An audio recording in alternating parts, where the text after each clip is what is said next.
Chapter 1. The Day the Sky Went Quiet. The first thing Ethan Cole noticed was the silence, not the ordinary kind of small-town silence. The soft hush that lay over Aspen Ridge every afternoon when the tourists had gone back to Denver and the locals were too tired to talk. That silence had birds in it, the distant buzz of a mower, the low rumble of trucks on the highway. This was different. This silence pressed on his ears like a pair of hands.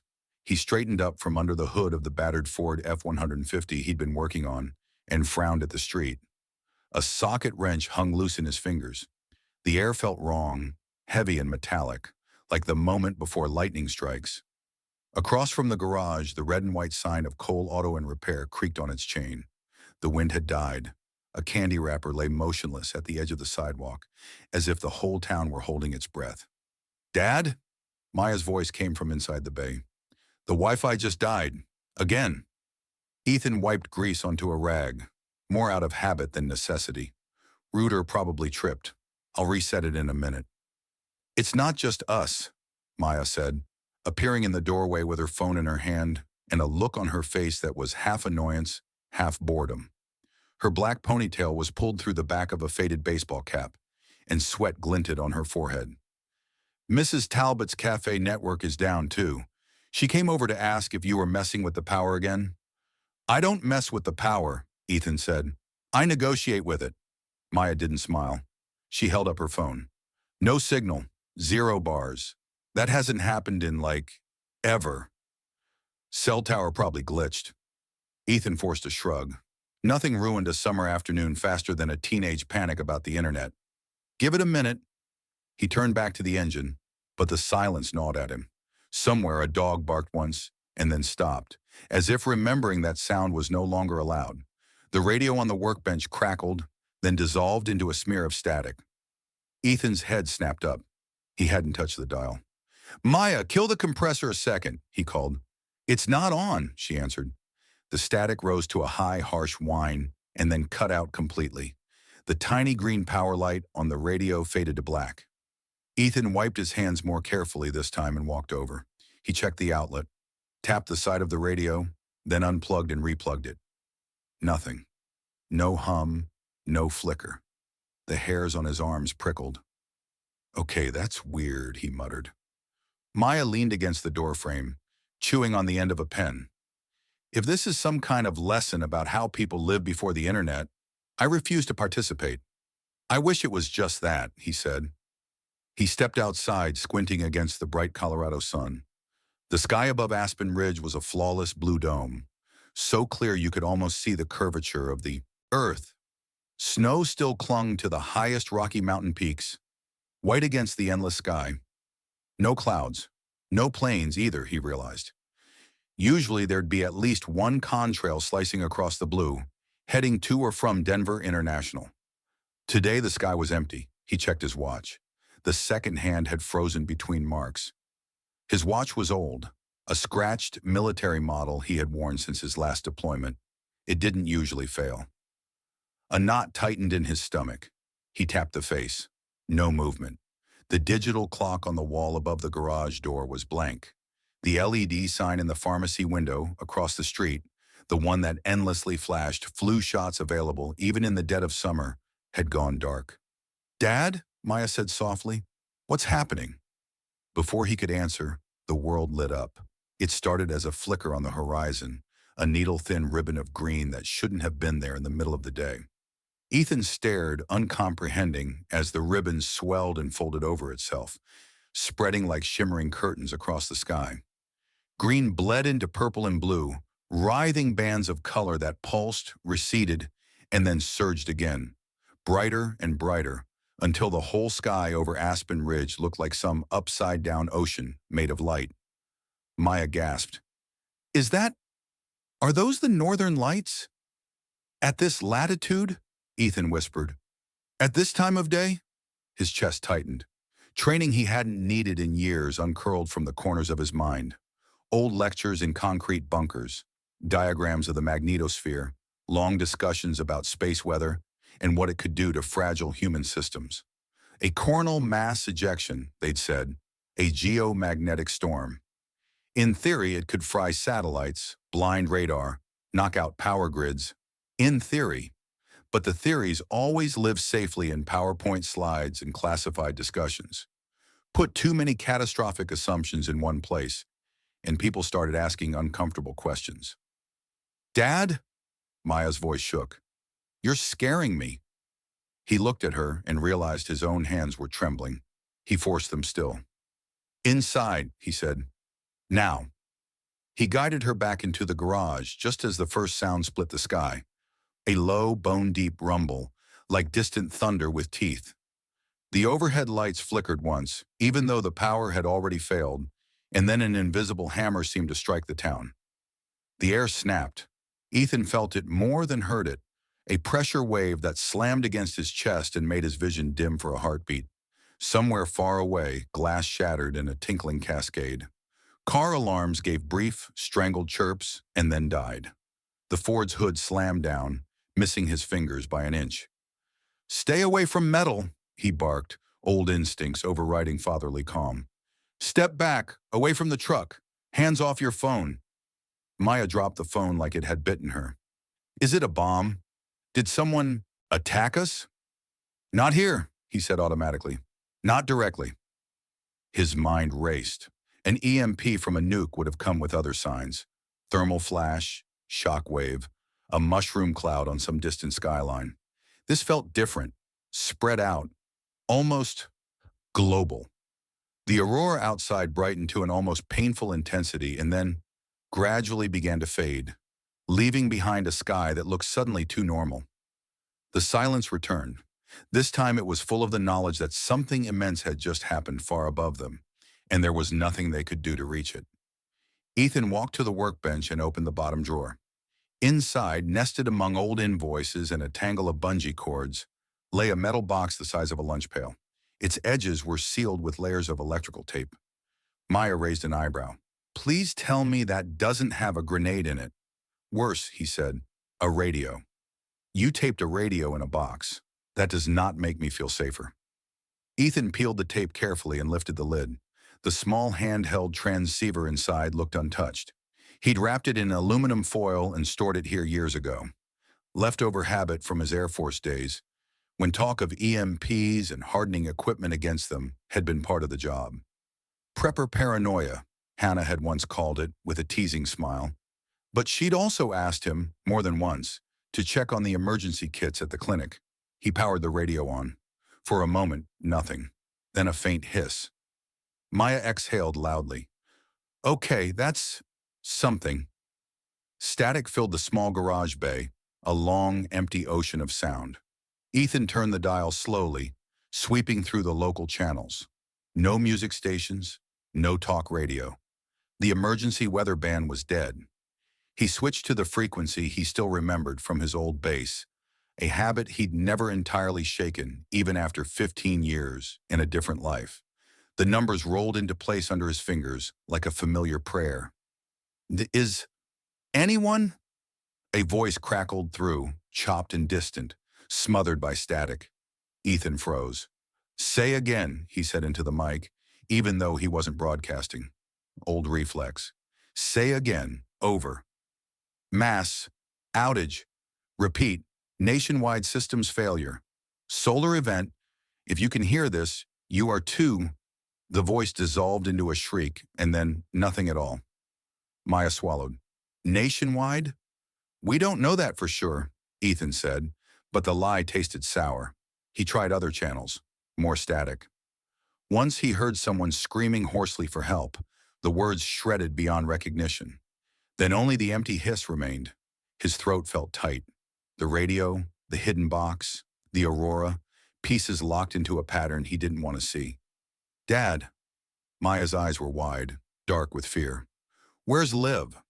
The question hit him like a slap. He'd been so focused on the sky and his old training that he'd forgotten, just for a few minutes, about his younger daughter asleep at home with a mild fever. Hannah had stopped by that morning, insisting she'd keep an eye on Liv while Ethan and Maya ran the garage. He pictured their small house at the edge of town, the crooked porch, the yard where Benji dug futile holes under the fence, Liv's sketchbook spread open on the coffee table. What if the lights had gone out there too? What if... She's with Hannah, Ethan said, forcing his voice to steady. They're fine. We're going to them now. Maya nodded quickly, as if willing herself to believe him. What about the customers, the town? Shouldn't we...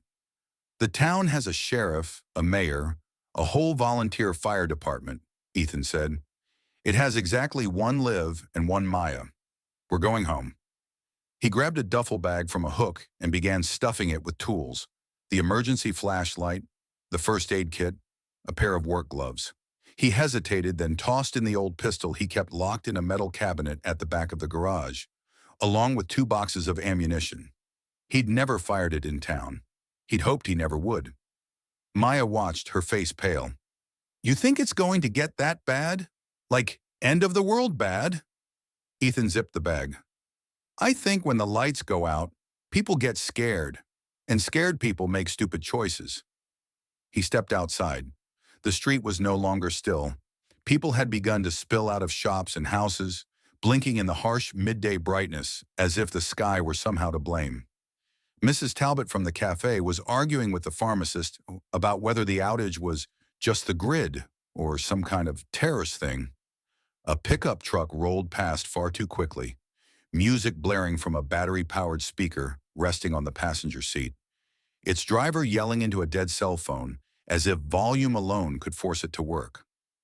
Then a sound broke through the murmur of confused voices, sirens, faint but rising, from the direction of the main road. The fire trucks. Ethan felt every nerve in his body lean toward that sound. He'd ridden in engines like that years ago when he'd volunteered after leaving the service. Sirens meant fire, or car wrecks, or something worse. With the grid down and no radios, every emergency response was going to be half-blind. Not my job, he told himself. Not anymore. Your job is to get to your kids. But as he and Maya climbed into his own truck, a '98 Chevy he kept in good condition out of sheer stubbornness, the first fire engine screamed past the corner, heading toward the gas station at the edge of town. Thick, ugly smoke already stained the sky that way, climbing in a hurried column that didn't belong beneath the clear blue. Maya saw it too. We should help, she said. What if someone's hurt? Every choice now had a cost. Ethan felt each one like a weight in his hands. We help by not becoming the next people they have to rescue, he said. We go home. We make sure Liv and Hannah are okay.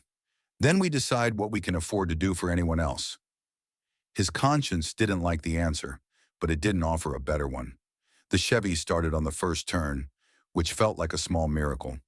Ethan had done what he could over the years to protect its systems from surges, more out of professional pride than real expectation of catastrophe. Still, as the engine roared to life, he silently thanked every boring weekend he'd spent soldering and shielding instead of fishing. He pulled out of the alley behind the garage and headed toward Maple Street. What if the EMP thing you're thinking about hit the engine? Maya asked, gripping the door handle. Not everything is computerized, he said. Old trucks like this have fewer parts to fry. So that doomsday podcast you listened to at night wasn't completely stupid. I don't listen to doomsday podcasts. Sure, she said. You listen to technical discussions about infrastructure resiliency? Despite everything, he almost smiled. Buckle up and keep your eyes open. As they drove, the town unfurled around them in jolting snapshots. Mr. Henley standing in the doorway of his hardware store, holding a stack of useless battery-powered generators. Kids on bicycles streaking down the middle of the street with wild, confused grins. An elderly woman sitting on her porch with a shotgun across her knees, already preparing for a world without 911. At the intersection near the grocery store, traffic had devolved into chaos. With the lights dark, drivers were trapped in an awkward, honking dance of hesitation and impatience. Some tried to treat it like a four-way stop. Others refused to stop at all. Ethan eased the truck through the knot of vehicles, his hands steady on the wheel. No one had time for road rage today. A couple of people shouted at him anyway, their words lost in the general roar. Maya stared out her window. They think it's going to come back on in a minute, she said, almost to herself, like a normal outage. People need normal, Ethan said. It keeps them from panicking. But it's not normal, is it? He opened his mouth to lie again, then closed it. No, he said quietly. It isn't. They turned onto Maple Street, where the houses grew smaller and the yards messier. Ethan's home sat near the end of the lane, a squat one-story with peeling paint and a sagging fence. As they approached, he saw Hannah's silver Subaru in the driveway and felt some of the tension drain from his shoulders. Then he saw the front door standing wide open. "Stay in the truck," he snapped, even as he was already out of his seat, boots hitting the gravel. Maya ignored him, of course, but she did stay a half step behind as he jogged up the path. The porch boards creaked under his weight. The air smelled of cold coffee and something else. Burnt plastic? "Liv," he called. "Hannah?" No answer. He stepped into the dim hallway. The power was out here too. The house was lit only by the daylight, knifing in through the open door and the thin gaps in the curtains. He listened. The fridge was silent, the old wall clock frozen at 11:07. His heartbeat, loud in his ears, sounded like an intruder. "Hannah?" he tried again. A shape moved in the living room. Ethan's hand flew to the pistol at his belt, but before he could draw it, a familiar voice hissed, "Don't shoot, it's me!" Hannah Park stepped into view, clutching a wooden baseball bat like it was an extension of her arm. Her dark hair was pulled into a messy bun, and her scrubs were smeared with something that might have been mud or dried blood. Her eyes were wide and alert. Behind her, Liv peered out from behind the couch, one hand buried in Benji's fur. The dog's ears were perked, ready to bark or bite, depending on what the moment demanded. Ethan exhaled so hard his chest hurt. "Next time," he said, "maybe shout 'friend' before you jump out of the shadows with a bat." Hannah lowered the bat a fraction, but didn't let go. "You were supposed to get here 15 minutes ago. The whole town went crazy. I wasn't sure who that was in the driveway. We got delayed by the northern lights," Maya said shakily, "and the apocalypse." "Pretty much," Hannah agreed. Ethan crossed the room in 3 strides and crouched in front of Liv. "Hey, Bug," he said softly. "You doing okay?" Liv's cheeks were flushed, her hair tangled from sleep. She wrapped her arms around his neck. "The TV died in the middle of my cartoon," she said into his shoulder. "Then all the lights went out. Ms. Hannah said it's just a storm, but the sky is blue." "It was a storm, just not the kind we're used to," Ethan said. "You did good staying with her." Benji butted his head against Ethan's knee, whining. Ethan scratched the dog behind the ears, grateful for the familiar coarse fur under his fingers. Hannah set the bat aside and came to stand by the window, peeking through the curtain onto the street. "The clinic lost everything," she said. "Power, computers, monitors, the works. None of the backup generators kicked on. We had people in treatment when the machines shut off. We lost one before we could stabilize him." Her voice didn't crack, but the exhaustion in it was a living thing. "I'm sorry," Ethan said quietly. "Don't be. You weren't the son." She sighed. "Whatever this is, it's big. Bigger than this town. We got a call from the hospital in Fort Collins before the landlines went dead. Same thing there. They said the state emergency management, I don't know, something, and then the line cut." Maya hovered near the hallway, fiddling with the dead phone in her hand. "So this is everywhere?" "Probably," Ethan said. "At least everywhere on this side of the planet." Hannah looked at him sharply. "You sound like you've been expecting this." "Not expecting." He rubbed the back of his neck. "Just trained for the possibility.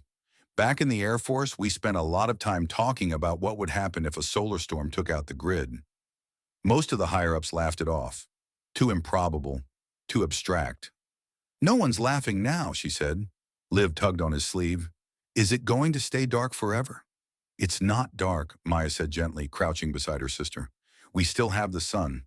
We just don't have the stuff we built to catch its power." Liv frowned as if this were a personal betrayal. "So no more cartoons?" "Not for a while," Ethan said. "But that means more time for you to draw your own." She considered this. "Can I draw dragons burning down the school?" "Within reason," Ethan said. Hannah let the curtain fall back into place. "We need a plan," she said. "The grocery store is already swamped. People are cleaning out the shelves because they think it'll just be for a day. The clinic's out of some meds and we can't reorder. If this lasts more than a couple of days, we're going to have real problems." "It's not going to be a couple of days," Ethan said. The words came out before he could soften them. Best case, we're talking weeks, maybe months. Worst case, the grid isn't something you just flip back on. Hannah's jaw tightened. Then we really need a plan. He nodded slowly. Food, water, heat, security, in that order. We can ride out the first wave here if we're careful. But this town is too close to the interstate. If cities start running dry, people will spread. And not all of them will just want directions to the nearest campsite, Hannah said. Maya hugged her knees. So what? We turn into preppers? Dig a bunker in the backyard? Start making our own toothpaste? Ethan looked past her, through the wall, imagining the map tacked up in the garage office. The Rockies loomed westward, a jagged spine of stone and forest. Somewhere out there, high in those mountains, was another life he had tried very hard to forget. Not a bunker, he said. A destination. Hannah folded her arms. You're thinking something. I can hear the gears grinding from here. When I get in touch with someone from my old life, he said slowly, it's usually because something went wrong in the world. There was a guy on my base, Dr. Navarro, physicist, genius, paranoid as hell. He used to say if a big enough solar storm hit, the only people who'd be okay are the ones already living off the grid in the mountains. Let me guess, Hannah said. He lived in the mountains. Retired there after he left the service. Built himself an observatory in a little compound. Last I heard, anyway. Maya's eyes lit with a spark that was half dread, half excitement. Are you seriously suggesting we go find some doomsday scientist in a secret mountain lair? I'm suggesting we consider heading somewhere that already has its own power, its own water, and someone who understands what just happened better than I do, Ethan said. Staying put might be fine for a week. After that, Hannah finished softly, this town starts to break. A distant crash from the street made them all jump. Someone shouted, angry and wordless. Benji growled low in his throat. That didn't take long, Maya whispered. Hannah looked at her watch, then remembered it was dead and dropped her arm. If we're going to leave, we should do it sooner rather than later, she said. But I can't just walk away from the clinic, from the people there. I'm not saying we run tonight, Ethan said. We prep. We see if any kind of authority steps up, but we don't pretend everything's normal. Liv clung tighter to his arm. I don't want to move again, she said. I like our house. I know, Bug, he said, smoothing her hair. We're not moving. We're planning a trip. Maybe. To somewhere higher and safer, like an adventure. Do adventures have bathrooms? Good ones do. She considered this gravely, then nodded. Hannah scrubbed a hand over her face. My son, she said abruptly. Noah. He'll be at school in Utah. If the grid's down, I don't know if they have water. Food, I don't know anything. Ethan met her eyes. He'd known Hannah as the calm center of a small storm of medical emergencies for years. Seeing fear etched across her features twisted something in his chest. If we head toward Navarro, he said, we'll be closer to Utah than we are now. There might be radio contact from higher ground. We can try to find him.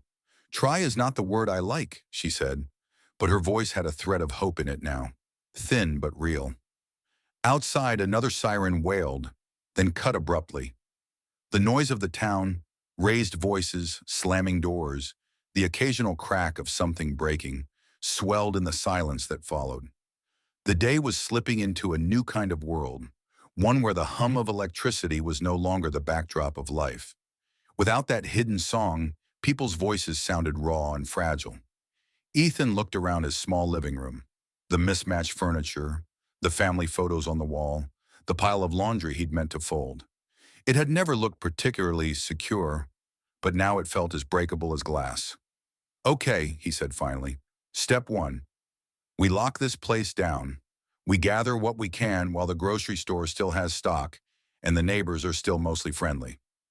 We listen, we watch, and we stay ready to move. Maya lifted her chin. And step 2? He met her gaze. Step 2 is figuring out whether the rest of the world is as quiet as our sky. Because if it is, then this street, this town, it's not the center anymore. It's just one little dot on a very dark map. Hannah picked up the bat again, resting it on her shoulder like a question mark. Then let's get to work, she said.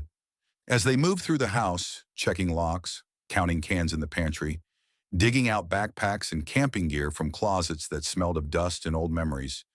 The sun slid westward, casting long shadows across Maple Street. Aspen Ridge, like 1,000 other towns on 1,000 other roads, struggled to understand that the age of switches and screens had ended in a single bright ripple across the sky. Night was coming, and with it, a silence that was bigger than anything Ethan Cole had ever known. But in that silence, for those willing to listen, choices were already being made. Choices about who they would be when the world turned quiet, and whether they would face the darkness alone or together.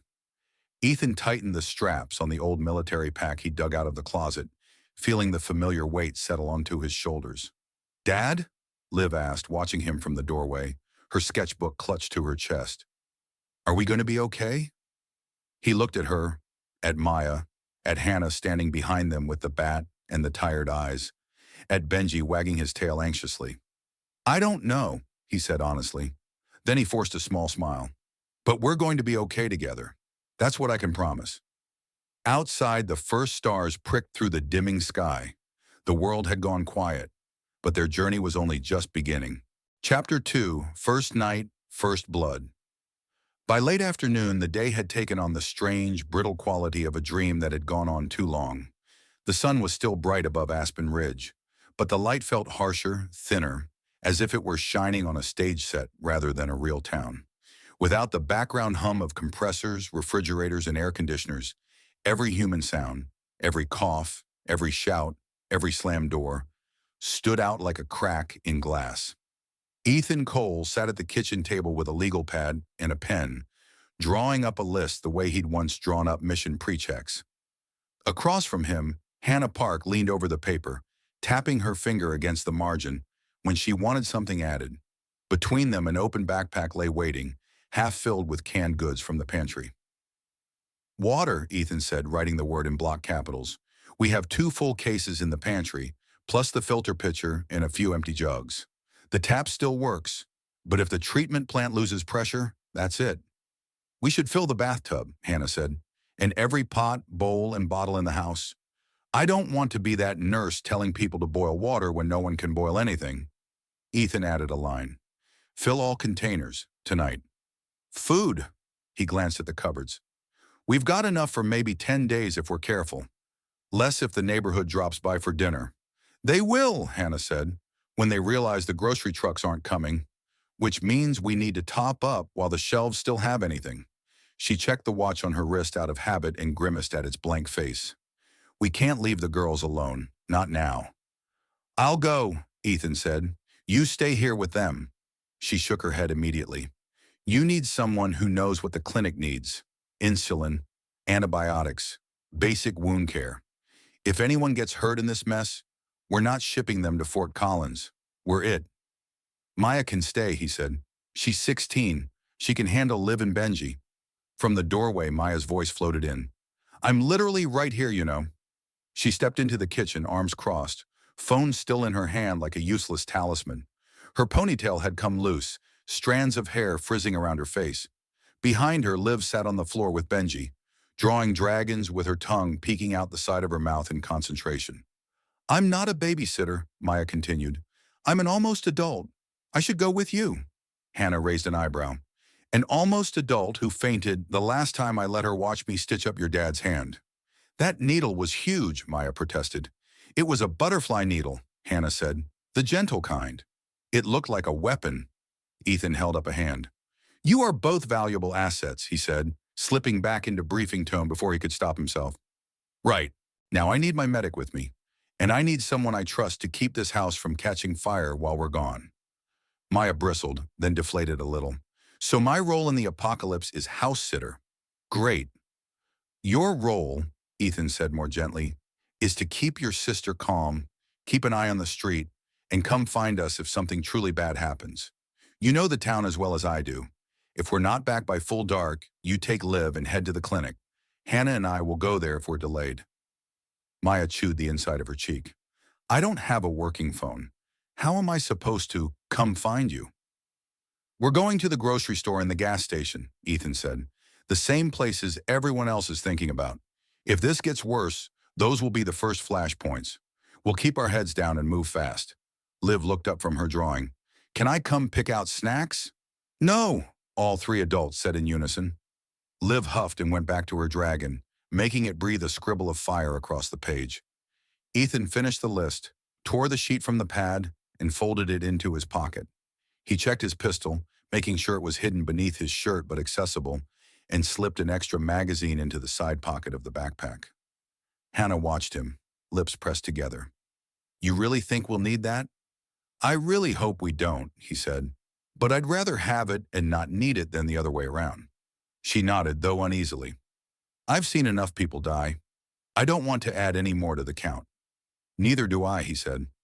They gathered extra bags from under the sink, dug out an old camping lantern that ran on replaceable batteries, and checked the time on the dead wall clock out of habit before remembering. Outside, the sky was tilting toward evening, the shadows reaching long fingers across Maple Street. At the door, Ethan turned back to Maya and Liv. Lock up behind us, he said. If anyone you don't know tries to come in, you let Benji handle the introductions. Benji wagged his tail as if he'd been given a promotion. Maya squared her shoulders. We'll be fine. Just don't be heroes, okay? This isn't a movie. It stopped being a movie the second the sky started doing interpretive dance, Ethan said. We'll be careful. He and Hannah stepped out onto the porch. The air had cooled slightly, carrying the faint smell of exhaust and smoke. Somewhere downtown, a siren wailed briefly and then choked off, as if someone had cut the power to that too. As they walked toward town, Ethan noticed the subtle differences that marked the day as something other than an ordinary outage. People stood in clusters in their yards and on their porches, talking in low, intense voices. Almost everyone held a phone in their hands, still trying to coax life from the black screens. A few had dragged out old, battery-powered radios which now sat in silence in lawn chairs like plastic guests who had nothing to say. The main street was crowded by the time they reached it. Cars and trucks jammed the parking lot of the Aspen Ridge Market, their drivers arguing over spaces that no longer meant anything. Without electric doors, the market's entrance stood propped open with a crate of potatoes. Inside, the aisles seethed with people. This is going to be fun, Hannah muttered. Remember, we're in and out, Ethan said. No carts, just baskets and backpacks. They squeezed inside. The store felt smaller than usual, its refrigerated sections already sweating as the last cold leaked away. The harsh, battery-powered emergency lights near the ceiling cast a sickly yellow glow over everything. It picked out the tension in people's faces as clearly as a spotlight. Someone had dragged a folding table near the front, where the manager, Mr. Sato, stood with a clipboard, trying to impose order through sheer force of polite authority. Please, 1 case of water per household, he called over the rumble of voices. 1. Anyone taking more will be asked to put it back. If we share, everyone gets something. Share? A heavy-set man in a stained tank top scoffed. You think this is a bake sale? My kids aren't going thirsty because you want to be fair, Sato.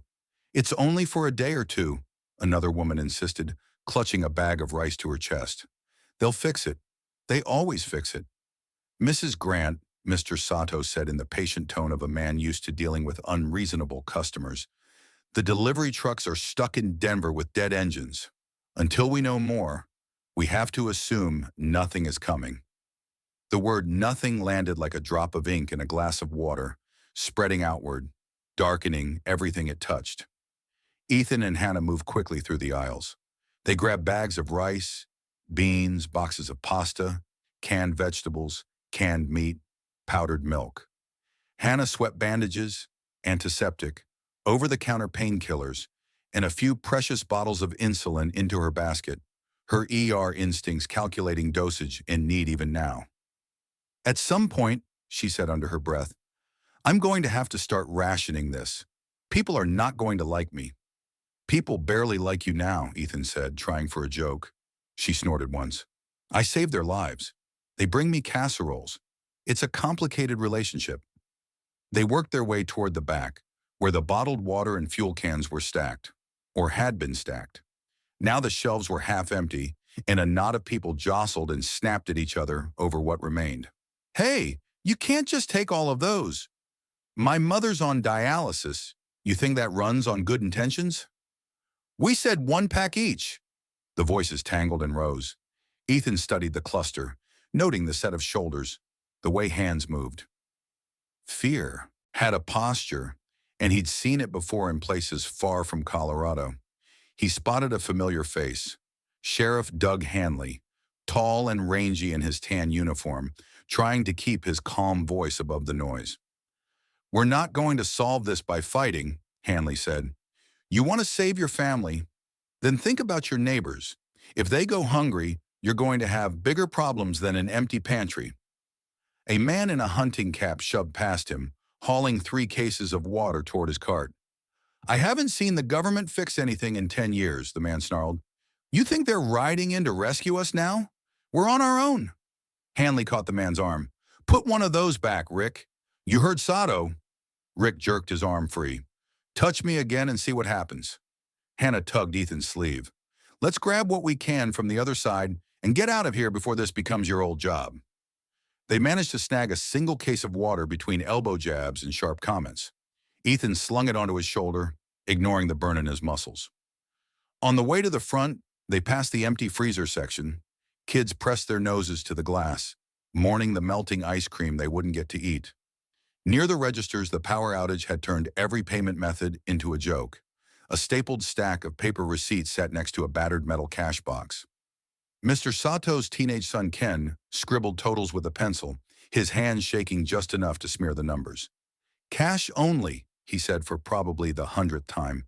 "We can write down credit numbers, but we can't run them until—" "What good is writing them down?" a woman demanded. "You expect us to trust you not to lose the slip? How do we know you won't charge us twice when this comes back?" "If it comes back," someone muttered. Ethan dug into his wallet and counted out bills. He'd never been so grateful for his habit of keeping cash on hand for just in case. Hannah did the same, wincing as she handed over more than she'd expected. Prices hadn't officially changed, but now every dollar felt heavier. When they stepped back out onto the sidewalk, Ethan felt as if he'd surfaced from underwater. The air, though tainted with exhaust and anxiety, tasted freer. "That was stage 1, Hannah said. Mild panic with a side of denial. "What's stage 2? Ethan asked, even though he knew. "Anger," she said, "and then violence if we're unlucky."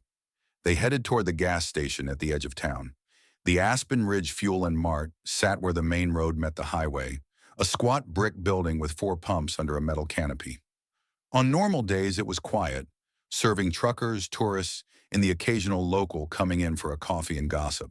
Today, it looked like the center of the universe. Cars and trucks clogged the lot, some at awkward angles, their drivers leaning out of windows, shouting and gesturing. The gas pumps, lifeless without electricity, had crude handwritten signs taped to them. "Pumps down. Cash inside for cans and generator. Gas only." "Perfect," Hannah muttered. "A bottleneck with flammable liquid. What could go wrong?" They wove through the vehicles. Inside the convenience store, the air smelled of stale coffee, spilled soda, and something sharper, nervous sweat. The owner, a stocky woman named Carla with tattoos curling up her arms, stood behind the counter with a baseball bat propped against her leg. A generator the size of a washing machine sat near the back door, its cord coiled uselessly on top. "Cash only," Carla said before they could speak. "I got a manual pump, but it's slow as hell. 1 5-gallon can per customer, no exceptions. You bring your own can or buy one of mine at a premium. Don't like it, you can try pushing your truck down the highway." A man at the front of the line slammed his hand on the counter. "You can't gouge us in an emergency," he snapped. "That's illegal." Carla gave him a look that could have flattened a tire. "Call the Attorney General. Let me know when he picks up." The line shifted, grumbling but obedient.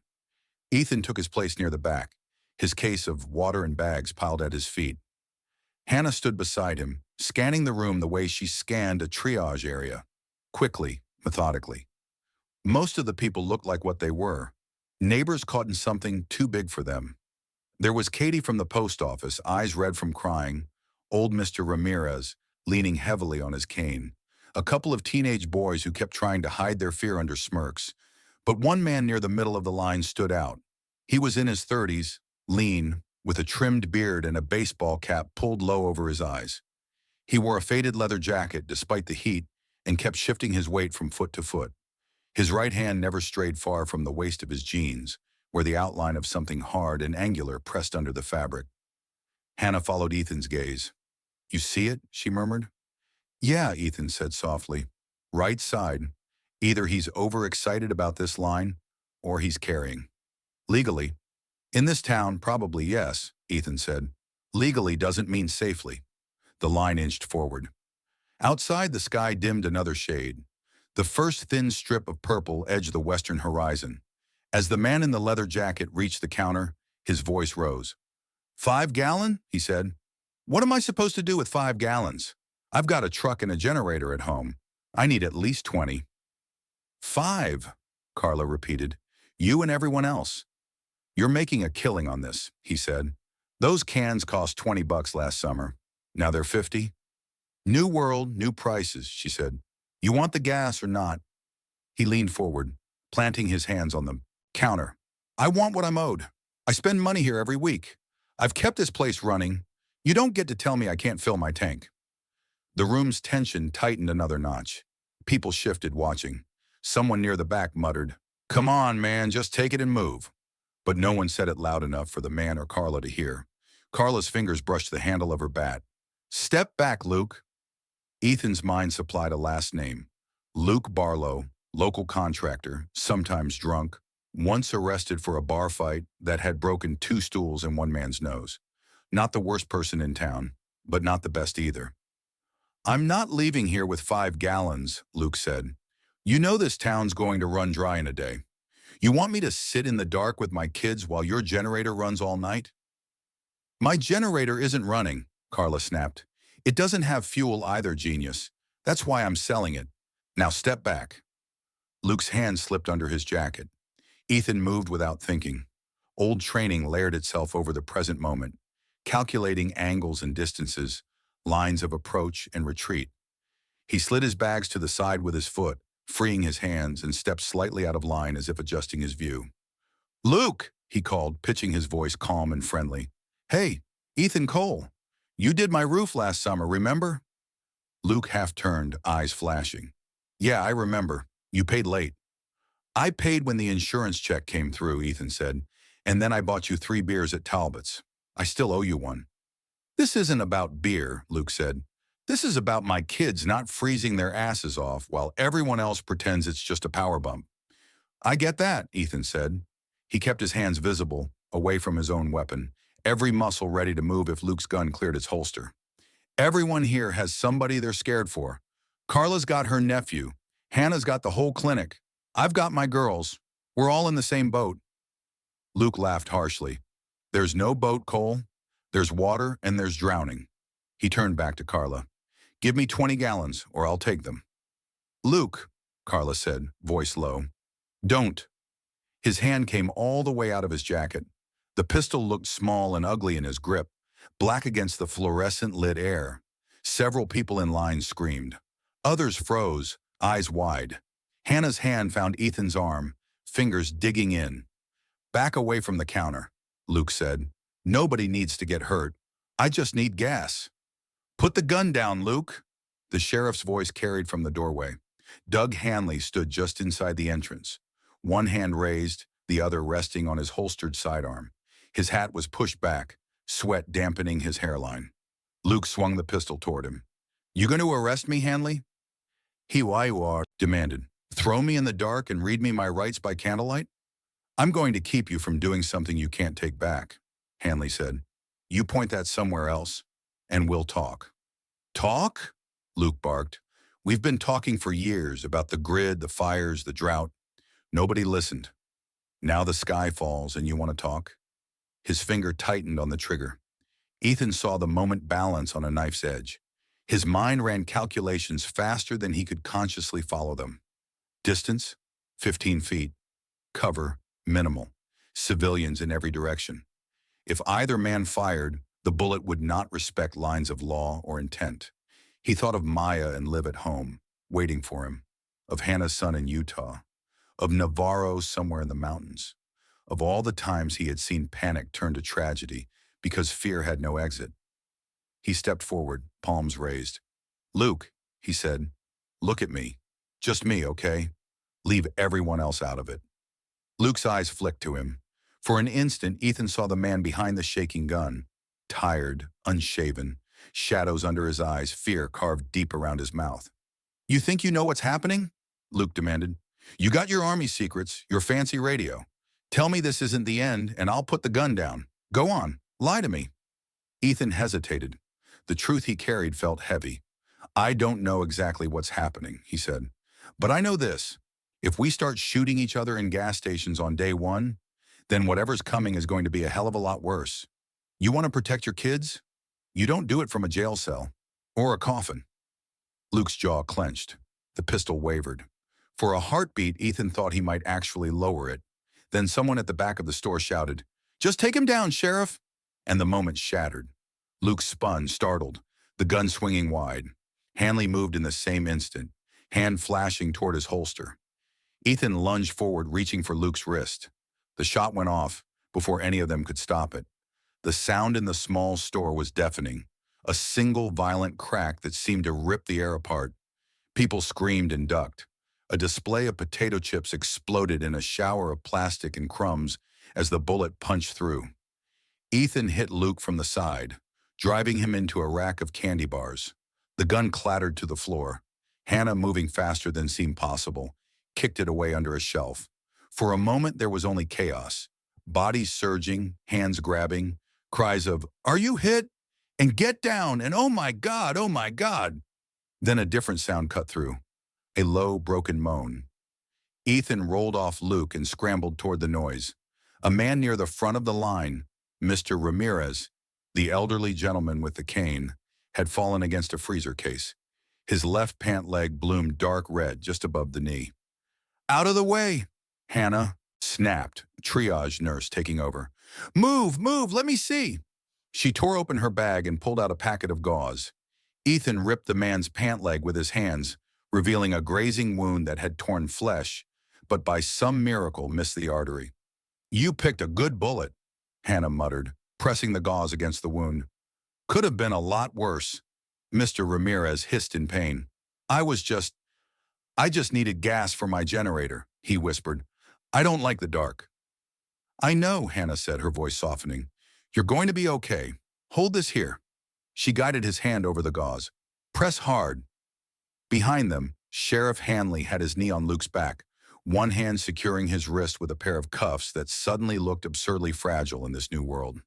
"You're under arrest for reckless endangerment and discharging a firearm in public," Hanley said through gritted teeth. "You should have let me fill my tank," Luke gasped. "Then nobody would have got hurt." "Tell that to Mr. Ramirez," Hanley said. Carla retrieved the fallen pistol and locked it in a metal cash box behind the counter. Her hands shook only slightly. The crowd gradually pulled itself back together, shaken and quieter. No one argued about the 5-gallon limit now. The casual assumption that Aspen Ridge was safe, that violence belonged on television in distant cities, had vanished with the echo of the gunshot. Ethan helped Hannah get Mr. Ramirez onto a chair. "Can you walk him to the clinic?" he asked. "With assistance," she said. "We'll fashion a tourniquet if the bleeding spikes again. But he needs stitches, antibiotics, monitoring. I can't do all of that on a gas station floor." "I'll drive you," Hanley said. He hauled Luke to his feet, the cuffs clinking. "Luke's coming too. I want him somewhere with bars between him and the rest of you." A murmur went through the crowd. Jailing a man when the world outside might be falling apart seemed to some like a luxury. To others, like the last fragile assertion of normal law. Hanley caught Ethan's eye. "You all right?" "Fine," Ethan said. His heart was still pounding, but years of practice kept it from showing. "You?" "I've had better days," Hanley said. He nodded toward the shelves. "Get what you need and get home before dark. I don't know how long I can keep a lid on this." Ethan and Hannah filled a fuel can under Carla's grim supervision, paid in cash that suddenly felt like paper pretending to be value, and carried their spoils back to the Chevy. As they loaded the trunk, Hannah glanced back at the station. "That shot," she said quietly. "It was an accident, but it won't be the last." People were already on edge before the lights went out. Now the edges are gone," Ethan said. "There's nothing to catch them when they fall." They drove back through a town that already felt older by years. The kids on bicycles had vanished indoors. More houses had lights in the windows, candles, lanterns, flashlights. Each little glow looked isolated, vulnerable against the growing dark. When they pulled into the driveway, Maya burst out onto the porch, with Benji bounding ahead of her, barking furiously as if scolding them for leaving. "It sounded like a gun," she shouted over the dog. "I heard it from here. Was that—" "It was at the station," Ethan said. "We're okay." "Mr. Ramirez got hurt," Hannah added. "Grazed leg. He'll be fine if infection doesn't get him." Sheriff took Luke Barlow in. Maya's eyes widened. "Luke? The guy who sang 'Living on a Prayer' at the 4th of July barbecue? He shot someone?" "He fired a gun in a crowded room," Ethan said. "That's all it takes." Liv peered around Maya, then at the gas can in Ethan's hand. "Does this mean we can go camping?" she asked. "In a way," Ethan said. They carried the supplies inside and set them on the kitchen table. The house felt smaller now, filled with the smell of canned food and nervous sweat. Outside, the last light drained from the sky, leaving behind the first fragile stars. Hannah lit the camping lantern and set it in the center of the table. Its glow carved their faces out of the shadows, turning them into a small island of brightness in a sea of dark. Ethan dug the metal radio box out again and powered it on. Static hissed. He tuned slowly across the bands, listening for anything that wasn't chaos. For a long time, there was nothing but empty sound. Then faintly, a voice emerged. "Pete, this is Emergency Coordination Channel 7. Widespread systems failure across the continental United States." The words broke in and out, swallowed by the noise. "All non-essential travel strongly discouraged. Maintain local order. Conserve fuel and water." Maya leaned closer. "Can you make it louder?" "That's as high as it goes," Ethan said. "Shh." For those in the mountain region, limited safe corridors are being established. Reports of civil unrest in multiple urban centers. If you are in proximity to pre-existing hardened facilities or observatories, remain in place. Repeat, remain in place. Do not attempt to reach major cities. The signal crackled, faded, then returned in a different voice, this one faster, more urgent. "This is Dr. Elias Navarro, formerly of NORAD and the Solar Observation Program. If any personnel from Cheyenne Mountain, Peterson, or Buckley can hear this, be advised. The primary CME was followed by secondary impacts. Satellite constellations are severely degraded. Grid restoration may take months or years, not days. Repeat, this is not a short-term event. You must." The transmission dissolved into a shriek of static. Ethan's hand tightened on the radio. Beside him, Hannah's head snapped. Toward him. "Navarro," she said. "That's your guy, isn't it?" "Yeah," Ethan said softly. "That's him." Maya's gaze darted between them. "What does that mean?" "It means he's alive," Ethan said, "and broadcasting from somewhere in the mountains. Which tells me two things. One, we're not crazy to think this is long-term. Two, there's at least one place out there with power and equipment still working.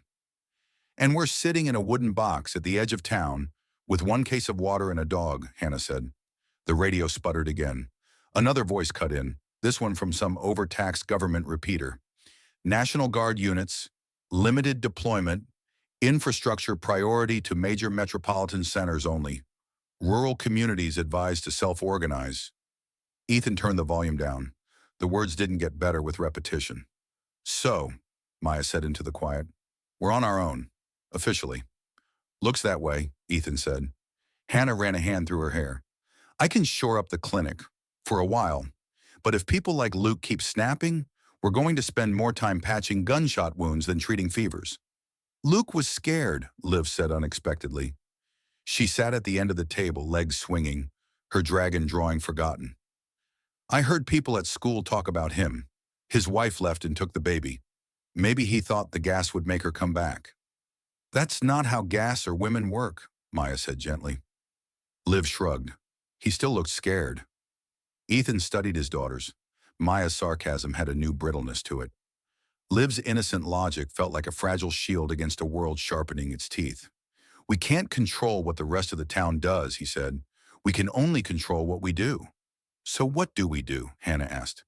He looked at the radio, at the silent clock on the wall, at the map of Colorado pinned to the corkboard near the back door. "We prepare for a few days here," he said slowly. "Secure the house, help the clinic as much as we safely can. Watch how quickly things slide." And at the same time, he tapped the map. "We start planning a route." Maya followed his gaze. "To Navarro?" "Yes," he said. "To Navarro. To his observatory. If he built what he said he built, then he has power, communications, maybe even defenses. A place designed to ride out exactly what just hit us." "An ex-military scientist's bunker in the mountains," Hannah said. "Sounds cozy." "Cozy is optional," Ethan said. "Functional is mandatory." "Even if we find it," she said, "he might not let us in. He built that place to be isolated, didn't he? To avoid people like us." "He built it to avoid people who didn't understand what was coming," Ethan said. "We're not exactly tourists. We're assets.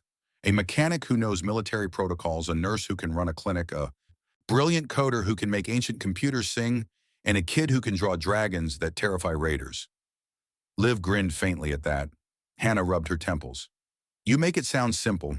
Pack up and go before the town implodes." "It won't be simple," Ethan said.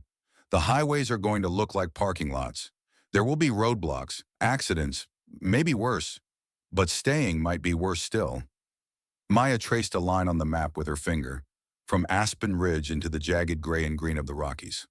"How far?" she asked. "Maybe 120 miles, he said. "Under normal conditions, a couple of hours. Now I have no idea." Liv leaned over the map too, her small finger joining her sister's. "Will there be bears?" she asked. "Probably," Ethan said. "Cool," she said.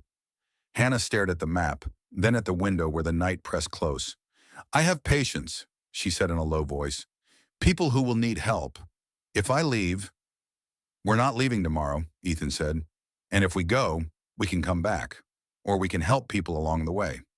This isn't about running away. It's about putting ourselves somewhere we can actually do some good instead of waiting for the town to collapse on top of us." A distant shout floated in from the street, followed by the crash of breaking glass. Benji growled, ears pricked.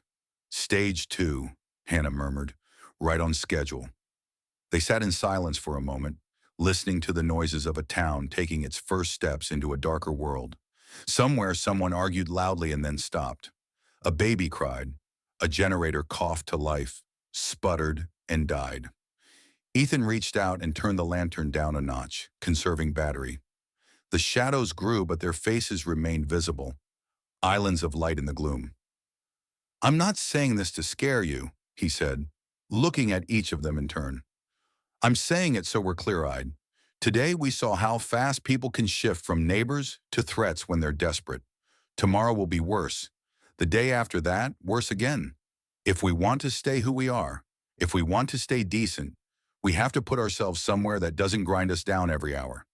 "You really think Navarro's place is that somewhere?" Hannah asked. "I think it's a start," he said. "A place with power and knowledge. A place built to withstand storms. And if he's broadcasting, he's not just hiding. He's trying to reach people. That means he hasn't given up on the rest of us yet." Maya looked at the radio. "What if we can talk back to him?" she said. "Like with a better antenna or something. Tell him we're coming. Ask what the roads are like." Ethan felt a flicker of pride. "Now you're thinking like a signals officer." "I'm thinking like someone who doesn't want to drive into an ambush in the mountains," she said. "Either way," he said, "we'll need gear, tools, spares, everything we can grab that won't slow us down." Liv yawned enormously. "Can we plan the end of the world tomorrow?" she asked. "I'm tired." Hannah smiled despite herself. "Yes, honey. Apocalypse planning resumes in the morning." They made makeshift beds in the living room, wanting to stay close together. The lantern's weak glow cast moving shadows as the flame inside shifted. Outside, the town murmured and groaned like a restless sleeper. Ethan lay on his back on the couch, an old blanket pulled up to his chest, listening. Beside him, Maya curled in an armchair with her legs tucked under her, phone on the table like a fossil from another age. On the floor, Liv slept with one hand in Benji's fur. Hannah dozed in a recliner, arms folded, the bat resting within easy reach. In the distance, another siren wailed briefly and died. A single gunshot echoed, much farther away than the one at the station, but no less sharp. First night, Ethan thought. First blood. He closed his eyes and saw the gas station again. Luke's trembling hand. The look of helpless fear on Mr. Ramirez's face. He saw Navarro's name dancing on the radio's tiny screen, heard his voice cutting through the static like a lifeline. He did not know exactly how they would get there, or what they would find when they arrived. But he knew with the cold certainty that had once guided him through far more official missions, that this night had changed everything. The world had shown its teeth. Soon they would have to leave Aspen Ridge behind. Soon the road to the mountains would begin. For now, though, he watched over his sleeping family as the powerless town creaked and shifted around them, and waited for the dawn, knowing it would bring no easy answers, only the next set of choices in a world that had turned dark without warning. Chapter 3. Choosing the Road. The first morning without power felt wrong before Ethan even opened his eyes. He woke to the sound of quiet breathing and the stiff ache of having slept on the couch. For a moment he forgot why he was there. His brain reached for the usual anchors, alarm clock buzz, hum of the fridge, the faint gurgle of the coffee maker starting its daily miracle, and found none of them. Instead, there was only the soft rasp of Liv snoring on the rug, the faint creak of the house settling in the cool dawn air, and the distant murmur of voices from the street. He sat up slowly, the blanket sliding into his lap. The living room looked like a campsite after a storm. Blankets and pillows strewn across the floor, the camping lantern burned down to a weak ember, shadows clinging to the walls. Hannah still sat hunched in the recliner, eyes closed, jaw tight, even in sleep. At some point in the night, Maya had migrated from the armchair to the floor to curl up next to Liv, one arm flung over her little sister protectively. Benji sprawled between them like a furry sandbag, one ear twitching at every noise. For a few seconds, Ethan let himself watch them, memorizing the small, ordinary details. The way Liv's hair stuck up in a coronet of tangles, the smudge of ink on Maya's cheek, the way Hannah's hand still rested within reach of the bat. Then he pushed the blanket away and stood, joints protesting. Light leaked around the edges of the curtains, a pale gray hint of morning. He slipped to the front window and eased the fabric aside. Outside, Aspen Ridge had changed again. More people were up early than usual, as if no one had slept well. Neighbors clustered in driveways, trading rumors like they were currency. A pickup truck crawled past with 3 men in the bed, all holding hunting rifles a little too openly for Ethan's taste. Mrs. Talbot was dragging buckets from her cafe toward the public fountain in the square, her jaw set. The convenience of ignorance had apparently burned away sometime between midnight and dawn. Behind him, Hannah stirred. "What time is it?" she asked groggily. "Morning," Ethan said. "That's the best I can do." She rubbed her eyes and glanced at the dead wall clock out of habit. "Right. Day 2 in the land without numbers." Maya sat up, hair sticking every which way. "Did the government fix everything while we were asleep?" she asked, voice thick. Ethan looked back out at the street, at the armed men, the worried faces, the dark empty windows of the police station down the block. "Not exactly." Liv popped her head out from under the blanket like a turtle. "Is school canceled?" she asked hopefully. "Indefinitely," Maya said. "Welcome to the apocalypse. There will be no pop quizzes, but you might get eaten by a bear." Liv considered this. "Can the bear give the pop quiz?" "Only if it's a math teacher," Maya said. Hannah stretched, bones cracking. "Okay," she said. "We survived night 1. That's something. Today we need to think longer than 24 hours." Ethan nodded. "First order of business, water. We fill every container we've got while the taps still work. Then we split up. I want to talk to Sheriff Hanley, see what he's hearing. You should check the clinic, see how bad it is." "And you leave the girls here?" Hannah asked. He hesitated. From outside came a burst of angry shouting, then the slam of a car door. "Not unattended," he said. "We work in shifts. No one is alone, not even for a quick run to the mailbox. If someone wants trouble, they'll look for someone isolated." Maya rolled her eyes but didn't argue. That, more than anything, told Ethan how seriously she was taking this. They spent the next hour turning the kitchen into a water station. Pots, pans, mixing bowls, mason jars, plastic storage containers. Anything that held liquid was scrubbed and filled. Liv took charge of labeling them with sticky notes that said things like, super important, water, and do not drink unless zombie attack. When the bathtub finally filled with clear, cold water, Ethan felt an irrational surge of relief. It was a ridiculous amount and nowhere near enough. Okay, he said, wiping his wet hands on a towel. Round one complete. Hannah, you take Maya and the medical bag to the clinic. I'll stay here with Liv and Benji and play castle guard. When you're back, I'll go find Hanley. I want to go see the clinic, Liv said. You're staying here, Hannah and Ethan said at the same time. Liv pouted. Everyone else gets to go be heroes. Heroes get shot at, Hannah said. You get to stay somewhere safer and make sure Benji doesn't eat our emergency crackers. Benji wagged his tail enthusiastically, absolutely ready to fail that mission. Maya grabbed her backpack and slung it over one shoulder. If the clinic has any solar chargers or anything, I'm stealing them, she said. Morally borrowing. Whatever. Don't get arrested, Ethan said. I'm already on Hanley's bad side for tackling people in gas stations. Please, Hannah snorted. You probably saved him a bullet wound.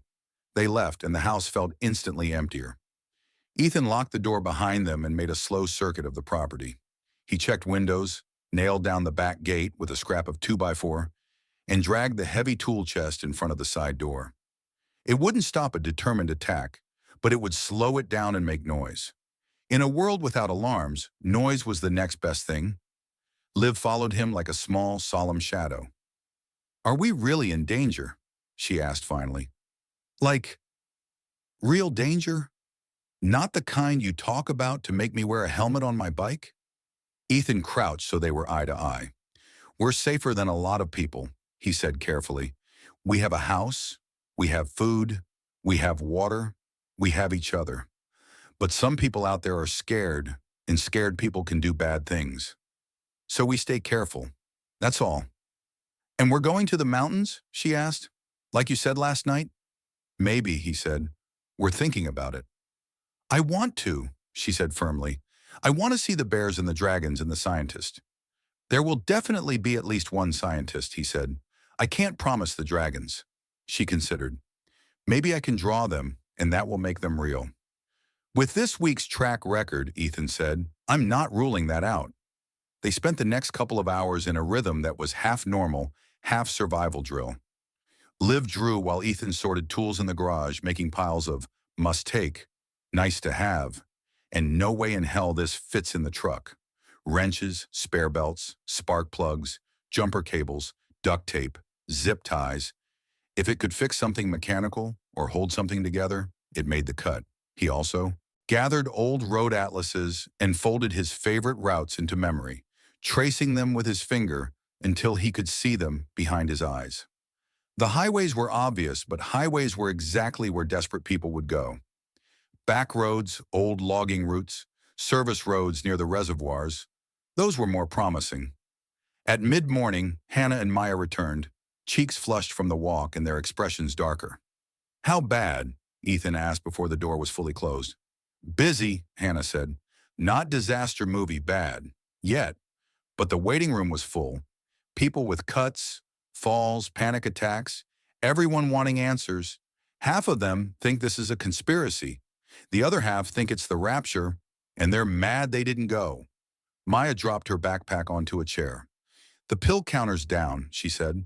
They're doing prescriptions by hand. Mrs. Donnelly spent 20 minutes yelling at us because we couldn't promise her blood pressure meds would magically appear in 3 days.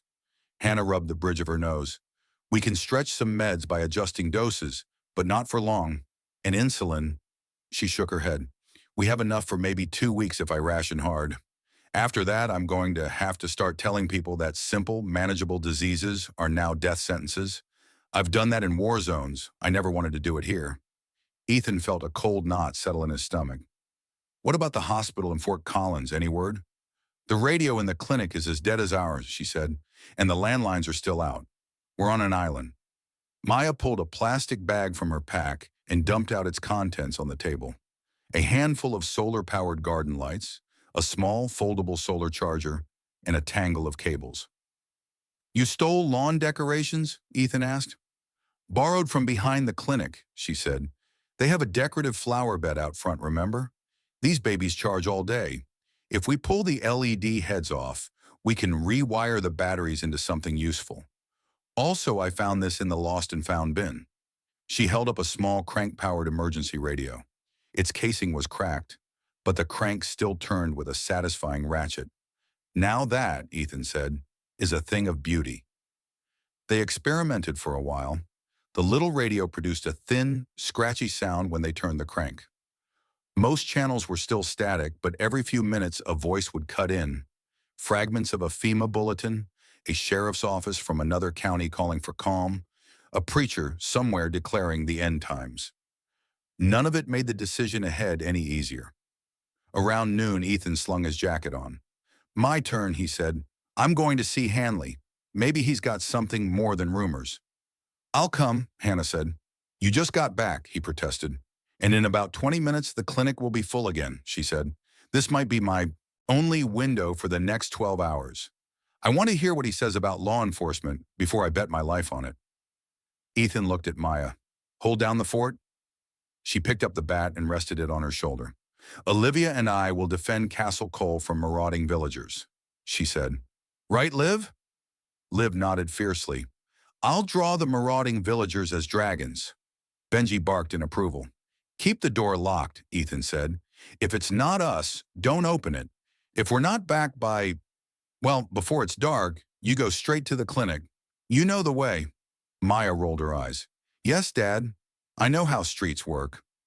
He and Hannah walked toward the center of town. The square, usually quaint and postcard-ready, had taken on the nervous energy of an exposed nerve. Someone had set up a folding table where a cheerful community events kiosk once stood, pinning handwritten notices to a corkboard. "Lost dog. Need baby formula will trade. Town meeting 6 p.m. Bring flashlights." Near the fountain, Sheriff Hanley stood on the bed of his patrol truck, addressing a loose crowd. His uniform looked more rumpled than usual, and dark circles had bloomed under his eyes. "Asking everybody to stay calm," he was saying as Ethan and Hannah approached. "We've got no evidence this is anything but a natural event. Yes, it's national, maybe global, but we've been through blizzards and fires before. We keep our heads, we'll get through this one." A man in the crowd shouted, "How? You going to arrest the sun?" Nervous laughter rippled. Hanley held up both hands for quiet. "We're coordinating with the county," he said. "They're sending us a generator for the station, and maybe a fuel shipment if they can scrounge it. Volunteers for Neighborhood Watch will report to me at..." "Neighborhood Watch?" A different voice, sharper. "You mean you want us to do your job for free while you sit in an office?" Ethan recognized the speaker, a wiry woman named Carla Rios, who ran a used bookstore and had strong opinions about every town budget meeting. She wasn't wrong exactly, but the timing made Ethan's teeth clench. Hanley sighed. "No, Ms. Rios. I mean, we all work together. There are 3 deputies covering this town. 3. We can't be everywhere at once. If you see something dangerous, you come tell us. We'll respond as fast as we can." "What about the highway?" another man asked. "My cousin came in from Greeley this morning.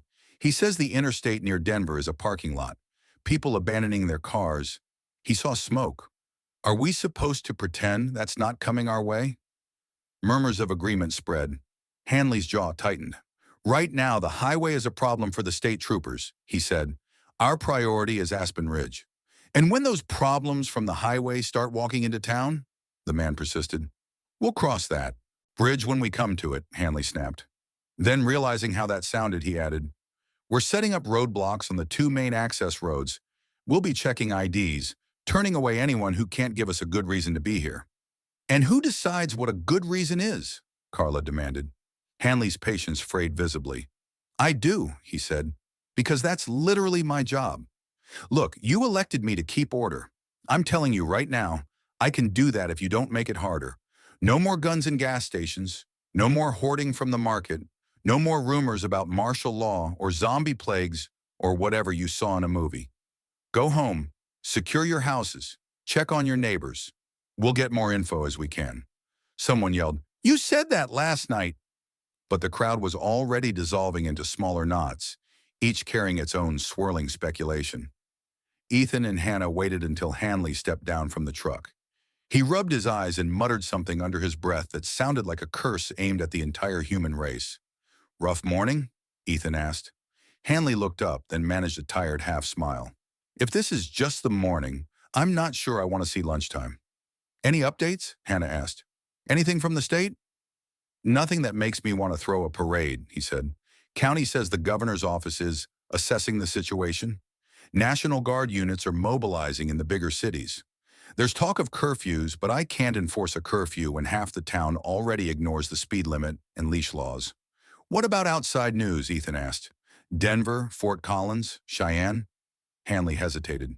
"Unofficially, Denver's a mess. There's looting around the bigger shopping centers, some kind of standoff near the airport. Cheyenne's trying to hold together because of the base, but they got hit hard too. My cousin in Laramie says people are already heading for the hills with campers and ATVs." He lowered his voice. "I've heard stories about a group setting up near Denver, ex-military, security guys, that kind, calling themselves some kind of council or court. They're protecting people who join up and taxing people who don't. Could just be rumor, but it smells like trouble." Ethan felt a chill. "Any names attached to that?" "Just one so far," Hanley said. "Riker. Folks call him Judge Riker, like he's handing out sentences instead of sticking up liquor stores." The name lodged in Ethan's mind like a splinter. He didn't recognize it, but he recognized the pattern. Give scared people a strong voice and a promise of order, and they'd hand you their freedom wrapped in a bow. "You going to ask for help from them?" Hannah asked dryly. "I'd sooner ask a rattlesnake for a hug," Hanley said. "But if things go south here, and they come knocking with guns and a flag, I don't know who in town will stand with me and who will see a paycheck." He glanced back toward the square, where people still lingered in anxious groups. "I'm telling you this as a friend," he said quietly. "If you've got somewhere safer than Aspen Ridge to go, somewhere that doesn't depend on this," he gestured vaguely at the buildings, "you might want to think about it. This town runs on deliveries and good weather. Take away the trucks, and you're just left with the weather."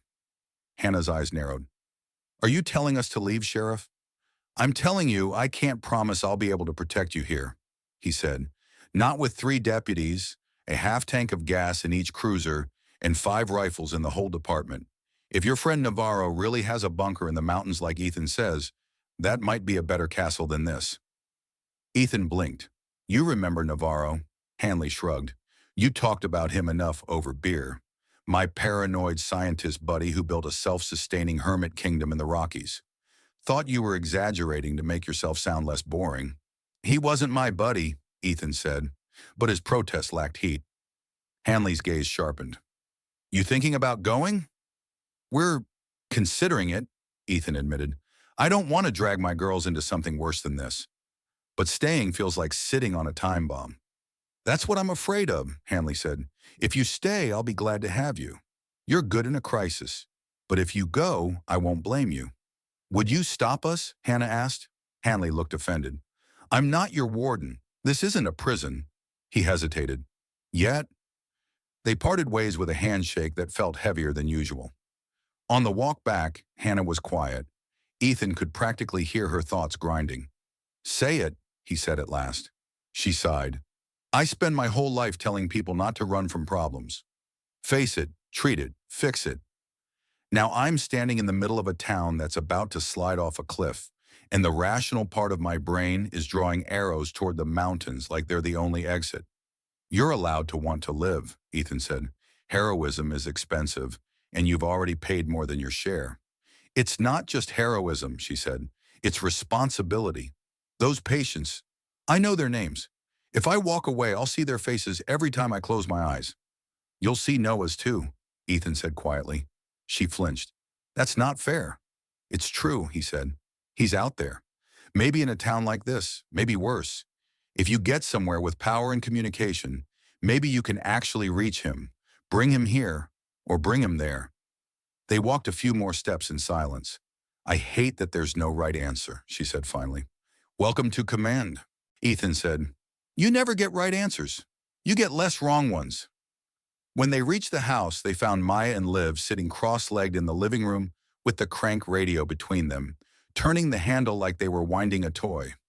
"Any news?" Ethan asked.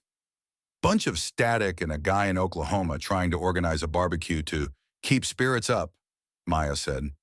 "The apocalypse apparently comes with pulled pork." "It could be worse," Hannah said. "It could come with karaoke." Liv's eyes were wide. "Someone tried to open the door while you were gone," she said. Ethan stiffened. "Who?" "I don't know," she said. "They knocked really loud and jiggled the handle. Maya yelled that we had a dog and a bat. Benji barked like crazy. Then they went away. I looked through the curtain and saw two guys walking fast down the street. I think they were from the highway. They had big backpacks." Maya lifted the bat. "I was ready to go full home run on them," she said. Her bravado didn't quite hide the lingering fear in her eyes. Ethan swallowed a curse. "You did exactly the right thing," he said.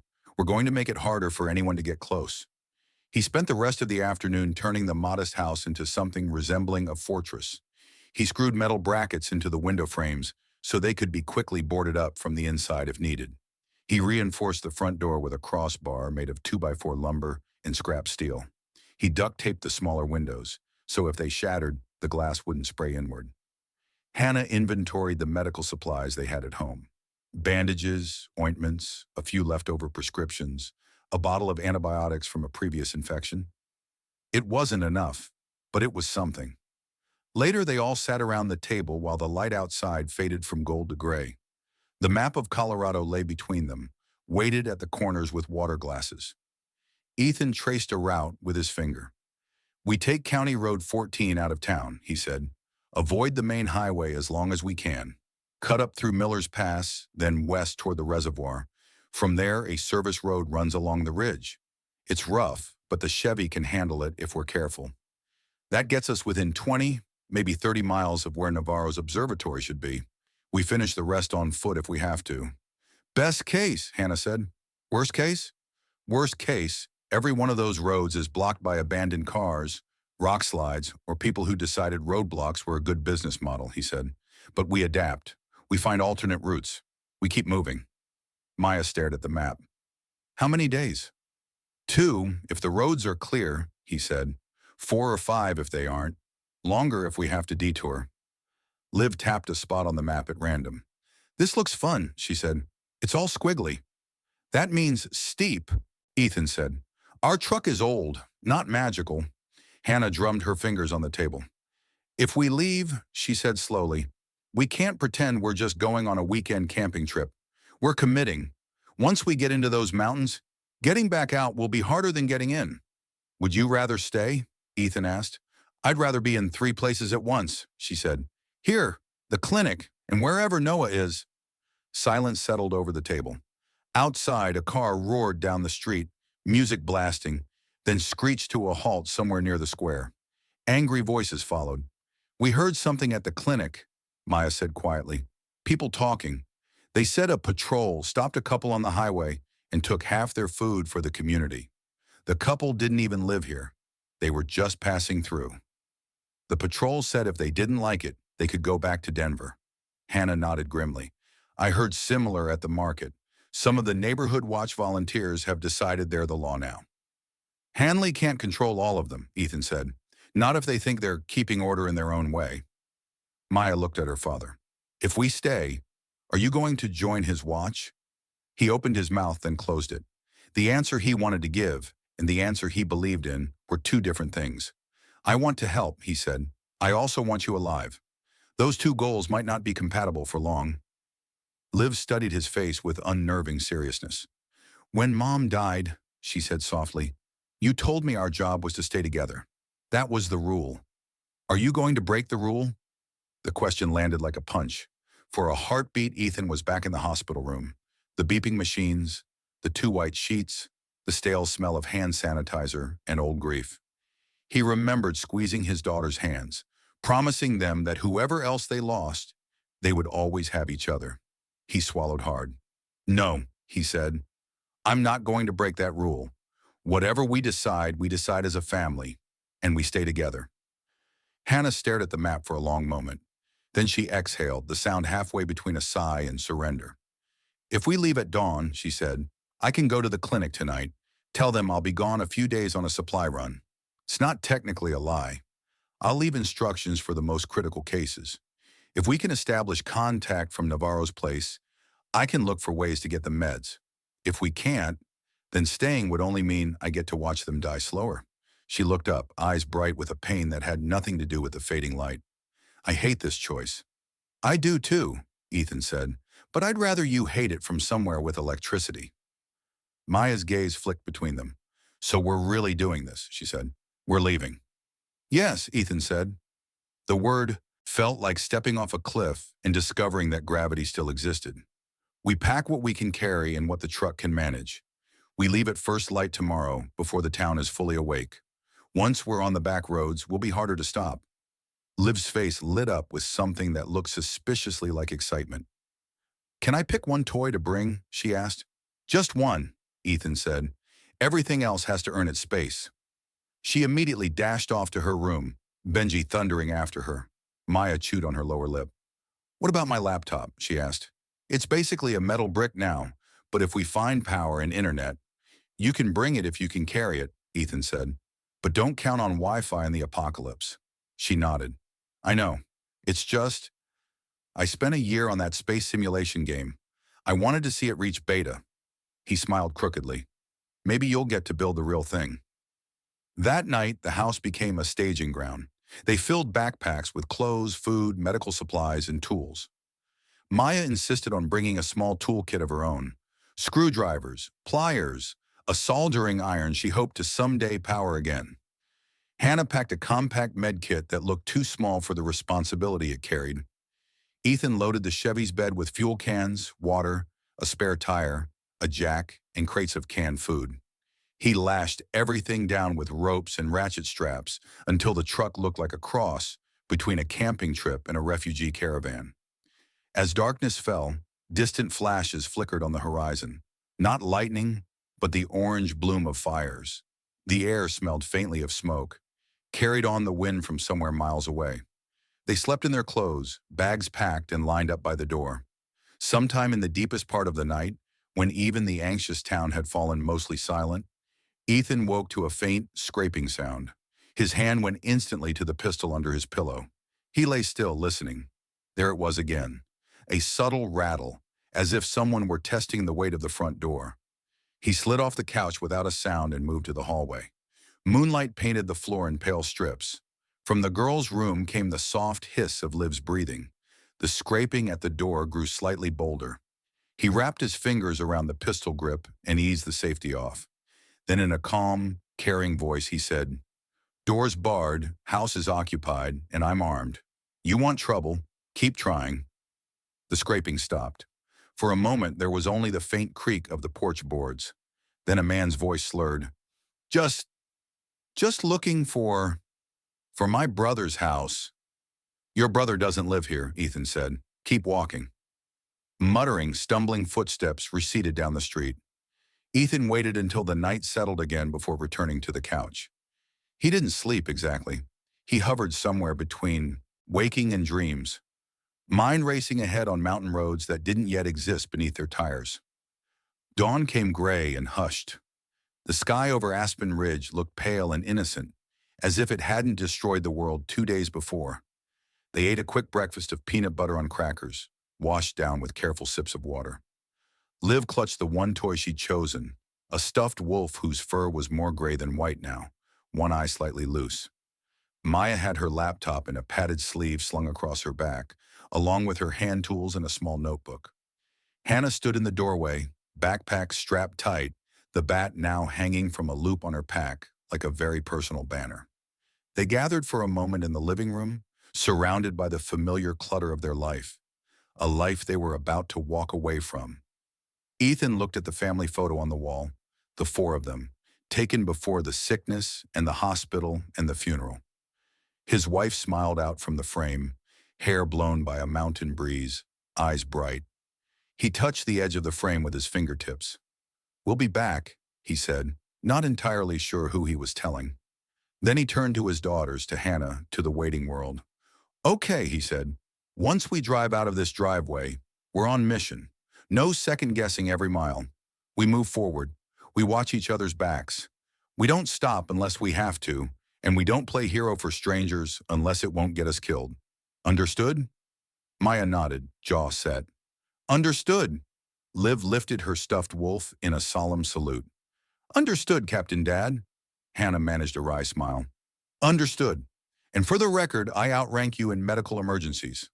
Fair, he said. They stepped onto the porch.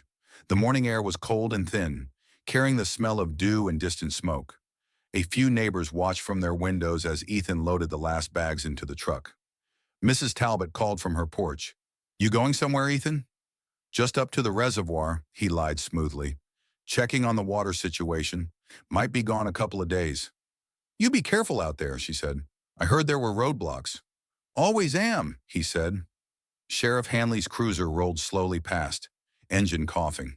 He gave Ethan a long, measuring look, then touched 2 fingers to the brim of his hat in a brief salute. Ethan returned it. No other goodbyes were said. There would be time for regret later if they survived. Ethan climbed into the driver's seat. Hannah sat beside him. Maya and Liv squeezed into the back, Benji panting happily between them, tongue lolling as if this were just another family outing. The engine turned over, caught, and rumbled to life. The sound, once so ordinary, now felt like a small miracle. Ethan looked in the rearview mirror at the house, at the street, at the town that had been their world. Last chance to change your minds, he said. Maya rolled her eyes. If you turn this truck around, I'll steal it and drive myself. Please don't, he said. You still fail parking in video games. Liv patted his shoulder. Let's go find the scientist, she said. He put the truck in gear. As they rolled away from the curb and down Maple Street, past neighbors' houses and the little park where Liv had learned to ride a bike, Ethan felt the weight of the choice settle on him.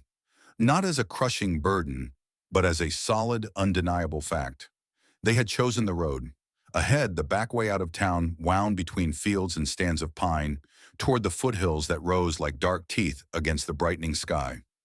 Somewhere beyond those ridges, Dr. Elias Navarro broadcast into the static, a lone voice on a broken airwave. Between Aspen Ridge and that distant observatory lay 100 miles of uncertainty. Stranded cars, frightened survivors, rumors of men like Judge Riker staking their claim on the ruins.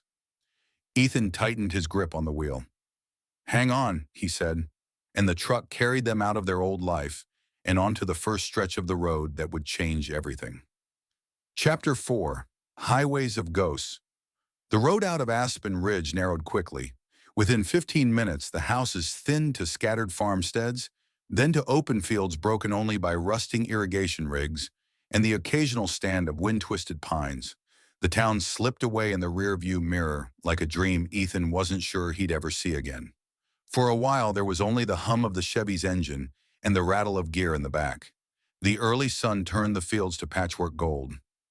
Liv pressed her face to the window, leaving smears on the glass, pointing out horses, windmills, and the occasional deer that bounded away at the sound of the truck. It doesn't look broken, she said at last, brow furrowing. If the world ended, shouldn't there be more? I don't know, explosions. Most ends of the world don't come with special effects, Ethan said. They just come with things that don't work anymore. Like the internet, Maya muttered. Hannah shifted in the passenger seat, squinting ahead. Don't jinx it, she said. I'm enjoying this illusion while it lasts. The illusion held until they crested a low hill and saw the valley beyond. A ribbon of highway cut through the center of it, gray and high and usually forgettable. Today it was clogged from horizon to horizon with unmoving vehicles. Cars, trucks, SUVs, a couple of RVs. Most of them angled awkwardly across the lanes as if frozen mid-argument. Some had their doors open like surprised mouths. A few were burned down to blackened skeletons. Thin columns of smoke rose lazily from scattered points along the jam, drifting into the sky like accusations. Miller's Pass is on the other side of that, Ethan said quietly. If we stick to the back roads, we might be able to skirt it. But the closer we get to the mountains, the fewer roads there are.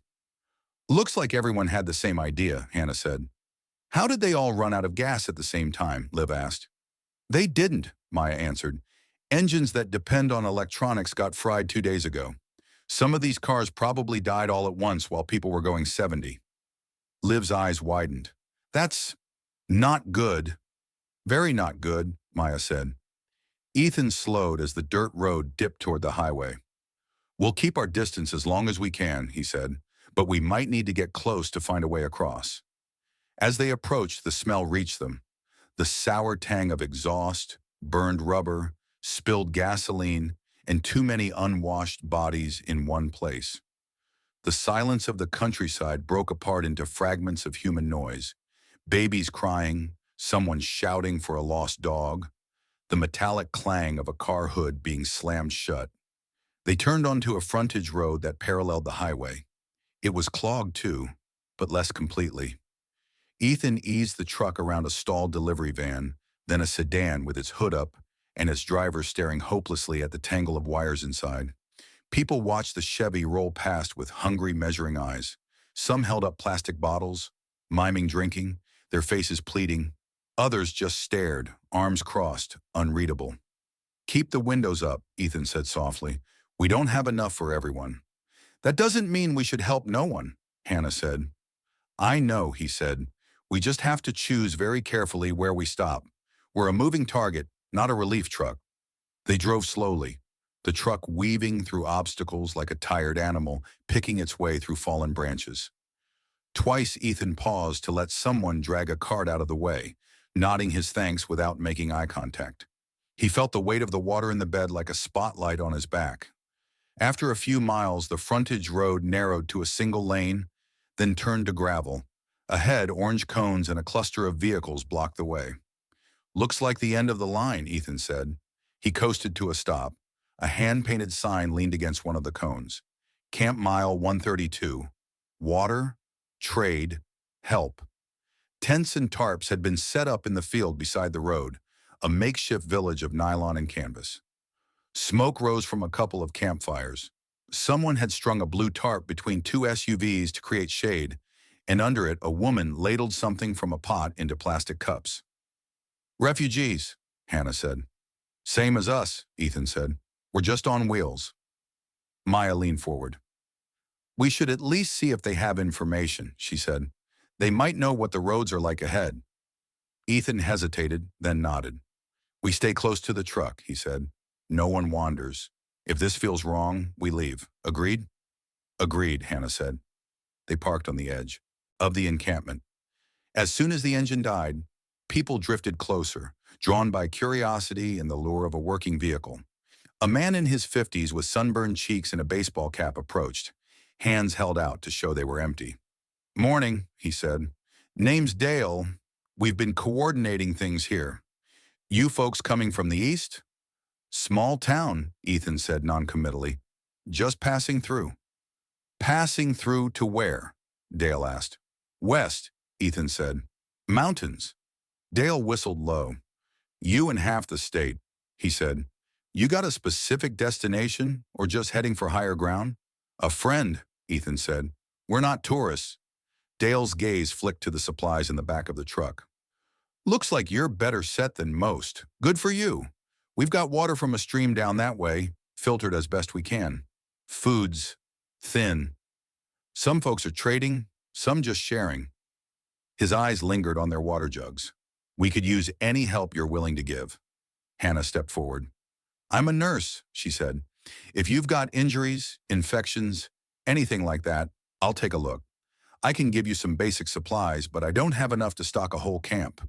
Dale's expression softened with relief. We've got more twisted ankles and cuts than anything, but there's a little boy with a fever that worries us.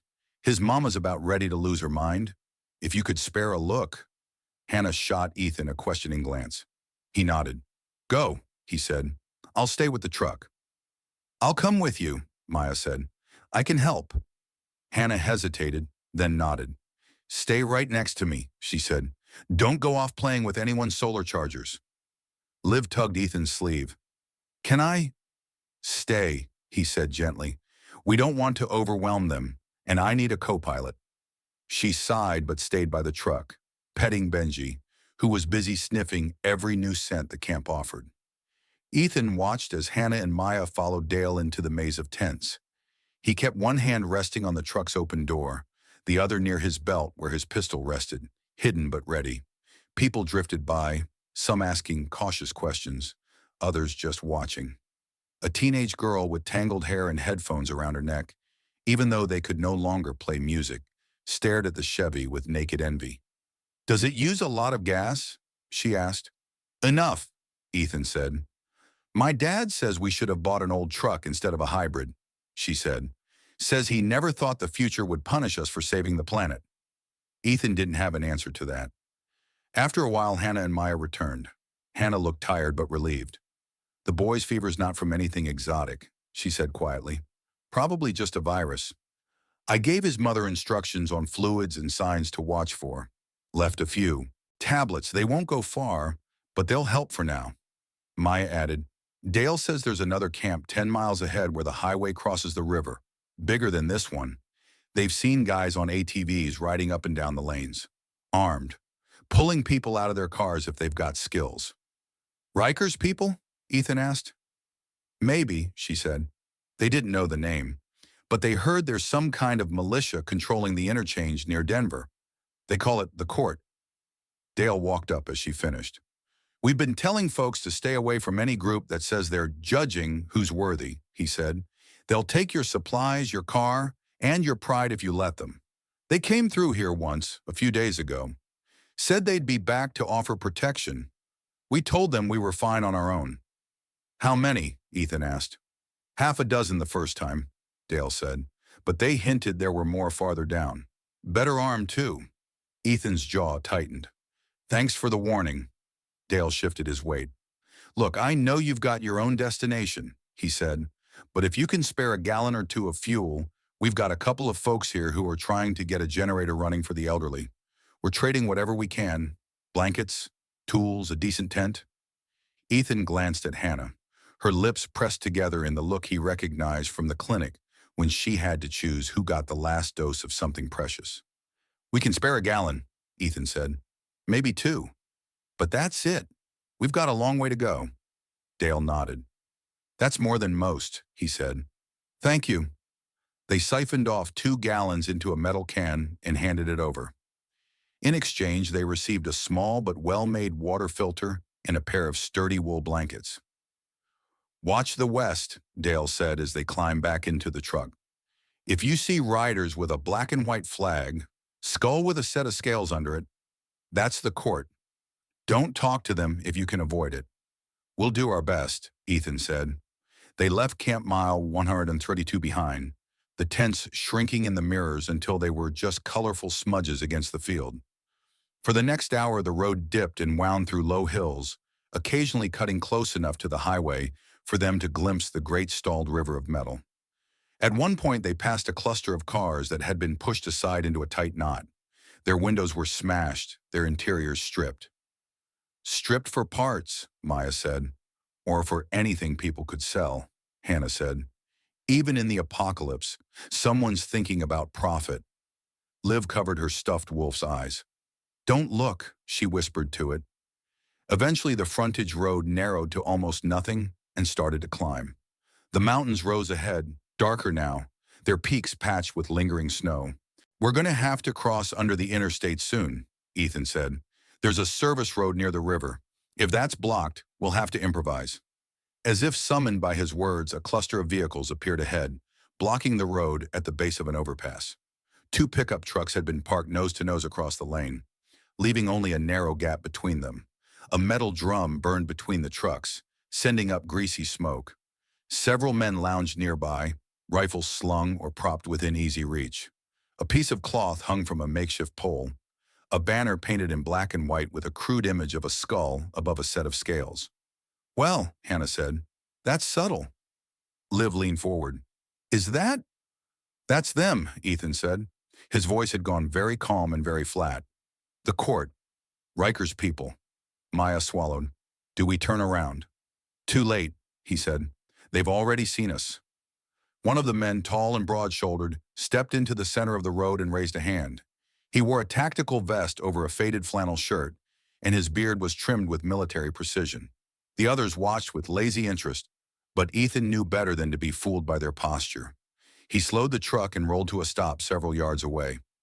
"Windows up," he said. "Nobody moves, nobody talks unless I say." The man approached with easy confidence. When he spoke, his voice was smooth and caring. "Morning, folk," he said. "Welcome to court jurisdiction." "Court?" Ethan asked through the cracked window. "Justice Court, emergency session," the man said. "We're keeping order on these roads, making sure decent people don't get preyed on by looters and scum." "That doesn't come free." "Of course not," Hannah muttered. The man's eyes flicked to her, then to the back seat. He took in Maya, Liv, and Benji with a practiced scan. "Name's Cole," Ethan said. "We're just passing through, heading for family in the mountains." "Everybody's got family in the mountains all of a sudden," the man said with a chuckle. "Here's how it works, Cole. You want to use our road, you pay a toll. Fuel, food, or skills. You give, we let you go. You don't, we assume you're trying to freeload off the system, and we impound your vehicle." "You mean you steal it," Maya muttered. The man's smile didn't reach his eyes. "You've got opinions, kid. That's cute." Ethan kept his expression neutral. "What kind of toll?" "Let's see what you've got," the man said. "Step out, nice and slow." Ethan's fingers brushed the pistol under his jacket, then left it there. "Not yet." He opened the door and climbed out, making sure his hands were visible. The other men straightened a little, their attention sharpening. One stepped casually to the side, cutting off any easy reverse. The leader gestured toward the back of the truck. "Pop it," Ethan did. The sight of the water containers, fuel cans, and crates of food drew a collective breath from the group. "You're rich, Cole," the leader said. "Rich in a way that matters." "We're prepared," Ethan said. "Big difference." "Preparations can be shared," the leader said. "That's what society is, right? Sharing. You want the roads we keep clear? You contribute." Ethan glanced at the highway above them. Abandoned cars still clogged it as far as he could see. "You keep this clear?" "For our people," the leader said. "Not for every random tourist with a dream. Here's what I'm thinking. You leave us 3 cans of fuel, a quarter of that food, and your nurse." The last word landed like a slap. "Excuse me?" Hannah said sharply from the passenger seat. "You heard me," the leader said, eyes never leaving Ethan. "We got camps that need medical staff. You got a nurse." He nodded at Hannah's scrubs, still mostly clean but unmistakable. "We're recruiting. Skilled workers get food, shelter, protection, better deal than dying on some mountain road because your truck hits a rock." Ethan's blood chilled. "She's not up for recruitment," he said. "That's not your call," the man said. "That's the court's call. Judge Riker says anyone with skills that keep people alive belongs with us. You want to argue with that, you come talk to him yourself. But I'll warn you, he don't tolerate selfishness." Hannah opened her door, fury etched across her face. "Selfishness?" she said. "You're extorting fuel and stealing people. That's not selflessness. That's slavery dressed up as patriotism." One of the other men snorted. "She talks pretty," he said. "Judge will like her." The leader's smile thinned. "Ma'am, this is a rough time," he said. "We need order, organization. People can't just scatter wherever they feel like. They need structure. That's what we offer. You join the court, you'll be doing your duty. You stay with these people. You're just playing pioneer until the food runs out." Maya's hand clamped onto Liv's shoulder in the back seat. Liv's eyes were huge, darting between the men and her father. Ethan's mind raced. They were outnumbered, outgunned, pinned between trucks on a narrow road. A direct fight would end badly. Giving in would be worse. "Let's make a deal," Ethan said slowly. "You take some fuel. We'll contribute. But the nurse stays.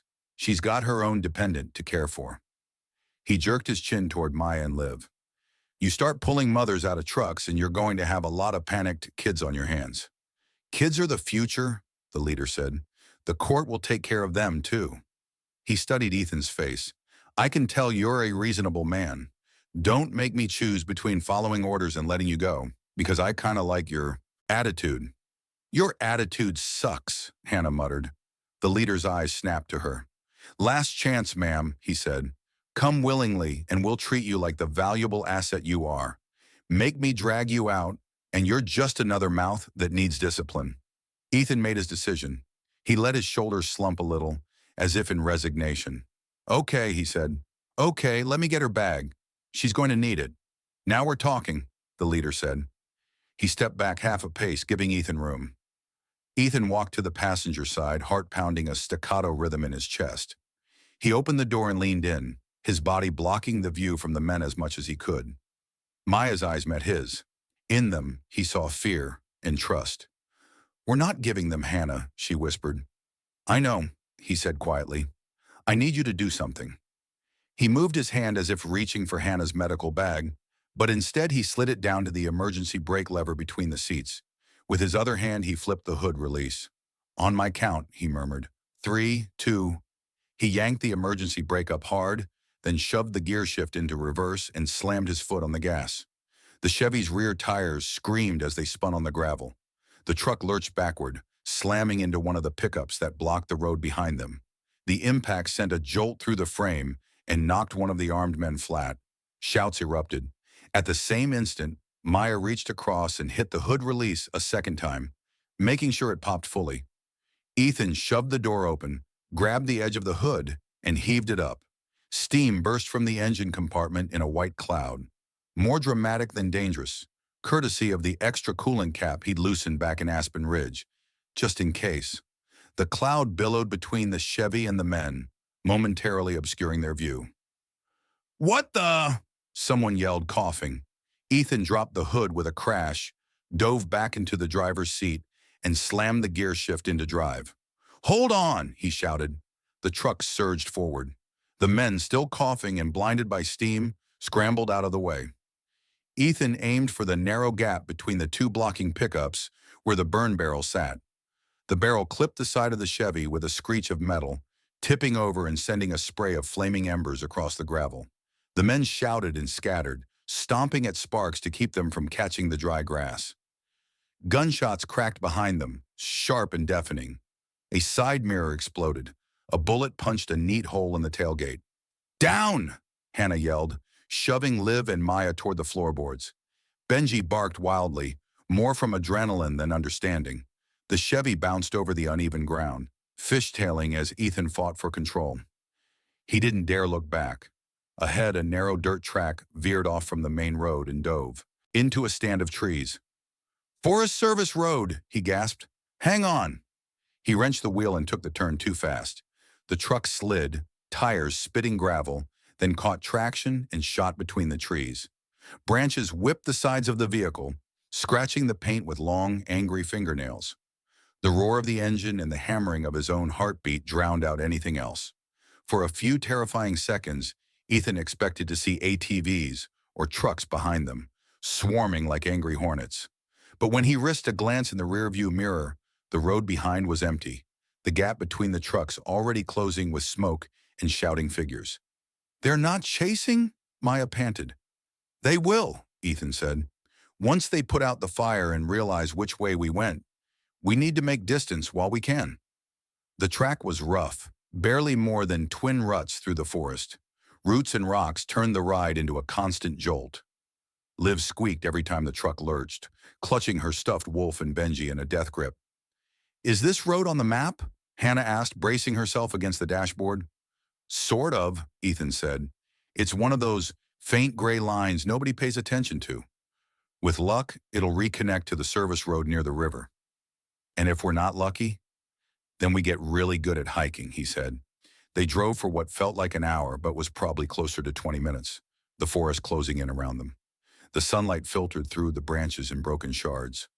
Once, a deer bounded across the track ahead, vanishing into the undergrowth like a ghost. Gradually, the adrenaline began to ebb, leaving a trembling exhaustion behind. Hannah exhaled a long, shaky breath. Next time you're going to fake a mechanical failure, maybe give me more than half a second's warning, she said. Did it work? Ethan asked. Yes, she admitted, though my heart might file a complaint. Maya lifted her head from the floor. That was insane, she said. Insanely cool, but insane. Liv's voice was small. Were they going to take you away? She asked Hannah. Yes, Hannah said honestly. They were going to try. Would they have let you go if we said please? No, Hannah said. Liv swallowed. I don't like those men. Me neither, Ethan said. The track forked ahead, one branch dipping toward the sound of water, the other climbing. Right, Ethan decided, choosing the route that descended. If we hit the river, we can follow it to the service road. Water usually means roads. And people. As if summoned by the thought, they soon heard voices. Ethan slowed, engine idling. The trees thinned, revealing a small clearing near the riverbank. A half-toppled billboard lay on its side, its once promising advertisement for a lakeside resort now grimy and useless. Beside it, the charred skeleton of a bus sat at an angle, its windows blown out, its tires melted into sad black puddles. Jesus, Hannah whispered. The ground around the bus was littered with debris, backpacks torn open, clothes scattered, a shoe lying on its side. Burn marks streaked the sides of the vehicle, black fingers reaching upward. No bodies, at least none they could see. Stay in the truck, Ethan said sharply. He killed the engine and stepped out, senses on high alert. The air smelled of old smoke and river mud. It was quiet in the way of places where something violent had already happened. He approached the bus cautiously, eyes scanning for movement. Hello? He called. Anyone here? Silence. He was about to turn back when he heard it. A faint rustle from behind the fallen billboard. Not the wind. Too deliberate. He shifted his grip on the pistol. I know someone's there, he said. If you're scared, that's okay. We're not with the court. We're just passing through. If you need help, say something. If you're planning to shoot me, please reconsider. I'm having a really long day. Another rustle. Then a voice, thin and hoarse. You're not with them? No, Ethan said. We just escaped them. A face appeared over the edge of the billboard. A teenage girl, maybe 15 or 16. Her hair was hacked short with a knife or scissors, uneven at the edges. Soot streaked her cheeks. Her eyes were enormous in a face that looked too old for her age. Show me your flag, she said. We don't have a flag, Ethan said, unless you count my kid's stuffed wolf. She studied him for a long moment, then slowly rose to her feet. She held a long piece of metal pipe in one hand like a spear. Her other hand trembled. Where are the others? Ethan asked gently. She swallowed. Gone, she said. They took them. Who took them? Hannah called from the truck. She had cracked her door open despite his order, her nurse instincts refusing to stay seated. The court, the girl said bitterly. Riker's people. They hit us yesterday, said they were the law now, said anybody with useful skills had to join them. They took the drivers and the adults who argued. The rest, she gestured at the bus. They set it on fire for wasting fuel. Ethan's stomach turned. How did you get away? I didn't move, she said. They thought I was dead. He saw now the dark stains on her shirt, the blood crusted along one arm. Are you hurt? He asked. It's not mine, she said quickly, then hesitated. Not all of it. Hannah stepped out of the truck, grabbing her bag. I'm coming over, she said. Slowly. The girl watched her warily but didn't run. What's your name? Hannah asked. Jenna, she said after a moment. Jenna Morales. I'm Hannah, Hannah said. That's Ethan. In the truck we've got Maya, Liv, and Benji, who is a very intimidating dog. Benji chose that moment to bark, which helped. Where were you headed, Jenna? Ethan asked. Denver, she said. My mom's there. Or was. She sent for me after. Her gaze flicked to the burned bus. Said the city was safer because it had hospitals and soldiers. Guess she was wrong. We've heard Denver's rough, Ethan said carefully. Rough. Jenna laughed once, a sharp broken sound. They were dragging people out of pharmacies by their hair. The bus driver said it was safer on the road. Then Riker's people came. Said only they could keep order. Their order. She wiped the back of her hand across her eyes, leaving a smear. I waited until they left, but I don't know where to go now. Come with us, Liv called from the truck window. We're going to see a scientist in the mountains.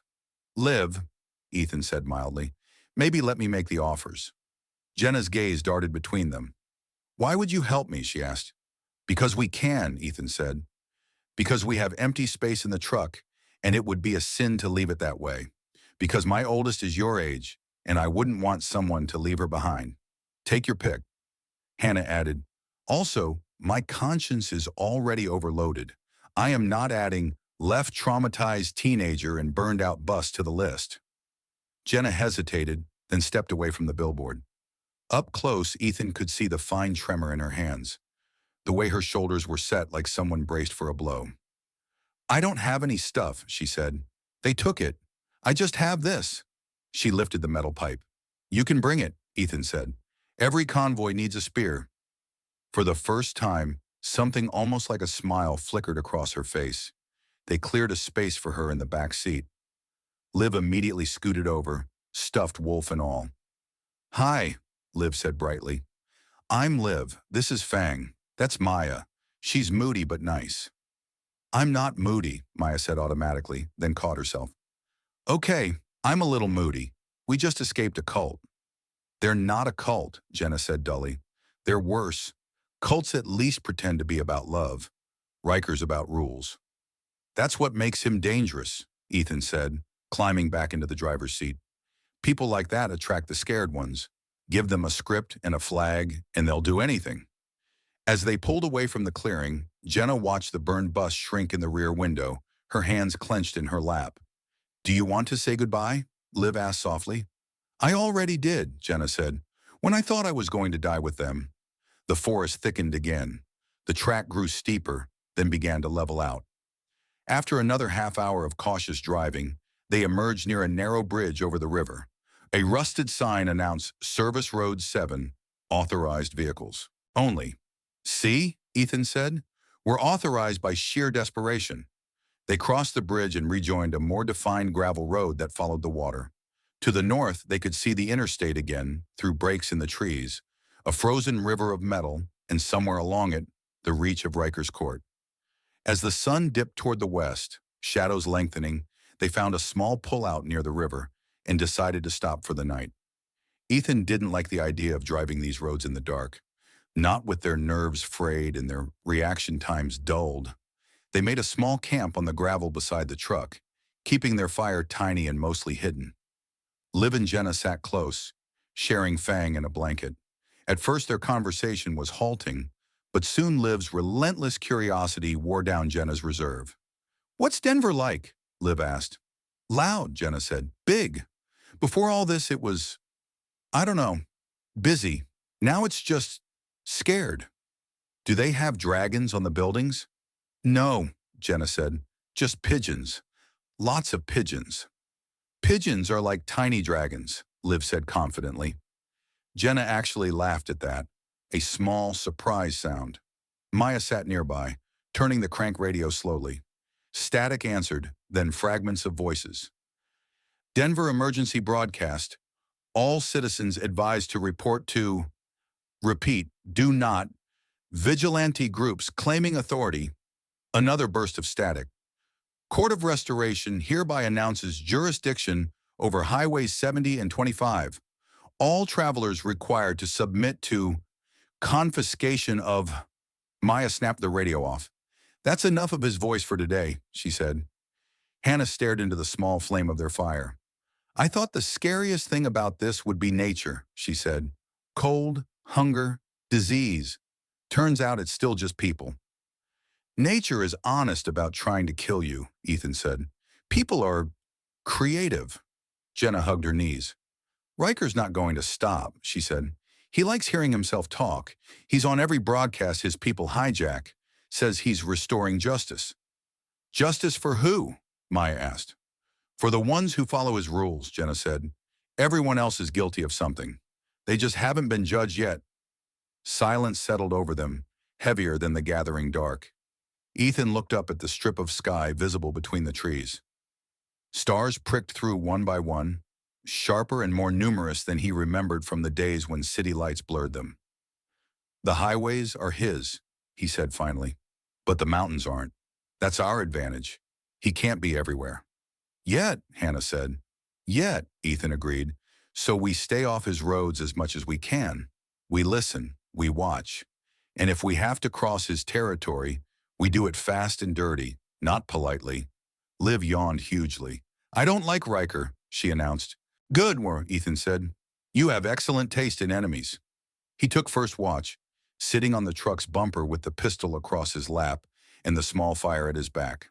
The night hummed with insects and the distant rush of the river. Every crack of a branch made his muscles tighten. He thought of Camp Mile 132, of Dale and his fragile order. He thought of Hanley back in Aspen Ridge, trying to hold a town together with 3 deputies and a battered badge. He thought of Riker's men at the roadblock, their easy arrogance, their certainty that they were the law now. The highways were haunted, all right, not by the dead, but by those who had decided that collapse gave them permission to write new rules in other people's blood. Ethan let the thought sink in, cold and solid. "Okay," he murmured to the dark. "Judge Riker, you wanted to recruit us. Consider us," politely declining. He looked toward the looming silhouette of the mountains.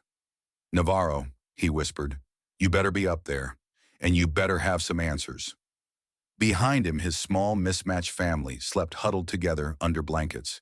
His daughters, Hannah with her overworked conscience, Benji with his unshakable loyalty, and now Jenna, carrying stories of the court like scars. They were driving through a broken world, surrounded by ghosts of the lives people had planned to live. But they were still moving, still choosing. Tomorrow the road would climb higher. Tomorrow the mountains would start in earnest. Chapter 5. Fire on the Plains.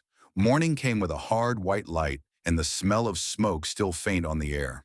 Ethan woke first, his back protesting the hours spent half-sitting against the truck's tire. The river murmured nearby, steady and indifferent. Birds called from the trees above as if it were any other day, as if the world had not rewired itself around a missing current. He checked the others.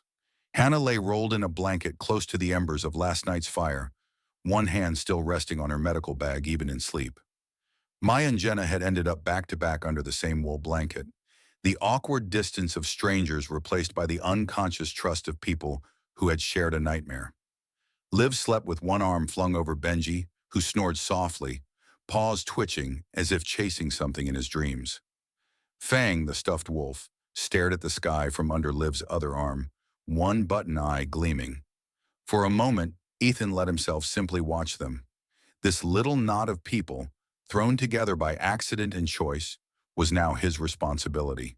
Their safety, their direction, their survival. If he let himself think about it too long, the weight became suffocating. So he didn't think about it too long. He thought in small, manageable pieces. Fuel, water, distance. He stood stretching until his spine popped, and walked to the river to splash cold water on his face. The shock of it cleared the fog from his mind. They ate a breakfast of cold beans from a can and stale crackers, washed down with careful sips from the filtered river water. No one complained. Complaints belonged to the old world, where there had always been something else in the pantry. As they packed up, Jenna hovered near the passenger side, hands restless. "You can still change your mind," Ethan said quietly. "If you want to try to make it back toward Denver." "Denver's gone," she cut in. "Or if it's not, it's worse than what's out here. I'm not going back." "Then you're with us," he said. "That makes you part of the decision-making. If you see something I miss, you say it. If you think I'm being an idiot, you say that too." A faint smile tugged at her mouth. "You're going to regret that last part." "I regret a lot of things already," he said. "Might as well be consistent." They loaded up. Jenna squeezed in beside Liv in the back seat, Fang sitting solemnly between them like a third passenger. Benji sprawled across their feet, tail thumping against the floor. The forest road climbed steadily, switchbacking up the side of a low ridge. The trees grew shorter, more twisted by wind. Then abruptly they were out of the trees altogether. The land opened up. High plains stretched away on the western side of the mountains, a vast rolling sea of grass and scrub. The river cut a glittering line through it, surrounded by a ribbon of greener growth. Here and there, clusters of buildings marked isolated farms. A white house, a red barn, a windmill turning lazily. "The sky's bigger here," Liv said, pressing her hands to the glass. "That's because there are fewer things trying to poke holes in it," Maya said. Jenna shielded her eyes, squinting toward the distant farmhouses. "We're still in Riker country?" she asked. "We're in nobody's country if we can help it," Ethan said. "The more isolated these places are, the less interesting they are to him. For now. For now, Hannah repeated quietly. They followed the dirt road as it wound between fields. In some places, thin rows of green sprouted, signs of an early planting. In others, tractors sat motionless where they died 2 days ago, their drivers presumably now part of camps or courts or graves. Around midday, they saw a windmill turning above a cluster of buildings a mile or so off the road. A battered mailbox by a narrow lane bore a fading name, McKenna. Water, Hannah said, pointing at the windmill. If it's still pumping, they've got a well. And maybe new, Ethan said. And trouble. He slowed at the lane. What do you think? He asked. About what? Maya asked. Stopping or not? Yeah, he said. We're low on friendly faces, but every time we stop, we risk picking up a different kind of problem. Hannah studied the farm. A couple of cows grazed in a fenced field, tails flicking. Two figures moved near the barn, indistinct at this distance, but upright and purposeful.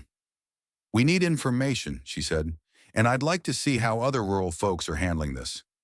Could be we're overestimating the chaos, or underestimating it. We also need to refill water and stretch our fuel as far as possible, Ethan added. A farm like this might have diesel, maybe a working tractor we can swap parts from. In other words, Jenna said, we need them more than they need us.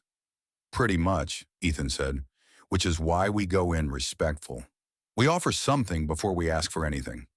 Medical help, Hannah said. Mechanical help. That's our currency now. Liv piped up. And dragon drawings. Those too, Ethan said.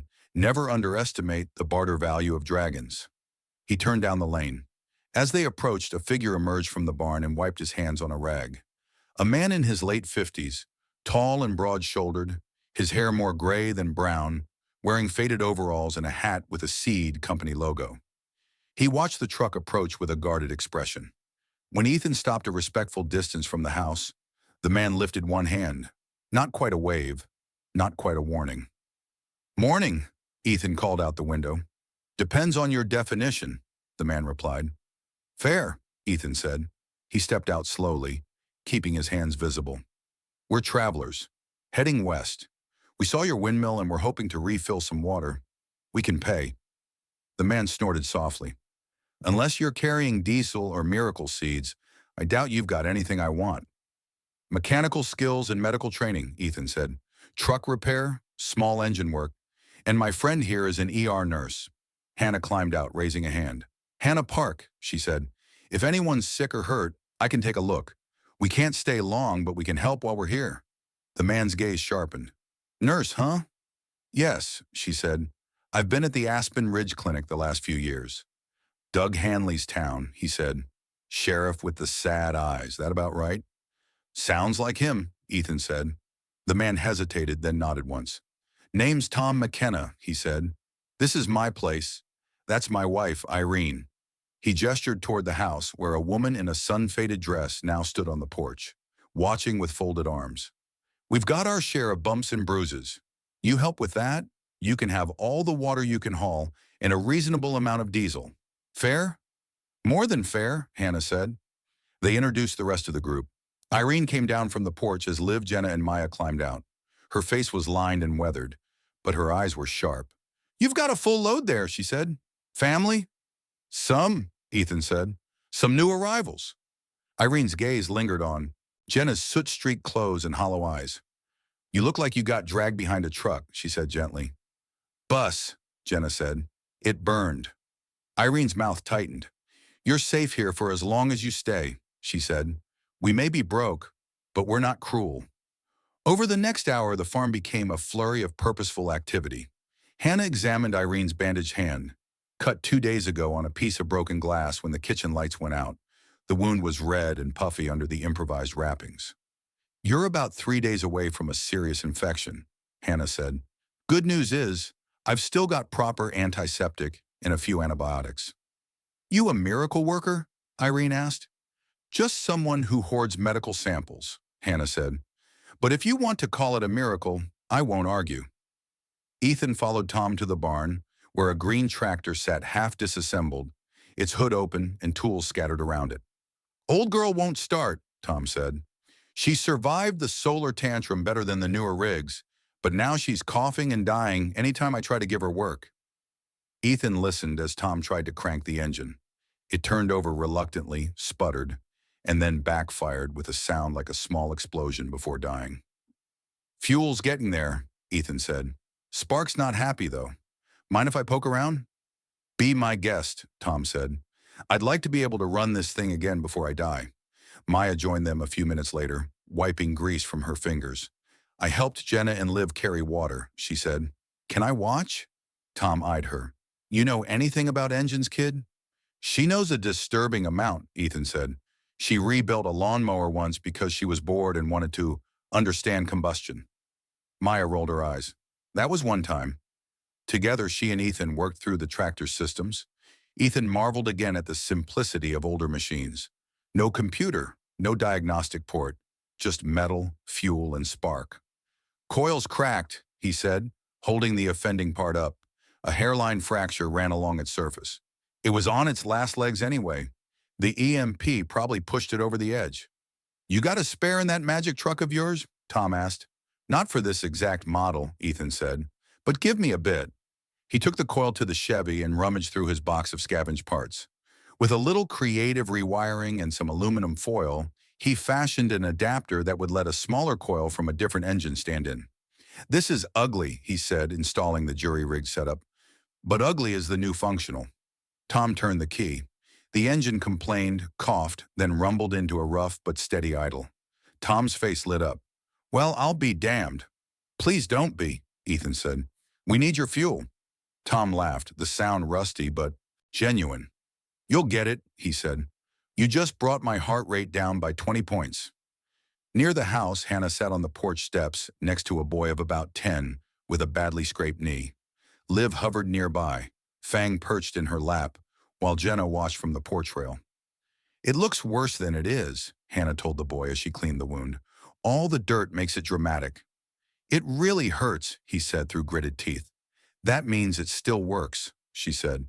"If it stops hurting completely, then we worry." "What's your name?" Liv asked. "Caleb," the boy said. "I tried to ride my bike fast when the lights went out, to see if I could outrun it." "Could you?" Liv asked. "For a little while," Caleb said. "Then the porch jumped in front of me." "Porches are tricky like that," Jenna said quietly. Hannah wrapped the cleaned scrape in fresh gauze. "There, no sprinting marathons for a couple of days. Walking is fine. Falling is optional." Irene stood in the doorway, watching. "Thank you," she said. "The clinic's too far to walk, and the truck's dead. I was just hoping it wouldn't turn green and fall off." "Statistically unlikely," Hannah said. They had just begun to relax into the rhythm of the farm when trouble arrived. It came first as a smudge of dust on the horizon, moving along the distant county road. Ethan noticed it when he went to check the line of sight from the barn. "Vehicle," he called. "Single, coming fast." Tom joined him, squinting. "ATV," he said. "No, two, maybe three." "Damn." "Riker?" Ethan asked. "Could be kids joyriding," Tom said. "Could be the other thing." Ethan's gut told him it was the other thing. The ATVs veered off the main road, cutting a direct line across the field toward the farm. As they drew closer, Ethan saw three riders, two men and a woman, all with rifles slung and bandanas around their necks. Their vehicles kicked up rooster tails of dust. "Inside," Ethan said to Maya, Jenna, and Liv. "Now." Maya opened her mouth to protest, then thought better of it. She herded the younger girls toward the house. Benji trotted after them, hackles rising. Tom muttered a curse under his breath. "I was hoping we had more time before they tried us again." "Again?" Ethan said. "You've seen them before?" "Came through yesterday," Tom said. "Said they were inspecting for security vulnerabilities. I told them my vulnerability was wasting time on grifters. They didn't care for that." The ATVs rolled to a stop in a line a few yards from the barn. The riders dismounted and practiced unison. One of the men, blond and clean-shaven, stepped forward. His rifle hung casually from a sling, but his hands moved with the easy precision of someone who knew exactly how much damage it could do. "Afternoon, Mr. McKenna," he said. "You get our message about the court's protection plan?" "I got your threats," Tom said. "They were hard to miss." "Threats is an ugly word," the blond man said. "We prefer conditions." So, condition update. The court has extended its protection zone another 20 miles. That includes your farm. Congratulations. I didn't ask for an extension, Tom said. You don't have to, the man said. That's the beauty of it. We cover the roads, keep looters away, make sure nobody comes to take what's yours. In return, you contribute. Already heard that pitch, Tom said. Already declined. And we gave you 24 hours to reconsider, the man said. We're here for your answer. My answer's the same, Tom said. You and your club ain't the law here. I've been paying taxes to the state and county for 30 years. Until they tell me different, that's where my loyalty lies. The blond man smiled thinly. The state and county can't get a patrol car out of their own parking lots, he said. We can. The power vacuum has been filled. You're a smart man, Mr. McKenna.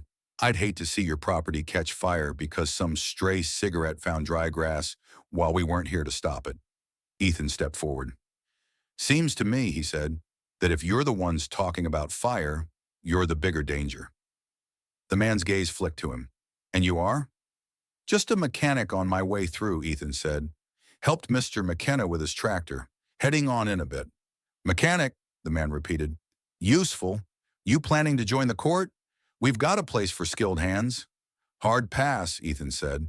The man's smile didn't waver, but his eyes went colder. Shame, he said. Judge Riker's building something bigger than any of you understand. You keep saying no to the future, you might find the future has no place left for you. Funny, Ethan said. That's what we say about solar flares. The woman writer chuckled once, but a sharp look from the blond man shut her up. Last chance, he said. You sign on with us. We mark this farm as allied. We keep an eye on it. We make sure nobody comes around asking questions you don't want to answer. You tell us to shove off, we assume you've got something to hide, or that you're too stubborn to live. Judge doesn't waste resources on stubborn. Tom folded his arms. Then I guess Judge should start saving his resources, he said, because I'm stubborn as hell. The blond man's face lost the pretense of warmth entirely. We'll be back, he said. When we are, you might find your water fouled or your fields mysteriously burned. We'll try to get here in time to help, of course. But help goes first to those who help us. That a promise or a confession? Ethan asked. The man looked at him like someone noticing a fly that refused to be swatted. You talk a lot for someone with no flag, he said. Be careful. The court keeps records. We keep our own, Ethan said. The ATVs roared back to life. The riders swung up and sped away, dust trailing behind them like a dirty tail. Tom exhaled slowly. Damned vultures, he said, circling and waiting for something to die so they can call it order. They burned a bus yesterday, Jenna said quietly from the porch. After they took the adults. Said it was wasteful. They don't care about order. They care about control. Tom glanced at her, read the truth in her face, and nodded grimly. Then we're going to have to be careful, he said, and maybe mean when we need to be. For the rest of the afternoon, they worked with a new urgency. Ethan checked and double-checked the truck's tie-downs and fuel levels. Hannah wrote out detailed notes for Irene on wound care, infection signs, and water sanitation. Maya helped Tom and Caleb rig a simple alarm system on the lane, a line of cans strung on wire that would rattle loudly if a vehicle or person tripped them. Clouds built on the horizon, thick and smeared with brown. At first, Ethan thought it might be weather. Then the smell hit him stronger. Smoke, dry and fierce. Fire, he said. Tom joined him at the fence and sniffed the air. Grass fire, he said. Close. How close? Hannah asked. Tom scanned the horizon. Hard to say. Wind's shifting. Could be a couple miles. Could be less. As they watched, a thin line of darkness appeared at the far edge of a fallow field. Not smoke this time. Flame. It rolled low and fast, a licking tongue racing through the dry grass. Who started it? Irene breathed. Tom spat into the dirt. Anyone with a match and no brains, he said. Or Riker's kids, reminding us they exist. It's moving toward us, Maya said. Her voice was flat, analytic. The winds? She broke off as a gust hit them, hot and dry, driving the smell of burning straight into their lungs. Okay, Ethan said. We need a plan. Tractor can cut a fire break, Tom said immediately. If I run a line around the house and barn, turning up the soil, it might slow it down. We've done it before when lightning set the far field alight. Do it, Ethan said. What can we do? Clear anything flammable away from the buildings, Tom said. Wet down roofs if we can. Irene, get the hoses. I will, she said, already moving. Hannah grabbed her bag. If anyone gets burned, you handle that, Ethan said.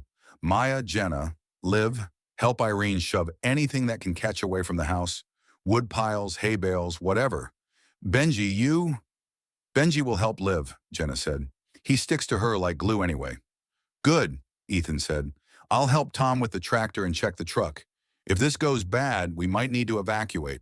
Fast. The next half hour blurred into a frantic dance. Tom ran the tractor along the field edges, its improvised coil wheezing but holding. The plow chewed a dark line through the yellow-brown grass, exposing soil that wouldn't burn. Ethan jogged alongside at times, clearing stones and debris before they could damage the blade. At the house, Irene directed a small army of children, Caleb, Liv, and Jenna, dragging wooden crates and loose boards away from the walls. Maya climbed onto the roof with a hose, spraying down shingles until they gleamed dark and wet. The fire grew.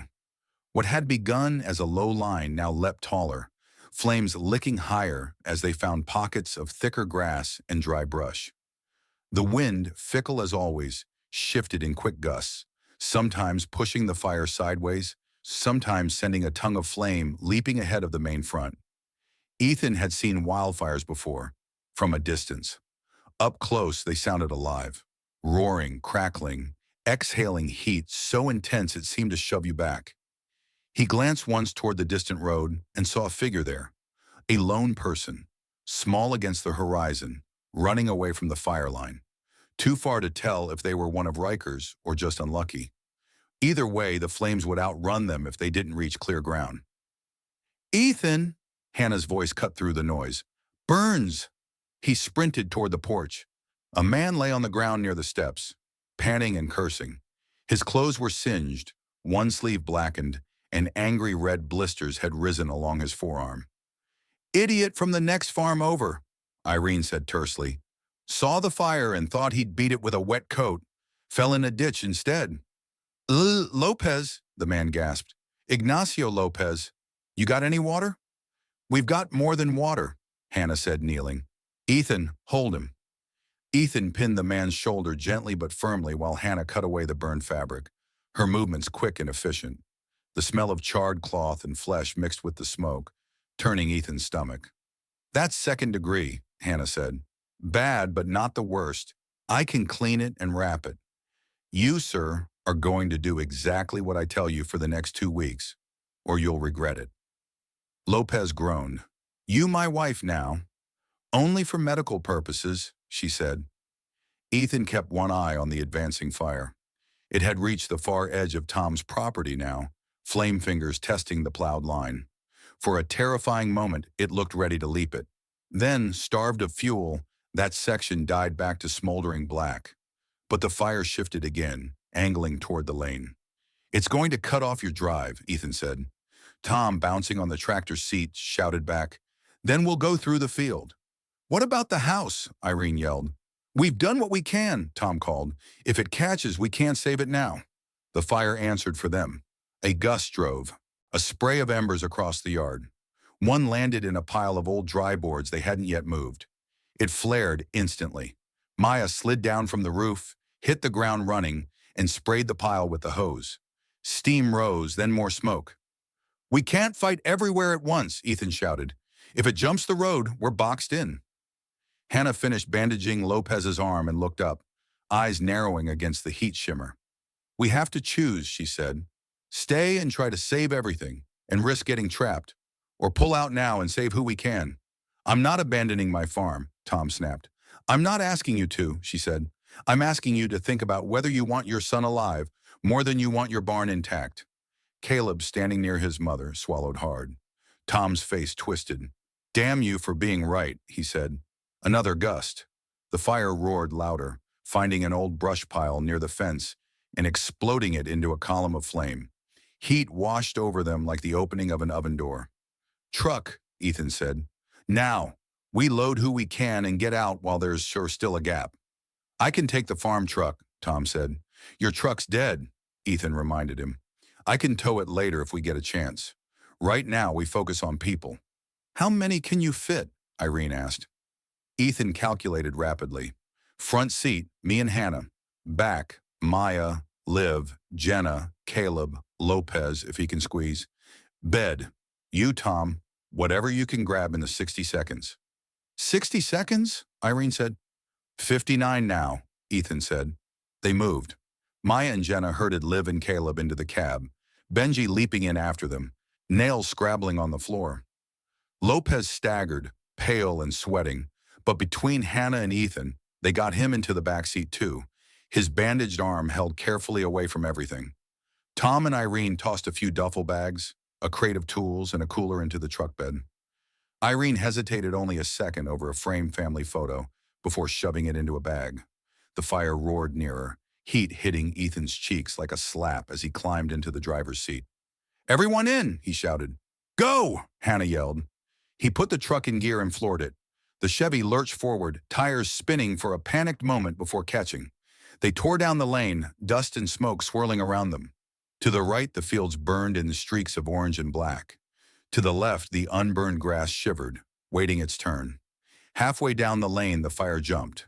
A tongue of flame, whipped by a freak gust, leapt across the bare dirt and caught the roadside weeds. They flared, forming a small but deadly wall right where the lane met the road. Dad! Maya screamed. Ethan gritted his teeth. Slowing would mean getting overtaken. Stopping would mean letting the fire surround them. There was only one choice. Hold on, he shouted. He aimed for the thinnest part of the flames and hit the gas. The truck plunged through a curtain of heat and smoke. For an instant, the world became orange and black, the windshield alive with flickering light. The interior baked. Liv screamed. Benji howled. Jenna cursed. Then they were through, bursting onto the gravel road beyond like a swimmer breaking the surface. Ethan didn't slow until they were several hundred yards away, the farm shrinking behind them into a shimmering mirage of smoke and flame. He pulled into a shallow ditch and stopped, hands shaking on the wheel. For a moment, no one spoke. The only sound was their labored breathing and the faint crackle of distant fire. Everyone okay? He managed. I'm fine, Maya said, voice shaking. Never doing that again. But fine. Alive, Jenna said. I think my eyebrows are shorter.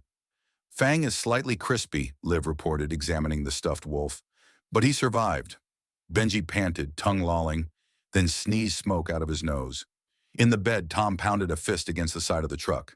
Damn it all, he said. Damn it to hell. They climbed out carefully. The farm was a hazy shape in the distance now, half obscured by smoke. They could see sections of field burned black, others still untouched. The house's roof glistened wetly from the water they'd poured on it. Flames licked at the far edges of the property, but it was impossible from here to tell how much would be saved and how much would be lost. We might have helped, Ethan said softly. The plow line, the hoses, it could hold. Or the wind could shift and take it all, Tom said. I should be there. You wouldn't make it on foot, Hannah said, and the tractor can't outrun that fire if it turns on you. You made the call that kept your family alive. That's not nothing. It's not enough, Tom said. Irene put a hand on his arm. It's what we have, she said. The rest we'll see when it clears. Until then, we stay alive. Caleb wiped tears from his face with the back of his hand, trying to pretend they were sweat. Liv slipped her small hand into his without saying anything. He squeezed it. After a few minutes, the worst of the flames moved on, racing toward another stretch of open field where there was nothing much to burn. The smoke hung heavy, but the immediate threat lessened. We can take you to the next big junction, Ethan said to Tom and Irene. From there, you can decide whether to head toward town or circle back when it's safe. Tom looked at his fields, his house, his barn. I'm not leaving for good, he said. This is my land. Been in my family 3 generations. But I've got to know how bad it is first. If the house is gone, if the well's fouled. He shook his head. Drive us to the ridge up there, he said, pointing to a rise a mile ahead. From there, I can see most of the property. You can go. On after that. They climbed back in. Ethan drove slowly this time, both to avoid kicking more sparks and because all of them were drained. At the ridge, Tom asked him to stop. He and Irene climbed out and stood side by side, staring back at their farm. Caleb stood between them, one hand in each of theirs. The smoke had thinned enough that they could see the full picture now. The fields were a patchwork, some stripes burned to bare earth, others spared. The barn's roof was scorched but still standing. The house miraculously remained intact, its wet roof steaming but unburned. Tom sagged. "Stubborn old place," he said. "Refuses to die." "Sounds like its owner," Irene said. They turned back to Ethan. "You're not staying?" Ethan asked. Tom shook his head. "We'll circle back on foot from here," he said. "The fire's moved past the lane. We can find a safer path. You've got your own road to run." "I've still got that fuel for you," Irene reminded him. "Tom?" Tom opened one of the duffel bags. Inside sat 2 5-gallon diesel cans, sealed and full. "You earned this," he said, handing them off. "Tractor would have been dead without you. We'd have had no chance at that fire break." Ethan accepted the cans, feeling their weight. "We didn't do it for payment," he said. "Doesn't matter," Tom said. "In this world, you pay what you owe. We owe you diesel. And one more thing." He looked at Jenna. "You said Riker burned that bus," he said. "If he comes back here and asks about travelers, I'll remember your faces, but I won't repeat them. You're ghosts as far as I'm concerned." "Thank you," Jenna said quietly. Irene hugged Hannah, surprising them both. "You tell that son of yours," she said, "that his mama crossed fire lines to get to him. He better appreciate it." Hannah blinked hard. "Believe me," she said. "I'll make sure he does." They said their goodbyes. Caleb lingered near Liv. "You really draw dragons?" he asked. "Yeah," she said, "lots. You want one to put in your new room if the old one got smoky?" He nodded vigorously. "Can you make it breathe water instead of fire?" She grinned. "Definitely." She climbed back into the truck and, with the seriousness of someone signing a treaty, tore a page from her sketchbook and drew a dragon coiled protectively around a little house, water streaming from its mouth onto the roof. She carefully tore it out and handed it to Caleb through the window. "This one puts out fires," she said. "Keep it somewhere safe." Caleb held the drawing like it was a sacred relic. "I will," he said. Benji stuck his head out and licked Caleb's hand once. A dog's blessing. Then they were on the road again, the McKenna farm shrinking behind them, smoke curling up like a question mark into the pale sky. For a long time no one spoke. The adrenaline crash left them, hollow and heavy. Eventually Jenna broke the silence. "Back at the bus," she said, voice low. "Before the court came, we stopped at a rest area. There was a sign about wildfire danger, big arrow pointing at high." The driver laughed and said it had been stuck there for years. "I thought it was just decoration." "It never was," Hannah said. "We just got used to ignoring it." Maya leaned her head against the window. "Feels like that's the whole world now," she said. "Warning signs we laughed at until they started burning." Liv hugged Fang close. "We helped," she said stubbornly. "We didn't just run away. We helped." "You did," Ethan said, "and that matters, but we can't help everyone. If we try, we'll burn out before the world does." "Are we still going to the scientist?" Jenna asked. "Yes," Ethan said. "As long as this truck moves and we can put 1 mile between us and Riker, we keep going. Navarro's still our best shot at something that isn't just reacting." He checked the fuel gauge. Thanks to Tom's diesel, they had a cushion now, a margin for bad roads or unexpected detours. The plains stretched ahead, gradually sloping upward toward the mountains. The sky arched over them, impossibly vast. Smoke smudged the horizon in places, marking other fires, other accidents, other lives reshaping themselves around loss. Ethan adjusted his grip on the wheel. Behind them, they had left a town, a camp, and a farm, all fragile pockets of normal trying to survive in a world that had forgotten what normal meant. Ahead, somewhere beyond the ridges, Navarro's observatory waited, a question mark in concrete and steel. Between here and there, the road would offer more choices, more dangers. Today it had been fire. Tomorrow the mountains. He stepped on the gas just a little harder. The truck responded, rumbling forward into the shimmering afternoon, carrying them deeper into the broken, burning plains and whatever came next. Chapter 6. The Mountain Gate. By late afternoon, the land had begun to rise in earnest. The gentle rolling plains hardened into ridges and folds. The road under the Chevy's tires tilted upward, weaving between rocky outcroppings and clusters of pine. The sky felt closer here, framed by mountains that had been watching long before power lines and highways arrived, and would still be watching long after. Liv pressed her nose to the window. "We're really going into the mountains," she said, voice half awe, half relief, like actually into them. "Last chance to ask to turn around and enroll in a boring suburban school," Ethan said. She wrinkled her nose. "I choose mountains." "Good," he said. "Mountains are already winning in the still exist category." The truck's engine labored a little more with each mile. Ethan listened to it the way he used to listen to rotors and engines on deployment. Tuned for any new rattle or whine that might spell trouble. Jenna leaned forward from the back seat, peering ahead like she could will the road to flatten.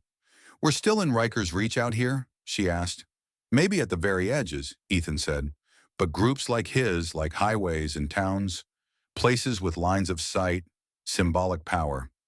The higher you go, the less reward there is for conquest." "So we're going where there's nothing worth conquering," she said. "That's the theory," he said. "Unless you're a solar scientist, I guess." "Or a dragon," Liv added. Hannah, in the passenger seat, scanned the ridges as if expecting the mountains themselves to throw problems at them. "Rock slides," she said. "Washed-out roads. Old bridges. Just because Riker can't get a truck up here doesn't mean the terrain's going to be nice. That's why we brought a mechanic," Ethan said. "And a nurse," she said. "And a dog," Liv said, scratching Benji's neck. "And a dragon designer." "And one very tired teenager," Maya said, rubbing her eyes. "You can sleep when we're inside a concrete mountain bunker," Ethan said. "Until then, I need your brain awake." They passed a faded highway sign half swallowed by weeds. The numbers were barely readable, but the arrow pointed toward a state park Ethan knew they'd bypassed years ago for a more efficient route. "State park roads might still be intact," he said. "Campgrounds, ranger stations, places built for access even without full infrastructure. And places where people might have fled to," Hannah said. "We'll take what we get," he said. As if conjured by their talk, a wooden sign appeared around the next bend. "Raven Crest Trailhead, 1 mile." An arrow pointed toward a narrower side road climbing between trees. "That's our break spot," Ethan said. "We're all running on fumes." "I thought the truck had more diesel now," Liv said. "I meant the people," he said. "The truck has 2 cans of hope. We don't." They turned onto the side road. It was barely wider than the Chevy, a lane of cracked asphalt fringed with gravel and pine needles. Branches overhung in places, scraping the roof with fingernails of bark.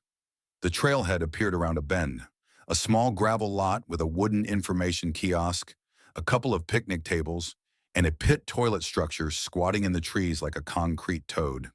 Several cars and SUVs sat parked haphazardly, some with doors still open, others with trunks gaping, as if their owners had abandoned packing midway.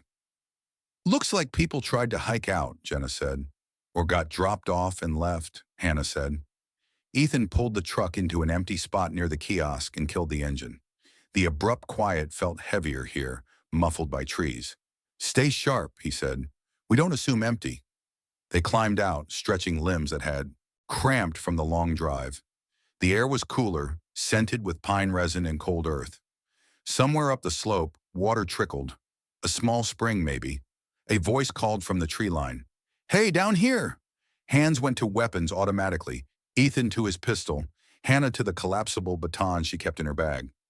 Maya froze, eyes narrowing toward the sound. The voice came again. "We're not armed. Well, not much." "That's very reassuring," Jenna muttered. A man stepped into view from a narrow trail leading off from the lot. He was in his 40s, compact and fit, wearing a hiking pack and clothes too clean to have been out here for long. One leg of his pants was torn at the knee, dark with dried blood. Behind him came another person, taller, carrying a makeshift crutch fashioned from a branch and webbing. The crutch supported a young man in his 20s, face pale and drawn, one leg splinted stiffly from ankle to thigh, with trekking poles and duct tape. 2 more followed, a woman with sunburnt cheeks and a teenager with a camera hanging uselessly around his neck. The leader raised his hands when he saw Ethan's stance. "Easy," he said. "We're hikers, not raiders. I'm Owen. This is Tessa, Mark, and Jamie. We've been stuck up here since whatever it was. We heard your engine and decided to gamble you were friendlier than the bugs." Hannah's eyes went straight to the injured leg. "How long ago?" she asked. "Yesterday," Owen said. "We were trying to get down from the ridge. Mark slipped on some loose rock, went down hard. We did what we could." He nodded at the improvised splint. "I'm a climbing instructor, not an orthopedic surgeon." "Good splint," Hannah said, already moving toward Mark. "You kept it straight. That probably saved him from making it worse." Mark tried for a grin and managed a grimace. 10 out of 10 do not recommend," he said through clenched teeth. "We left a note on the kiosk," Tessa said. "In case anyone came. The cars won't start. Radios are dead. I was about 2 hours away from trying to drag them down the canyon on a tarp." "Glad you didn't," Hannah said. "You'd have 3 patients instead of 1. Ethan lowered his pistol but didn't holster it yet. "We're heading deeper into the mountains," he said. "We don't have room to become a shuttle service for every stranded group." Owen nodded. "We're not asking for a ride to Disneyland," he said. "Just a little help. Mark can't walk far on that leg. If you can at least get us to where the road meets the main pass, there are ranger cabins. Maybe someone left something useful." "We can do better than maybe," Hannah said, kneeling by Mark's injured leg. "How much pain are you in?" "On a scale of 1 to 10, he said.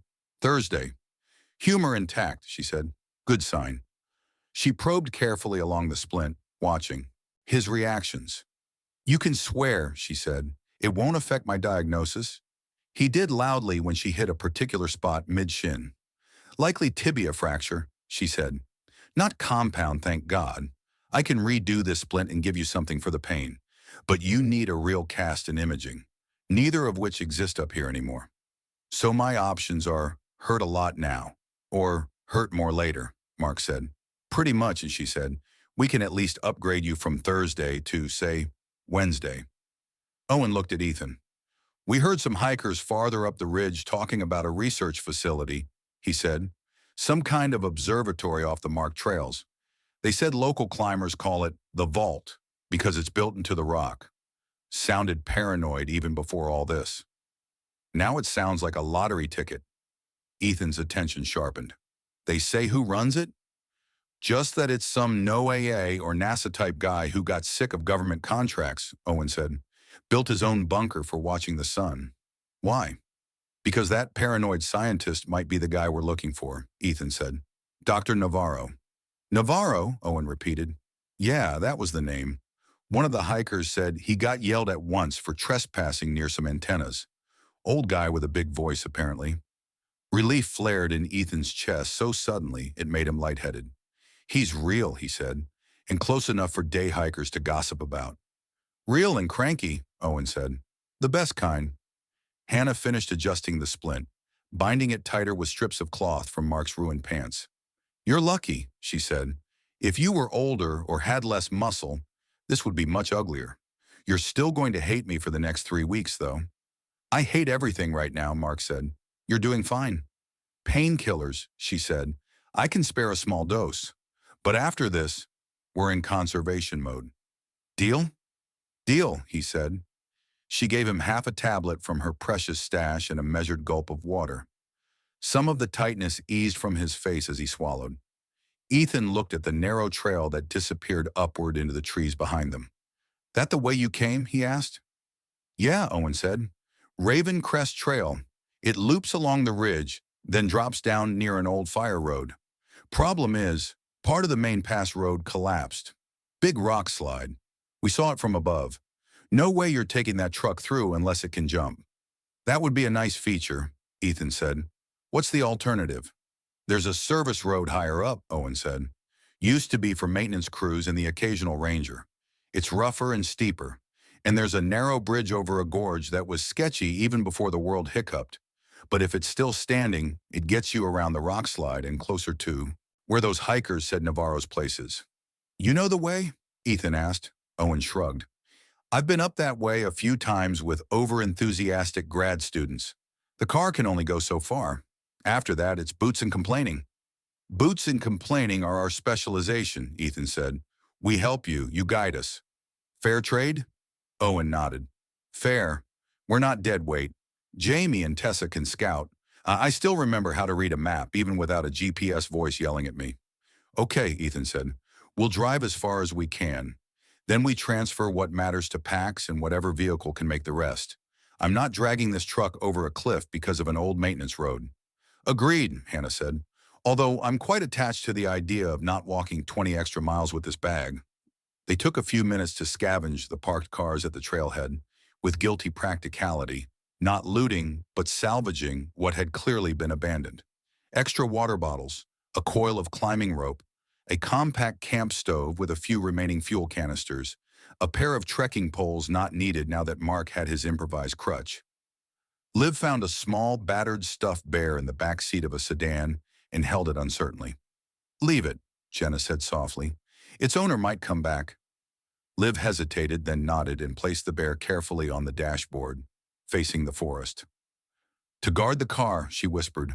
With Owen's directions, they left the trailhead via a narrower spur road that branched off the main access. It climbed quickly, the truck's engine growling in protest. You're pushing her, Hannah said. I know her, Ethan said. She'll complain, but she'll do it. The service road, once gravel, now more rock than anything, twisted along the mountainside. Trees closed in, then fell away, revealing sheer drops that made Liv squeak and press closer to Benji. Don't look down, Jenna advised. What if I want to? Liv asked. Then hold on tight, Jenna said.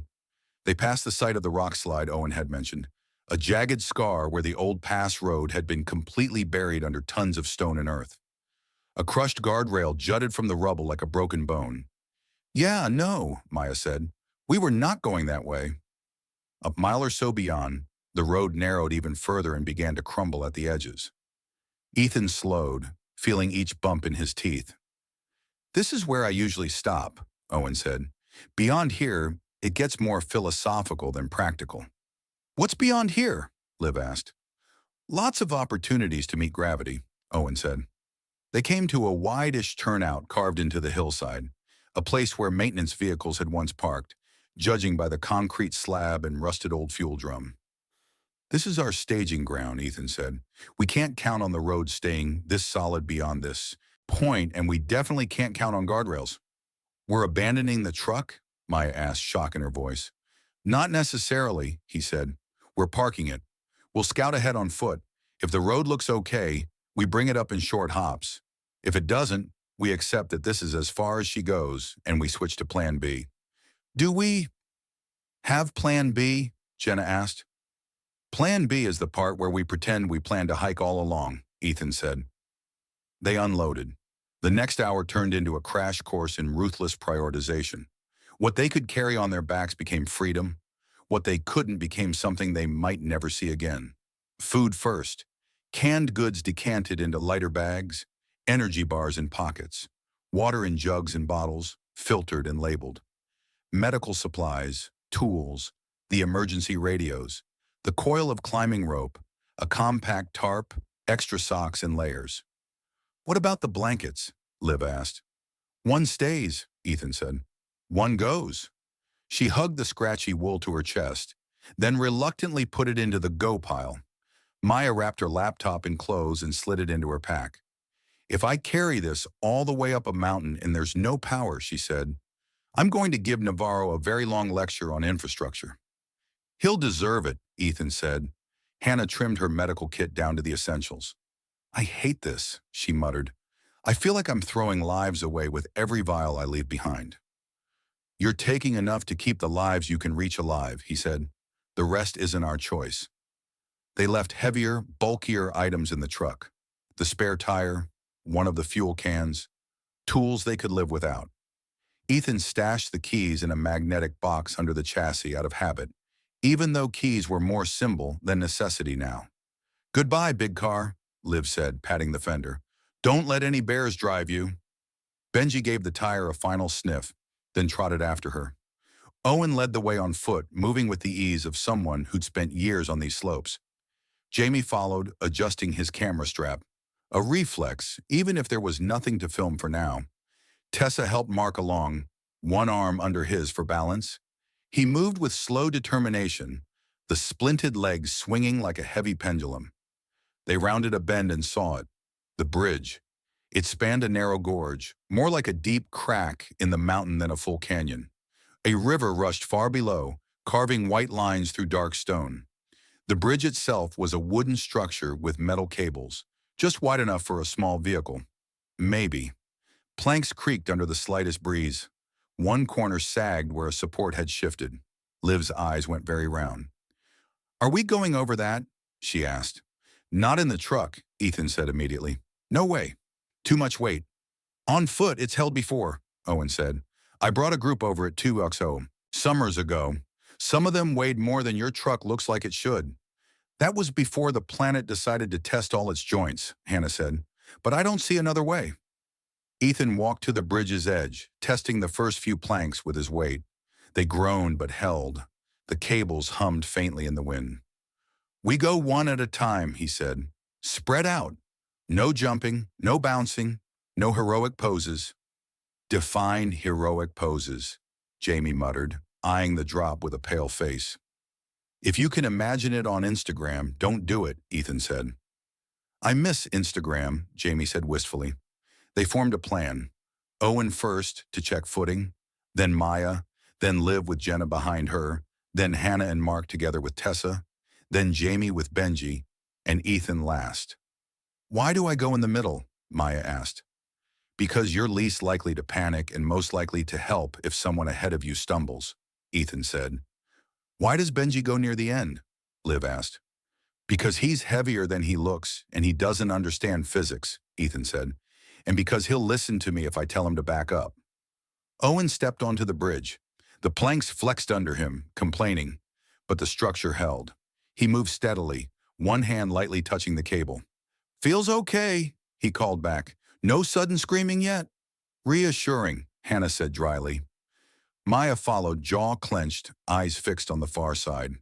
The bridge swayed slightly under her, but she kept her steps measured. "Don't look down," Jenna said to Liv. Liv looked straight ahead. "If I don't look down, how do I know I'm not flying?" she asked. "Because I will personally hold you to the bridge," Jenna said. They crossed in careful sequence, the wood groaning, the cables humming. The gorge yawned below, offering cold air in the constant roar of water. Jenna kept one hand on Liv's shoulder the whole time, her knuckles white. When they reached the other side, Liv let out a breath she seemed to have been holding for hours. "That was like a dragon's tongue," she said. "If dragons were made of wood and bad decisions." Hannah and Tessa moved slowly with Mark between them. His splinted leg forced him to take small, precisely placed steps. Every few feet, he paused, breathing hard.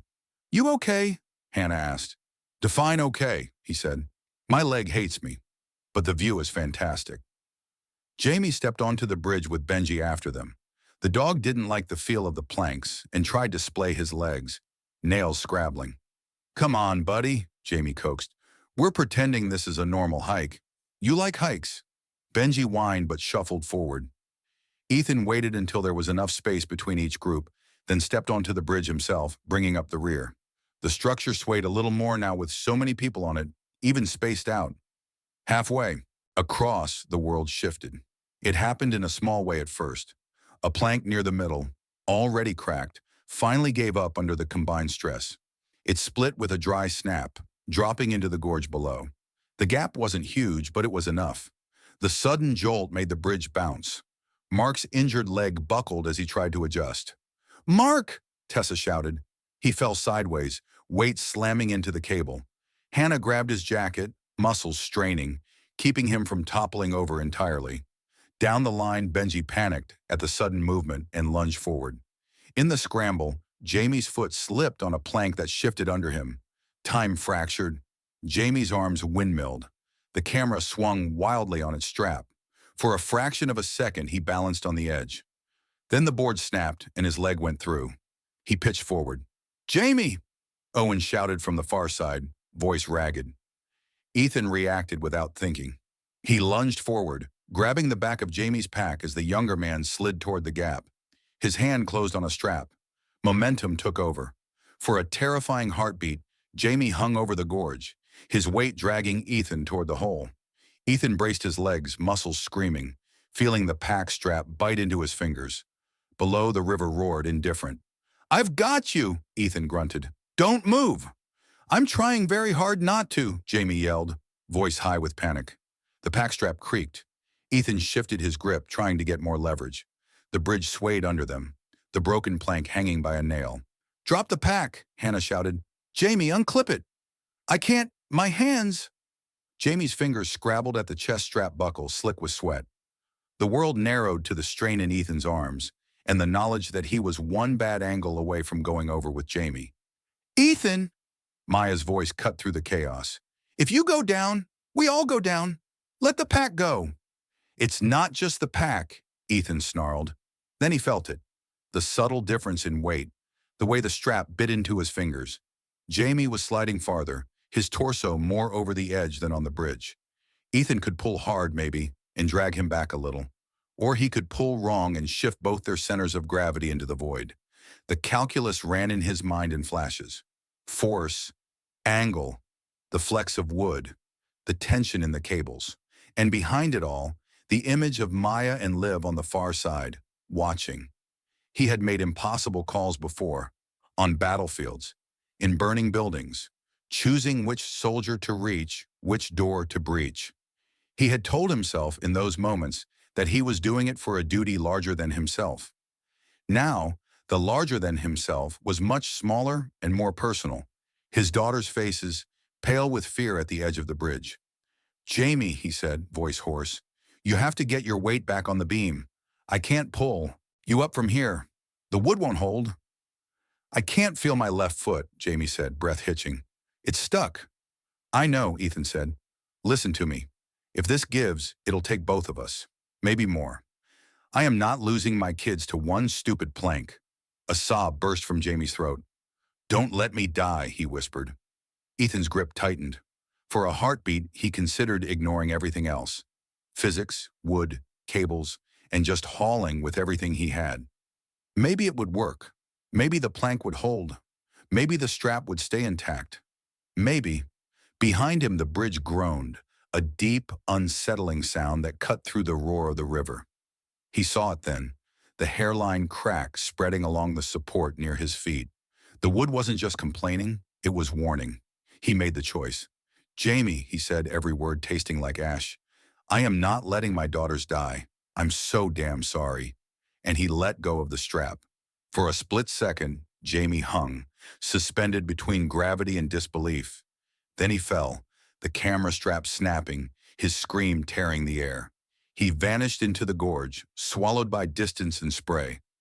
Owen's shout turned into a wordless roar of grief. Tessa clamped her hand over her mouth. Liv screamed, high and piercing. Benji howled. The pack, lighter without Jamie attached, swung wildly from a snag strap and then tumbled after him, flipping end over end. Ethan dropped to his knees on the bridge, hands grabbing for the nearest cable, as if the whole structure might decide to follow. The crack in the support deepened, but the bridge held, barely. For long seconds, no one moved. The river thundered below like sky-born applause for a tragedy. Hannah's voice came from somewhere beyond the ringing in Ethan's ears. "We have to move," she said. "Right now. This bridge isn't going to forgive us twice." Owen staggered back from the edge on the far side, face white, eyes wild. "We can't just—" He fell, his words tangled, panic and grief twisting them into nonsense. "If we stay, we join him," Hannah said, harder than she probably meant to be. "We can't help him now. We can help the people still on this bridge." Her gaze locked on Ethan. "Get up." He forced his legs to obey. The wood under him felt like it might liquefy at any second, but he kept his weight centered, his steps precise. They finished crossing in a shattered silence, each footfall a negotiation with the mountain. On the far side, Owen sank to his knees, hands clenched in his hair. "I told him to bring the camera," he whispered. "Said we might see something worth shooting. I told him." "It wasn't your fault," Hannah said. Could have been mine, Ethan said, voice rough. If I'd pulled harder, I might have. You might have taken the whole line with you, Hannah said sharply. Don't you dare rewrite the laws of physics to blame yourself for them. You made the choice that kept the most people alive. That's what you do. Doesn't feel noble, he said. Feels like I dropped a kid into a hole. You did, Jenna said quietly. And if you'd gone with him, Liv would have lost her dad. I know what that feels like. You made the only choice that didn't multiply tragedy. Liv stood a few steps away, Fang clutched to her chest, face streaked with tears. She looked between Ethan and the broken section of bridge, small shoulders shaking. You couldn't save him? She asked, voice tiny. Ethan swallowed. No, he said. I couldn't. But you tried, she said. Yes, he said. I tried. It wasn't enough. She walked over and wrapped her arms around his waist, pressing her face into his jacket. After a moment, he felt another pair of arms join, Maya's, tighter, almost angry. You're not allowed to fall into holes, she said into his chest. That's the rule. Understood, he said. They stood like that for a moment, the wind pulling at their clothes, the river roaring below as if nothing had happened. Owen pushed himself to his feet. His face was carved stone now, grief compressed into hardness. He was my responsibility, he said. I brought him up here. I thought it would be a fun trip before the semester. Show him the real mountains. A bitter laugh. Congratulations, Owen. You nailed the lesson. You kept 3 other people alive, Hannah said. You called for help instead of trying to drag Mark down the canyon by yourself. You got us around the rock slide. That doesn't erase what happened, but it matters. He looked at her, at Ethan, at the girls. You said you were heading for Navarro's place, he said, for the observatory. Yes, Ethan said. Then we keep going, Owen said hoarsely. Because if we turn around now, that's all his death is. Just a fall and a scream in an empty gorge. If we make it to whatever that bunker is and find something that keeps any of this from getting worse, then at least, he trailed off, unable to finish. Then it's part of something bigger, Hannah said gently. That's the only kind of meaning I believe in anymore. They moved away from the bridge, giving it a wide berth. No one suggested trying to recover Jamie's body. The gorge was too deep, too sheer, and the bridge now too treacherous to risk a return. The road beyond grew steeper and more broken, more pathway than proper road now. They didn't even debate bringing the truck. It stayed below, quietly cooling in its turnout, another piece of their old life left behind. They moved on foot, packs heavier than they seemed, grief heavier still. As evening began to press its blue thumb into the sky, the trees thinned. The slope eased slightly, giving them a narrow bench of relatively level ground. Ethan called a halt. We're making camp here, he said. We're all done making decisions today. Hannah didn't argue. Owen sank down on a fallen log and stared at nothing. Mark, pale and sweating but stubbornly upright, leaned his back against a tree, injured legs stretched out. Jenna and Maya set up a small tarp shelter between 2 trees, working mostly in silence. Liv gathered twigs for a tiny, carefully contained fire, Fang supervising from a nearby rock. Benji patrolled the perimeter, nose low, tail low but wagging, a dog's version of saying, I'm still here, even if I don't understand. They ate with little conversation, shared cans, the last of some crackers, a few precious strips of jerky. The food tasted like cardboard and ash, but it filled the emptiness enough to keep their bodies going. Darkness deepened. Stars sharpened overhead, hard and cold. They were cleaning up when they heard it, a choked cough from somewhere up trail. Ethan's hand went to his pistol. Hannah grabbed a flashlight, its beam thin and flickering. Stay here, Ethan said to the girls. If you hear me shout down, you hit the ground and don't move. Got it, Maya said, voice steadying. He and Hannah moved toward the sound, Owen following at a slower pace. The cough came again, followed by a low groan. They found the man slumped against a rock a dozen yards up the trail. He wore a torn jacket with a faded logo on the sleeve, something with a stylized sun and mountain peak. Blood stained one side of his shirt, dark and sticky. One leg was twisted under him at an odd angle. He looked up as the flashlight beam hit his face. His skin was gray with exhaustion, but his eyes were sharp, assessing. "Took you long enough," he rasped. "Excuse me," Hannah said. The man blinked as if resetting. "Sorry," he muttered. Delirious humor. "You're not who I was hoping for." "Who are you hoping for?" Ethan asked. "Navarro's retrieval team," the man said. "But they're too busy playing with antennas to notice one lost idiot." At the name, Ethan and Hannah exchanged a look. "You know Navarro?" Ethan asked. The man snorted, then winced. "Better than I want to," he said. "Name's Callum Reyes, systems engineer. I keep his miracle bunker from choking on its own redundancy." Hannah knelt beside him, already reaching for her bag. "You're bleeding," she said. "Observant," Callum said. "Cracked ribs, maybe. Fell when a rock didn't stay where geology promised it would. Legs, not great, but that's not the interesting part." "What is?" Ethan asked. Callum fumbled in his jacket and pulled out a folded plastic sleeve. Inside, a laminated map glinted. "Navarro sent me down," he said, "to check the lower antennas. Make sure the ionospheric monitors weren't fried. I insisted on bringing a map in case your ex-boss tried to get creative with shortcuts." A grimace that might once have been a smile. "Good thing, too. The main trail's gone. Rockslide took it. This," he lifted the map weakly, "is the only way up now without climbing gear and a death wish." Ethan took the map carefully. The plastic was scuffed, edges worn. A complex network of lines marked the mountain. Old service roads, trails, contour lines.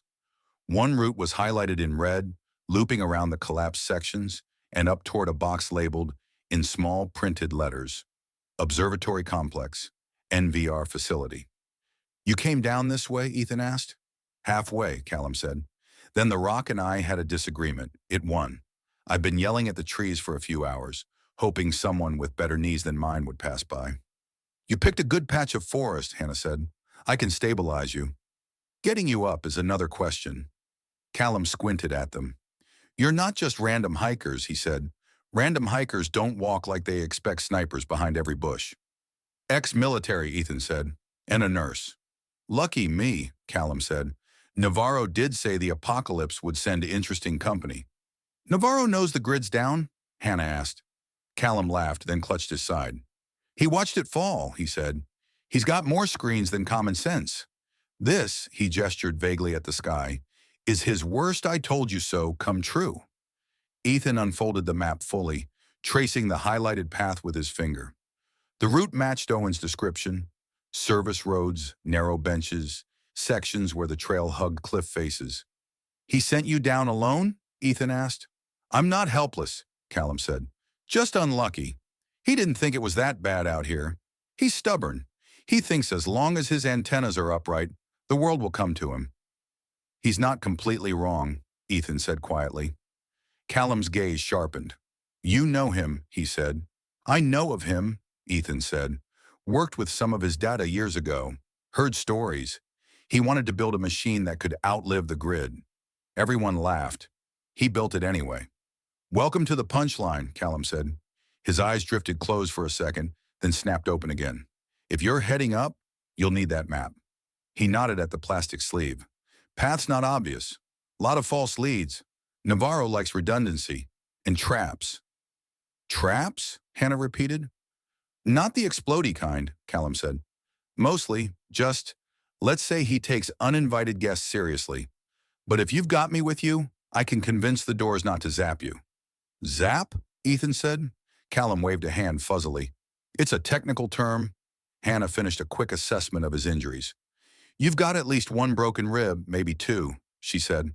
"Legs fractured near the ankle. Not clean. You're dehydrated, and your sense of humor is clinically inappropriate." "Navarro's a bad influence," Callum murmured. "I can stabilize you enough to move," she said. "But this is going to hurt, a lot.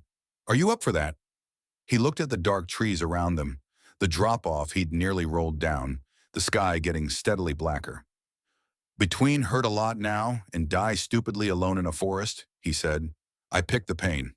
Besides, I owe Navarro and I told you so of my own." Hannah set to work, splinting his ankle, wrapping his ribs as firmly as she dared without compromising his breathing. Ethan and Owen fashioned a makeshift sling with the climbing rope and a section of tarp, something they could use to help carry some of Callum's weight without breaking their own backs. As they worked, Callum kept talking in fits and starts, as much to stay awake as to communicate. Facilities self-contained, he said. Water, power, air filtration. Navarro planned for solar storms, EMPs, supply chain disruptions. Didn't plan for people. What kind of people, Ethan asked. The ones who show up at the gate with guns in desperation, Callum said.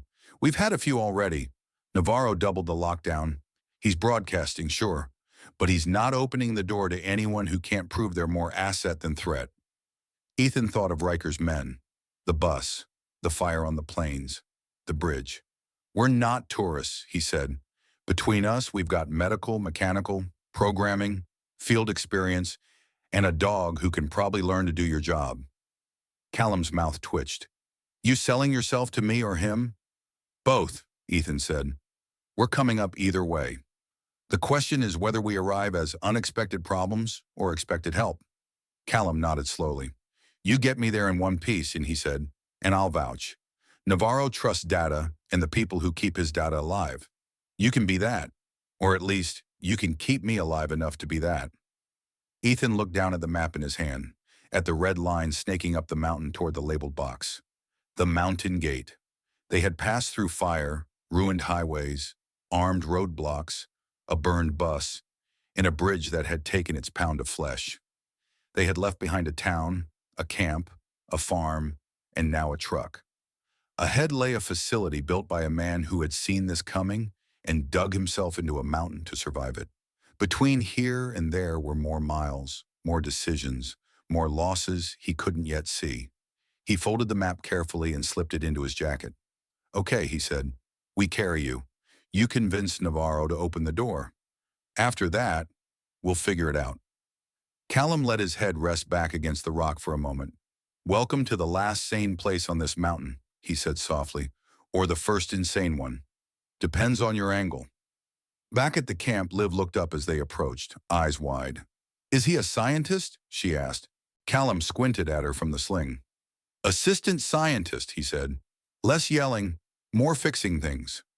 Good, she said. We're going to see a scientist. You can help. I'll do my best, he said. They settled him near the fire, under the tarp. Hannah fussed with his bandages. Owen read the map over Ethan's shoulder. Maya and Jenna adjusted packs to account for the extra load they'd be taking tomorrow. Mark watched silently, jaw tight, perhaps seeing his own injury reflected in Callum's. The night grew deeper, stars crowding the sky. Somewhere above them, Navarro's observatory sat in its mountain shell, antennas reaching for a sky that had proven it could bite. They had found the map. They had found a guide. The Mountain Gate was no longer a rumor. It was a red line on plastic and a wounded engineer with too many jokes. Tomorrow they would start the final climb. Tonight they watched the fire burn low, listened to the forest breathe, and tried not to hear the echo of Jamie's scream in the river's constant roar. Chapter 7. Inside the Vault. Dawn came thin and cold, creeping slowly down the mountain like it wasn't sure it wanted the job. Ethan woke to the low murmur of voices and the crackle of the small fire Liv had managed to coax back to life from last night's coals. The air smelled of smoke, pine, and something metallic he now recognized as the mountain's own breath. Rock and frost and old buried things. For a few seconds he lay still, listening. Callum's rasping cough, Mark's uneven breathing as he shifted his splinted leg. Owen and Tessa arguing quietly over whether they had enough water to push hard today. Maya and Jenna whispering over the map, their voices low and precise. Liv humming to herself as she drew in the margin of her sketchbook.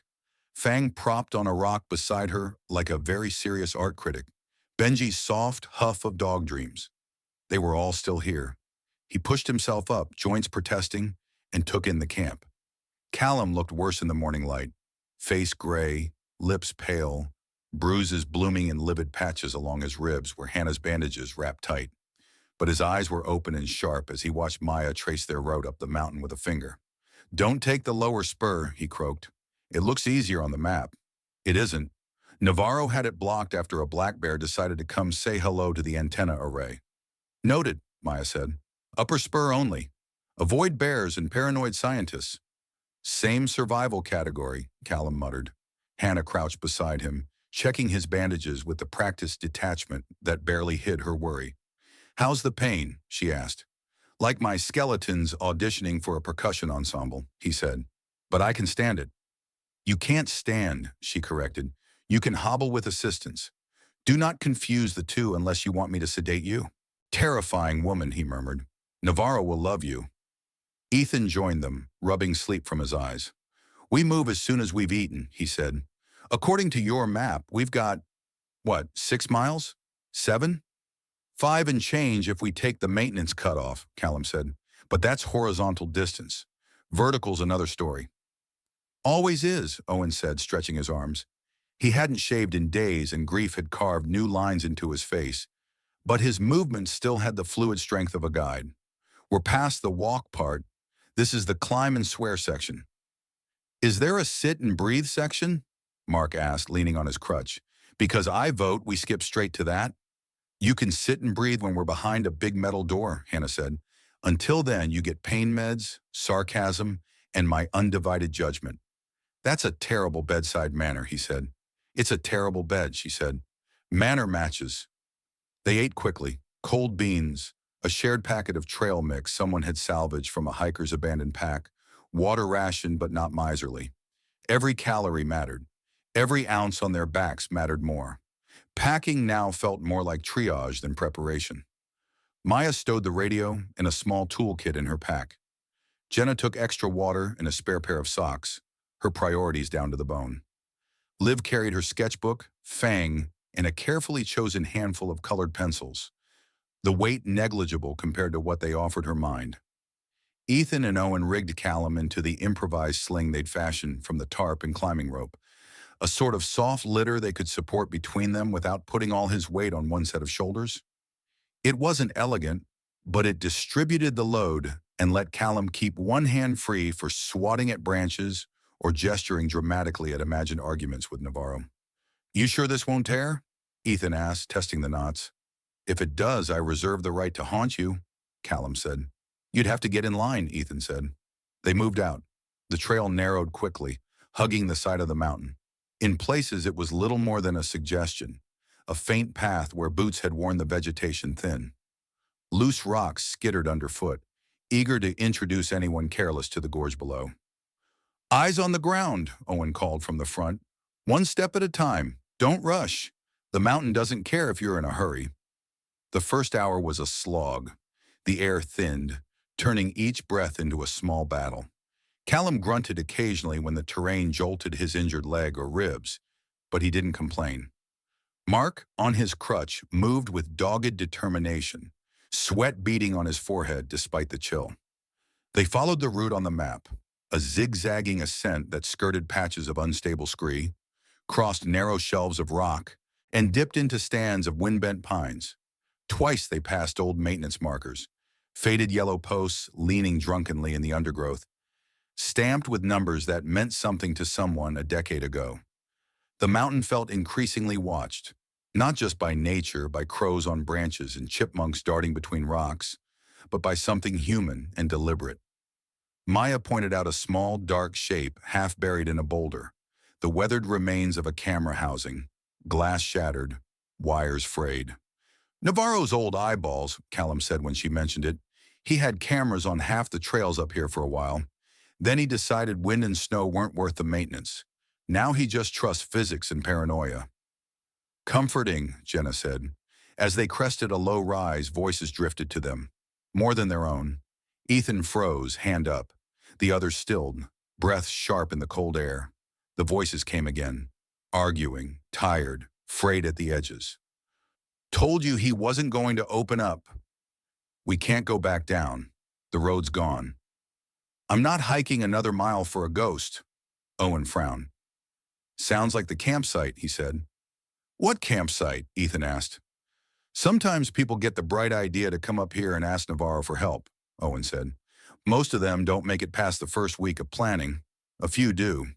They tend to end up in one place. He led them around a stand of trees and onto a small plateau. A cluster of tents occupied the flattest ground, 3 of them, mismatched and sagging. A makeshift fire ring smoldered weakly in the center, smoke drifting sideways on the mountain breeze. Gear was scattered around. Canned food, a couple of hunting rifles leaning against a rock, a blue plastic water barrel half hidden behind a tarp. 3 people sat around the fire, a broad-shouldered man with a shaved head and a beard gone wild, a woman in her 30s with sunburned cheeks and a weary slump, and a thin young man with glasses too big for his face, fiddling with a broken radio. They all looked up as Ethan's group emerged. The bearded man stood slowly, hand drifting toward the nearest rifle. "Stop right there," he said. "You're either very lost or very stupid." "Option C," Ethan said. "Desperate with a bad sense of timing." The man snorted. "Congratulations, you hit the trifecta." The woman squinted at Callum and his sling. "Is that Reyes?" she asked. "From the facility?" Callum lifted a hand weakly. "In the injured flesh," he said. "Hi, Sarah. You look terrible." "Look who's talking," she said, but relief softened her face. "You know them?" Ethan asked. "Sort of," Callum said. "They've been camped out here for, what, a week?" "8 days, Sarah said. "We came up right after the grid went down. Thought Navarro would be handing out golden tickets and canned goods. Turns out the old bastard's got more walls than a medieval castle." The bearded man, Dave, Sarah introduced him, folded his arms. "We got within shouting distance of his gate," he said. Sensors started blaring. Lights we didn't even see turned on us. Then a voice comes out of the rocks telling us to step back or we'd be considered a threat. "What happened?" Hannah asked. "We stepped back," Dave said dryly. "We're stubborn, not suicidal." Then the rocks started humming. "Humming?" Liv echoed. "Sound weapons," Callum said. "Low frequency. Navarro invested in some crowd control tech when the first round of riots started hitting cities a few years back. Non-lethal. Just feels like your teeth are trying to escape your skull." "Felt like my insides were vibrating," the young man with the glasses, Miles, said. "I threw up for an hour. I still can't look at speakers without flinching." "After that," Sarah said, "the voice said we could either camp out of sensor range and not try that again, or he'd mark us as hostile. We picked camping." "And you've been here since?" Jenna asked, incredulous. "You see another safe option?" Sarah shot back. "Road down is half gone. Last time we tried to make it back, there were rock slides on one side and rumors of Riker scouts on the other. Up here we've got water from a small stream and enough food to stretch if we're careful. Navarro's crazy, but at least his paranoia keeps the worst human problems away from this mountain." "We've seen those human problems," Ethan said. "We've been dodging them since Aspen Ridge." Dave tilted his head. "You're from the valley?" "More or less," Ethan said. "We've also had the pleasure of an up-close conversation with Riker's welcoming committee." "Then you know why we're not in a hurry to go back down," Dave said. "Navarro really won't open up?" Hannah asked. "Not even for injured people? Families?" Miles laughed, a brittle sound. "He told us, and I quote, 'This is a research facility, not an ark.'" We tried to argue. He cut our radio frequency and flooded the airwaves with static. If it weren't for Sarah's stubbornness, we'd have given up and tried our luck on the other side of the ridge. Sarah's gaze hardened. "Navarro's been broadcasting," she said. "Warnings, data, some kind of analysis nobody understands. But when real people show up at his doorstep, he hides behind metal and speakers." "He sent me down," Callum protested weakly. "That counts as engagement." "To check your toys," Dave said. "Not to help us." Callum winced. Whether from the words or his ribs, it was hard to say. "You're not wrong," he said, "but he sent me down. And that means he hasn't written off everyone out here yet. He still cares what the sky's doing to you. That and $5 will buy you a can of beans," Sarah muttered. Liv tugged at Ethan's sleeve. "Are they going to come with us?" she whispered. "To see the scientist?" Ethan considered the camp, the tired faces, the meager supplies. "How many are you?" he asked Sarah. "Just us 3 now," she said. "We started with 6. 2 went back down. One decided the mountain was cursed and tried to go over the ridge on his own.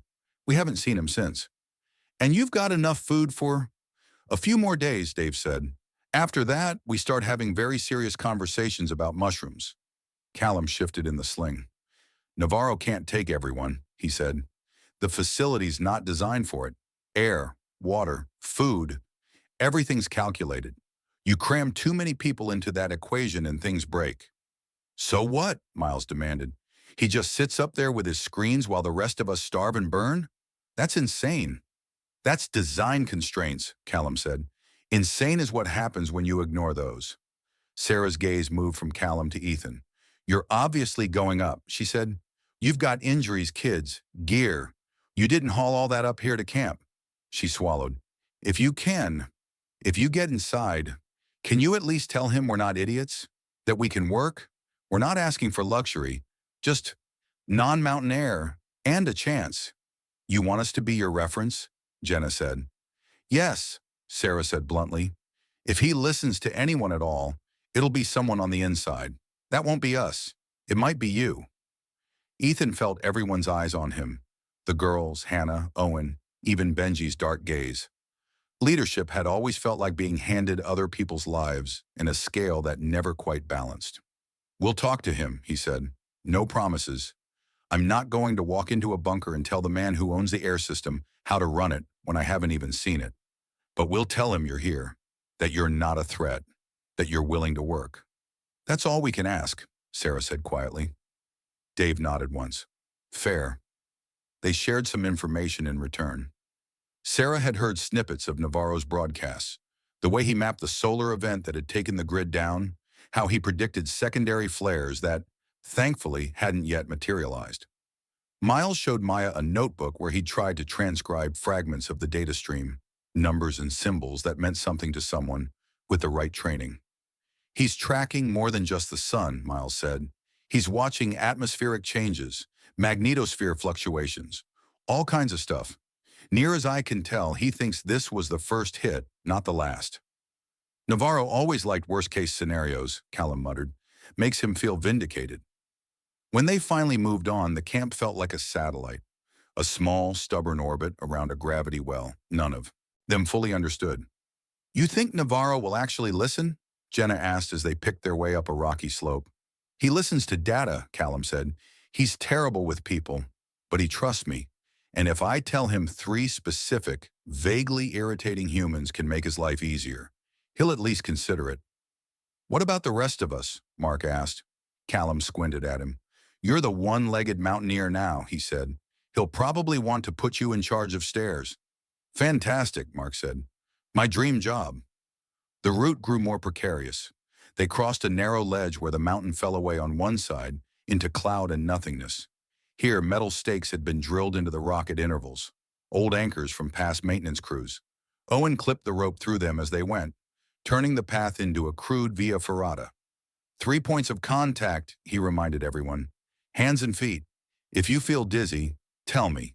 Do not try to tough it out. The mountain doesn't care about your pride. Liv went very quiet as they crossed, eyes fixed on the rock, one small hand always in contact with either the wall or Jenna's arm. You okay? Jenna whispered. If I don't talk, I can't scream, Liv whispered back. Good strategy, Jenna said. After what felt like an eternity of careful steps and held breath, the ledge widened again into a more generous path. Trees returned, stunted and wind-beaten, but trees all the same. The air felt thinner but cleaner. The sky had sharpened to a hard, bright blue. Last stretch, Callum said, pointing ahead. You see that band of darker rock? That's the outer layer above the access tunnels. Navarro's playground is tucked right behind it. Does it have a door? Liv asked. Or do we have to say a magic word? Depends on how dramatic he's feeling, Callum said. Sometimes it's a door. Sometimes it's an intercom with an attitude problem. They rounded one final curve and found themselves facing a cliff. At first, it looked like any other section of rock, gray and brown and streaked with lichen. Then the details resolved. A faint seam running horizontally a few meters above the ground, a cluster of small, almost invisible lenses embedded in shadowed nooks, a patch of ground before the cliff that looked too flat, too cleared. Welcome to the front yard, Callum said. Nobody make any sudden moves. Ethan's skin prickled. The hair on his arm stood up, the way it sometimes had on patrol right before an ambush. Hands visible, he said quietly. No one touches anything. especially not any shiny objects that look like buttons. Maya raised both hands in exaggerated surrender. Noted, she said. No button pushing, even if the UI is terrible. They stepped onto the cleared patch. For a second, nothing happened. Then the air buzzed. It was subtle at first, like the distant hum of a generator. Then it grew, rising into a tone that made Ethan's teeth ache. Liv clapped her hands over her ears. Benji whined and shook his head. Navarro! Callum shouted, squinting up at the cliff. Cut the theatrics! It's Reyes! The hum cut off, replaced by a sharp crackle of static. Then a voice filled the air, flat and amplified, coming from nowhere and everywhere at once. Identity unverified, it said. Group size, 9 human, 1 canine. Heart rate elevated. Unknown armament. Unknown affiliation. Step back beyond the marked line or remain at current risk level. Marked line, Jenna muttered. What marked line? As if in answer, a row of small LED lights flickered on at their feet, forming a semicircle. They pulsed a faint orange. Navarro, Callum yelled again.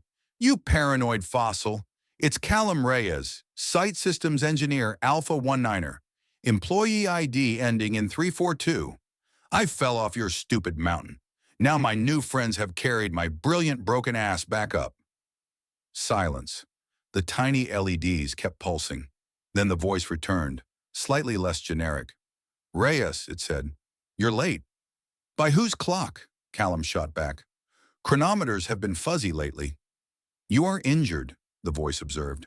Excellent diagnostic, Callum said. Did the monitors tell you that, or was it my screaming? Both, Navarro said. This time there was no mistaking it. The voice acquired texture, a human cadence, irritated and wry.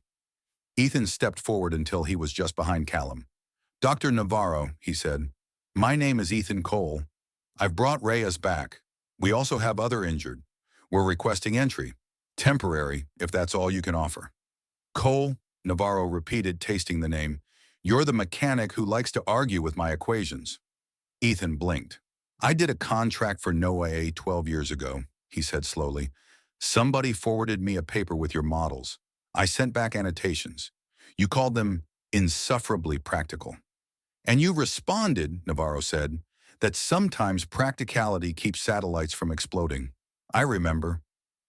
You two flirt weird, Maya murmured. Navarro's voice sharpened. State your group's composition, he said. Skills, health, affiliations. Ethan glanced at the others, then squared his shoulders. Ethan Cole, he said. Ex-military, mechanical and electrical repair. Worked on vehicles, generators, some field-level power systems. Hannah Park, ER nurse, trauma experience, rural clinic work. Maya Cole, 16, strong technical aptitude, coding and hardware hacking. Liv Cole, 10, I can draw dragons, Liv whispered. Non-combatant, Ethan amended, lips twitching. Jenna Morales, teenager, adaptable, quick learner, no formal training but surviving better than most adults. Owen Reed, climbing instructor and backcountry guide. Mark Patel, grad student, geology, currently with a leg fracture. Tessa Hale, outdoor educator. Callum, you know. We also have a dog named Benji who is, frankly, more reliable than most people. None of us are affiliated with Rikers Court or any other organized group. We've spent the last week running away from those. Navarro was silent for a moment. It was the kind of silence that felt filled with calculations. Park, he said. You confirmed ER experience?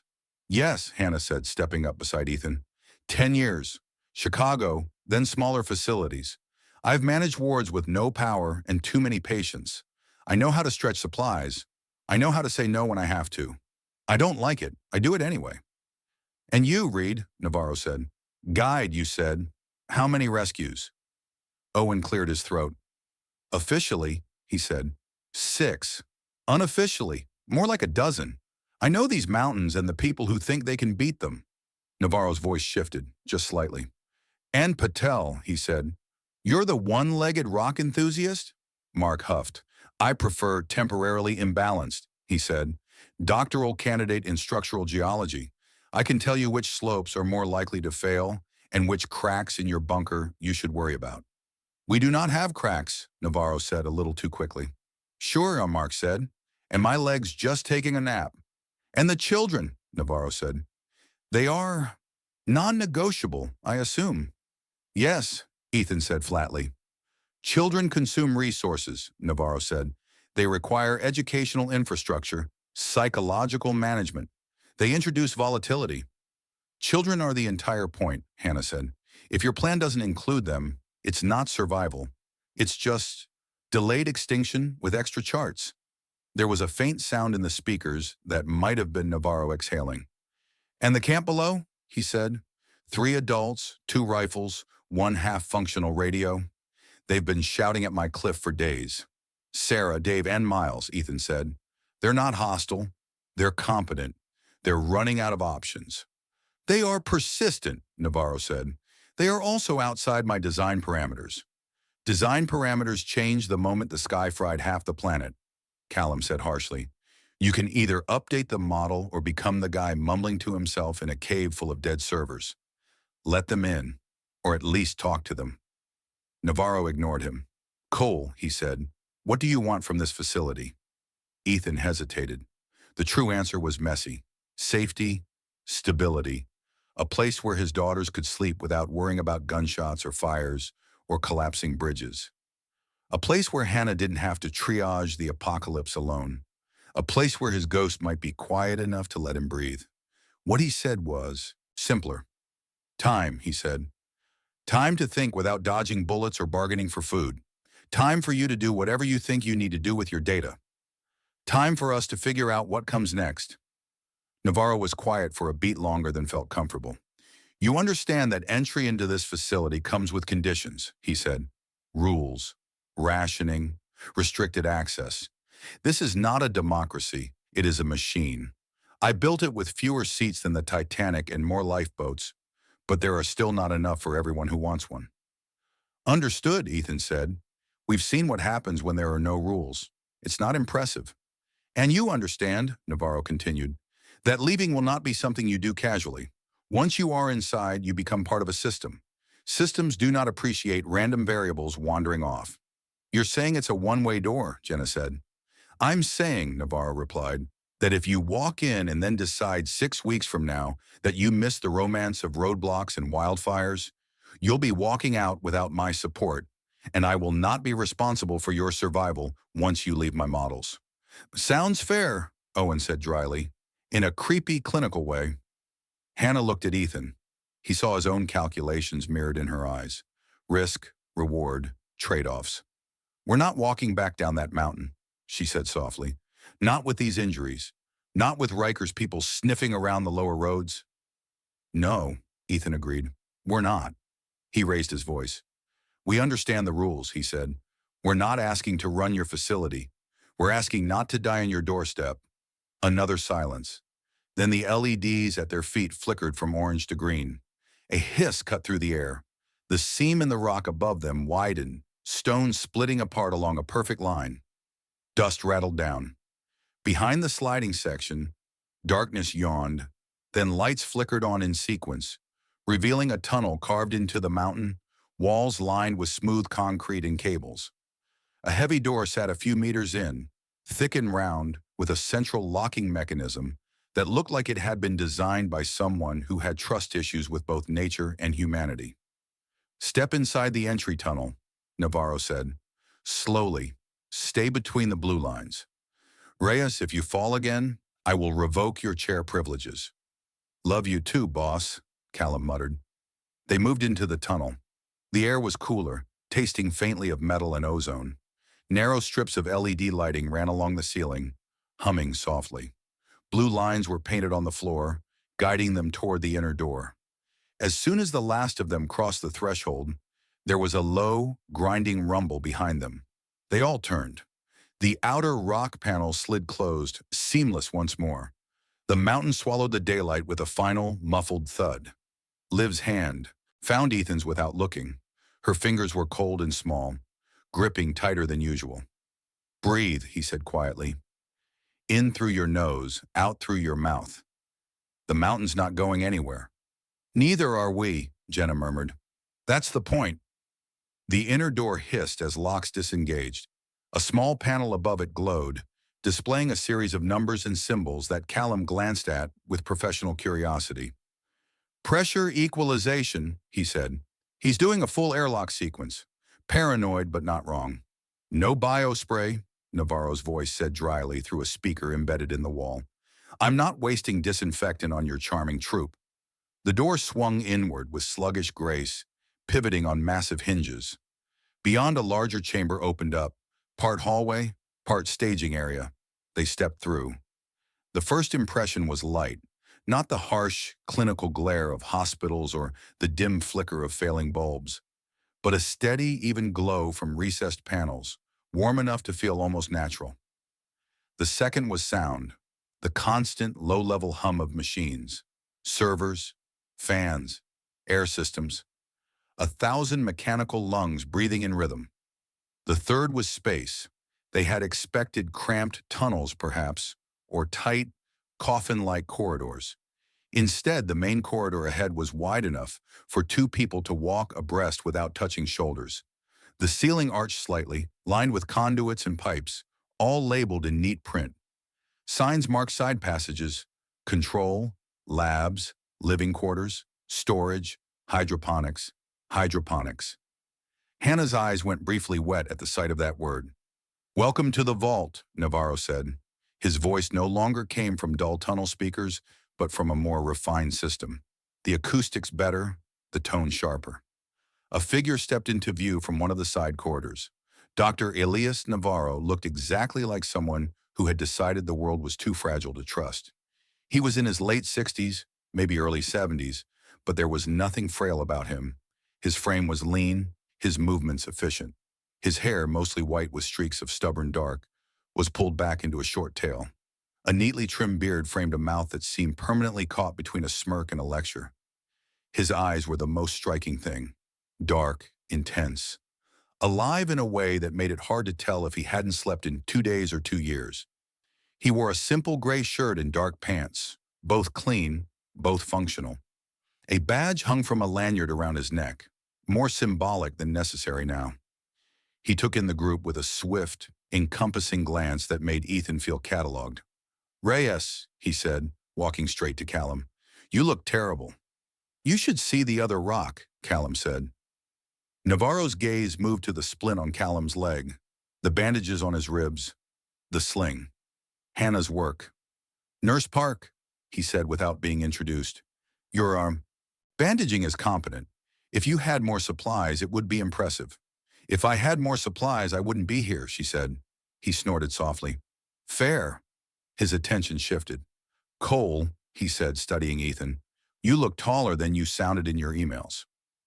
You sound exactly the same, Ethan said. Probably because you used the word catastrophic 12 times in a 3-page note. It was a catastrophic scenario, Navarro said. People get squeamish when you say planetary vulnerability, but I find clarity useful. His gaze landed on Maya. You, he said, you're the one who called my data sets beautifully chaotic. Maya blinked. You read my comments? She asked. You annotated one of my online talks 3 years ago, he said. Most people just complained it didn't have enough pictures. You built a mini simulation of one of my flare models using open source code on a laptop held together with duct tape. That was on a message board, she said, stunned. Under a username, he shrugged. I pay attention when someone half my age understands my math. It's rare. His gaze moved to Liv, Jenna, Owen, Mark, Tessa, Benji. A guide with grief in his shoulders, he murmured. A geologist with a broken leg and too much stubborn. 2 young survivors held together with sarcasm, art, and duct tape. A nurse, a soldier, a dog. This is what the apocalypse sends me. It's what the world had left on that road, Ethan said. Navarro's mouth twitched. You brought me Reyes, he said. For that alone, you've earned more patience than most. I also brought you news, Ethan said. About Riker, about the highways, about what's happening below your mountain. Navarro's expression darkened slightly. I've heard enough through the noise, he said. People shouting into radios, rumors about some self-appointed judge carving fiefdoms out of wreckage. Interesting from a sociological perspective. Less interesting when his men start poking at my lower access roads. We've met them, Jenna said. They're not fans of consent. And they have designs on anything that looks like order, Owen added. If they find out there's a working facility up here, they've already suspected, Navarro said. We've had visitors. I've dissuaded them. But my dissuasion has limits. That's where your kind might become useful. Your kind, Hannah repeated. Lovely. I didn't mean it as an insult, Navarro said. Merely a categorization. You're the sort of people who move toward the fire instead of away from it. I acquire data from satellites and sensors. You acquire it from the field. Both have value. Both have risk. He clapped his hands once, a sharp sound that echoed in the corridor. Here are the conditions, he said. You will be housed in temporary quarters while we assess your health, skills, and capacity for not breaking things. You will follow our rationing schedule. You will not touch any control panel, server, or lab equipment without explicit permission. You will not broadcast to the outside world without clearance. You may suggest, argue, and complain, but ultimately, decisions about this facility's operation are mine and Reyes's. You trust me that much? Callum said. I trust your desire not to die in a poorly ventilated hole, Navarro said. Self-interest makes for reliable colleagues. And the camp below? Ethan asked. Sarah, Dave, Miles. Navarro's jaw tightened, just a little. Reyes will debrief with me about them, he said. I will review our capacity. I am not a monster. I am also not a magician. I cannot conjure air and water from sentiment. You can walk down there, Hannah said quietly. Or at least you could before. Look them in the eye and tell them that yourself. Navarro's gaze flicked to her. You have a talent for guilt, he said. I suspect it has kept more people alive than it has crushed. It's not guilt, she said. It's accounting. Then we will do the math, he said. And then we will decide. He gestured down the corridor. Quarters are this way, he said. We converted one of the secondary storage wings when the first wave of panicked bureaucrats thought they could buy their way in. They didn't like the rules. They left. The mountain has them now. That's a cheery thought, Owen muttered. Navarro ignored him. As they walked deeper into the facility, the scale of it became clearer. They passed the control room first, a glass-fronted space filled with screens, some active, some dark. On the lit ones, the world crawled in numbers, solar flux readings, geomagnetic indices, atmospheric charts. One wall showed a rough map of North America, overlaid with a patchwork of red, yellow, and gray, an approximation of power infrastructure where it had failed, where small islands of light might still exist. Another screen displayed a time-lapse of Earth's magnetic field, lines twisting and bowing in ways that made Ethan's neck hairs rise. That's what hit us? Jenna asked, stopping to stare. That's the polite version, Navarro said. The real one is messier. Is it going to happen again? Liev asked, eyes wide. Navarro looked at her, and for a moment the hard edge in his gaze softened. Not like that, he said. Once was enough for that level, but there are smaller punches, echoes. We're in the aftershocks now. You're sure? She asked. No, he said, but I am less unsure than most. They moved on. They glimpsed the hydroponics bay through a large window, a long, humid room filled with row upon row of plants under LED grow lights. Leafy greens, herbs, small fruiting bushes in carefully controlled environments. A person in coveralls moved between the rows, checking nutrient lines. They glanced up briefly and then back down, more interested in their lettuce than the newcomers. Storage rooms held shelves of food, sealed containers, and boxes of equipment. Everything was labeled, organized, indexed. There was comfort in the order, and a faint sense of being inside someone's mind made physical. The living quarters were stark but functional. Narrow bunks built into the walls, storage lockers, a shared common area with bolted-down tables, and a few mismatched chairs. Someone had pinned a faded poster of a beach to one wall.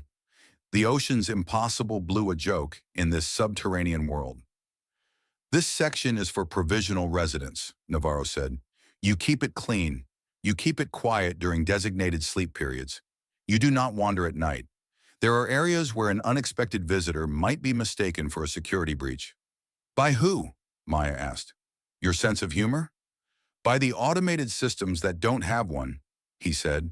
He gestured to a smaller side room. Injured first, he said. We'll set up our infirmary overflow there.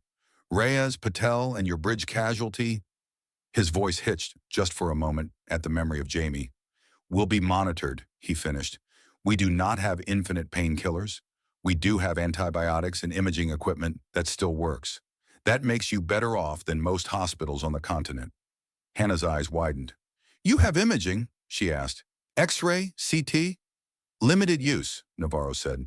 Every scan costs power, but we can afford to prevent a few avoidable misalignments. I have plans for your geologist's brain that do not involve chronic limp if we can help it. Mark shivered. I've never been so happy to be objectified, he said. Navarro turned to Ethan. You will debrief with me after you've eaten and your children have stopped looking like they might doze off standing up, he said. You will tell me everything you saw between Aspen Ridge and here. Roadblocks, fires, Riker's men, any pockets of functioning infrastructure. I will pay you in calories and not throwing you out. Generous, Ethan said. It is, actually, Navarro said. You don't yet know the value of data here. He looked at Liv and Jenna again, then at Maya. I will arrange basic educational materials for them, he said. They'll need something to do besides listening to adults argue about entropy. What about Benji? Liv asked.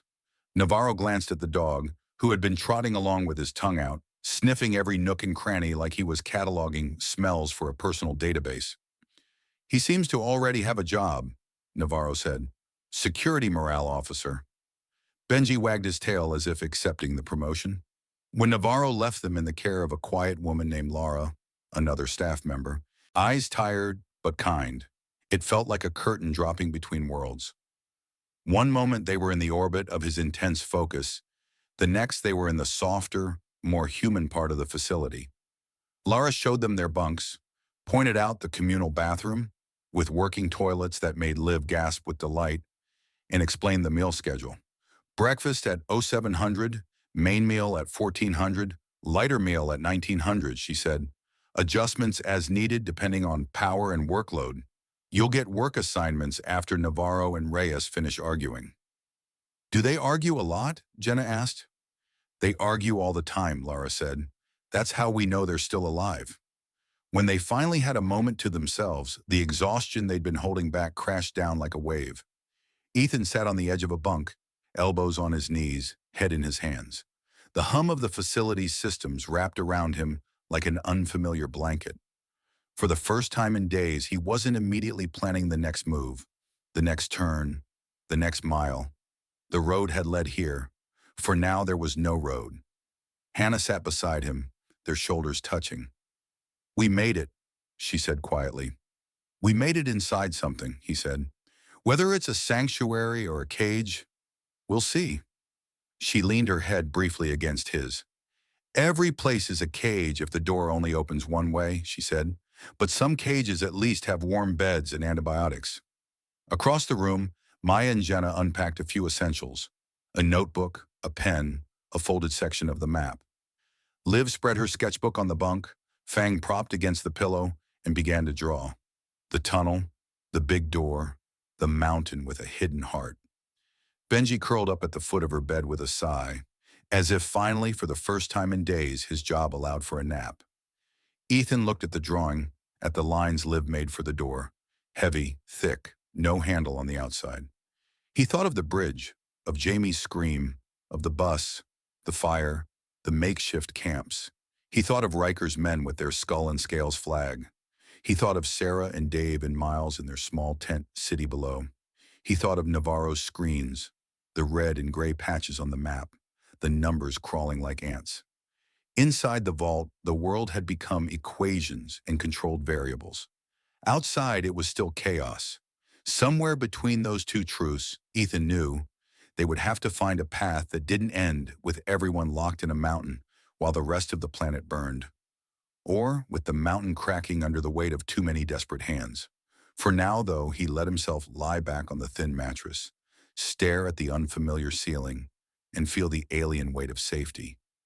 Not forever, not complete, just enough for one night. When his eyes closed, he dreamed not of fires or bridges or roadblocks, but of a door swinging open and light flooding out. Not from screens, but from something larger rising beyond the sun Navarro watched so closely. Chapter 8. Rules of the Machine. The first morning in the vault began not with sunlight, but with a chime. It was soft, almost musical, but it cut through Ethan's sleep more sharply than any alarm clock he'd ever owned. For a few seconds he lay disoriented, trying to remember why the darkness above him was smooth and flat, instead of cracked and star-filled. Why the air tasted faintly of filters and metal instead of smoke and pine. Then the hum of servers reached him, steady and constant, and he remembered. They were inside the mountain. A second chime followed by a calm female voice that sounded like it had been focus grouped for maximum neutrality. Shift cycle, 0700, it said. Breakfast service begins in 20 minutes. Hydroponics crew Alpha and Beta, report to Bay 1 at 0800. Medical briefing at 0930. Power conservation mode begins at 2200. Please consult your assignment schedule for details. Liv groaned from the bunk above him and stuck an arm over the edge, fang dangling from her hand. Do we have to get up? She mumbled. Yes, Ethan said. Apparently we now live in a spaceship. Feels more like a submarine, Jenna said from across the room, or a very organized prison. Maya rolled over on her bunk, hair a mess, eyes squinting at the dim lights. Prisons usually have windows, she said. We've downgraded to a very polite bunker.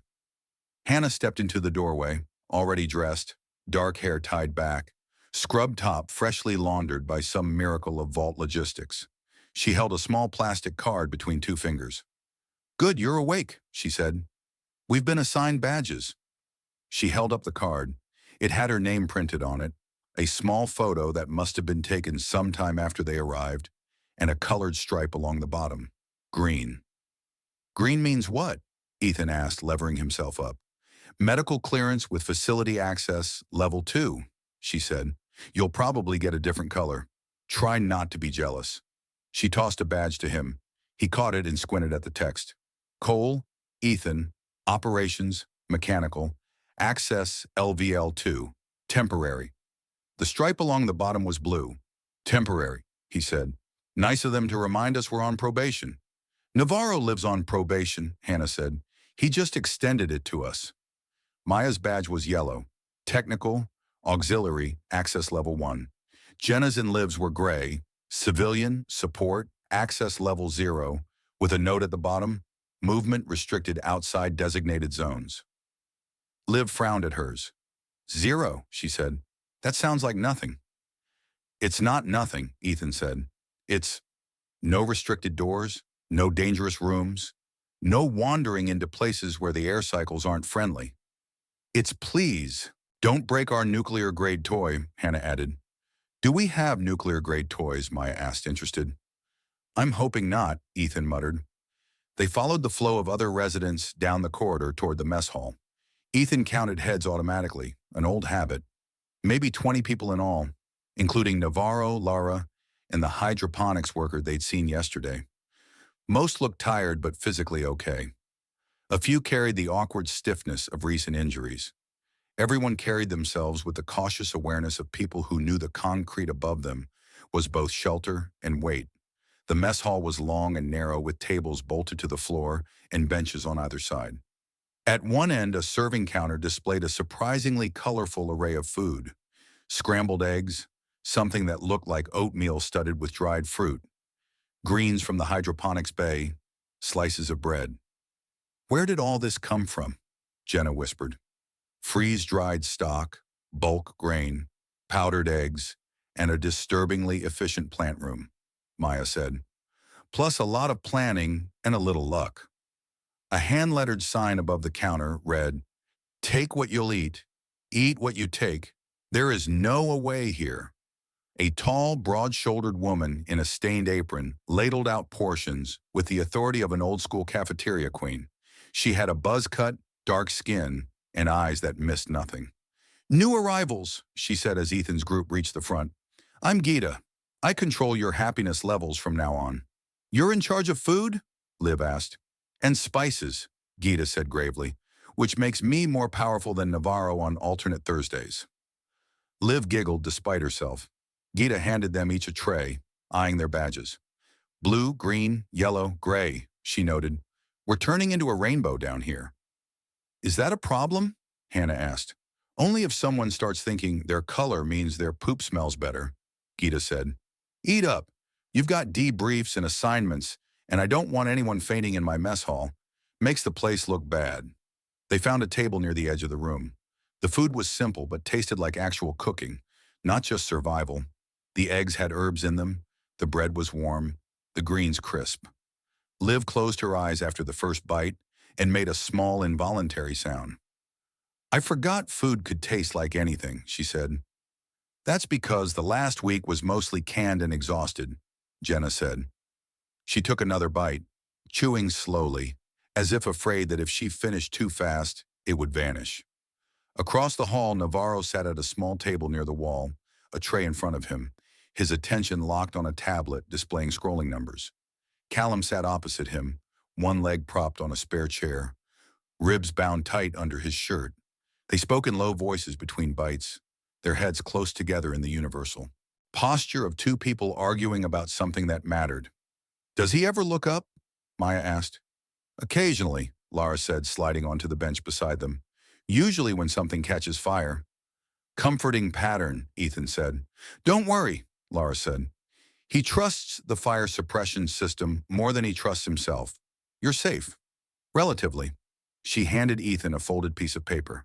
Your schedule, she said. Welcome to the machine.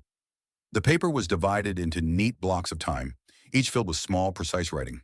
0800 0930. Facility orientation. Mechanical systems. Coal. 0930 1100. Medical briefing. Infirmary tour. Park. 1100 1200. Technical probation briefing. MCOL. 1200 1300. Midday meal. 1300 1500. Hydroponic support. J. Morales L. Cole. 1500 1700. Debrief session. I'm. External conditions. Cole. Park. Reed. The 1700 1900. Free time. Internal acclimation. 1900 1930. Evening meal. 1930 2200. Power conservation prep. Quiet hours. Free time, Jenna repeated. That's new. Don't get too attached, Lara said. Navarro's always finding new ways to fill blank spaces, but he's never lived with kids before. So he's learning that if you don't give them some time to pretend the world isn't ending, everything starts creaking. I thought the world already ended, Liv said softly. Lara looked at her with something like sympathy. It ended in some ways, she said. In others, it's just turned inside out. You'll see. After breakfast, they split. Orientation, Ethan followed a stocky man named Ravi down a lower corridor into the beating heart of the vault's systems. This is Ops, Ravi said, swiping his badge at a door panel. Don't touch anything unless I say so.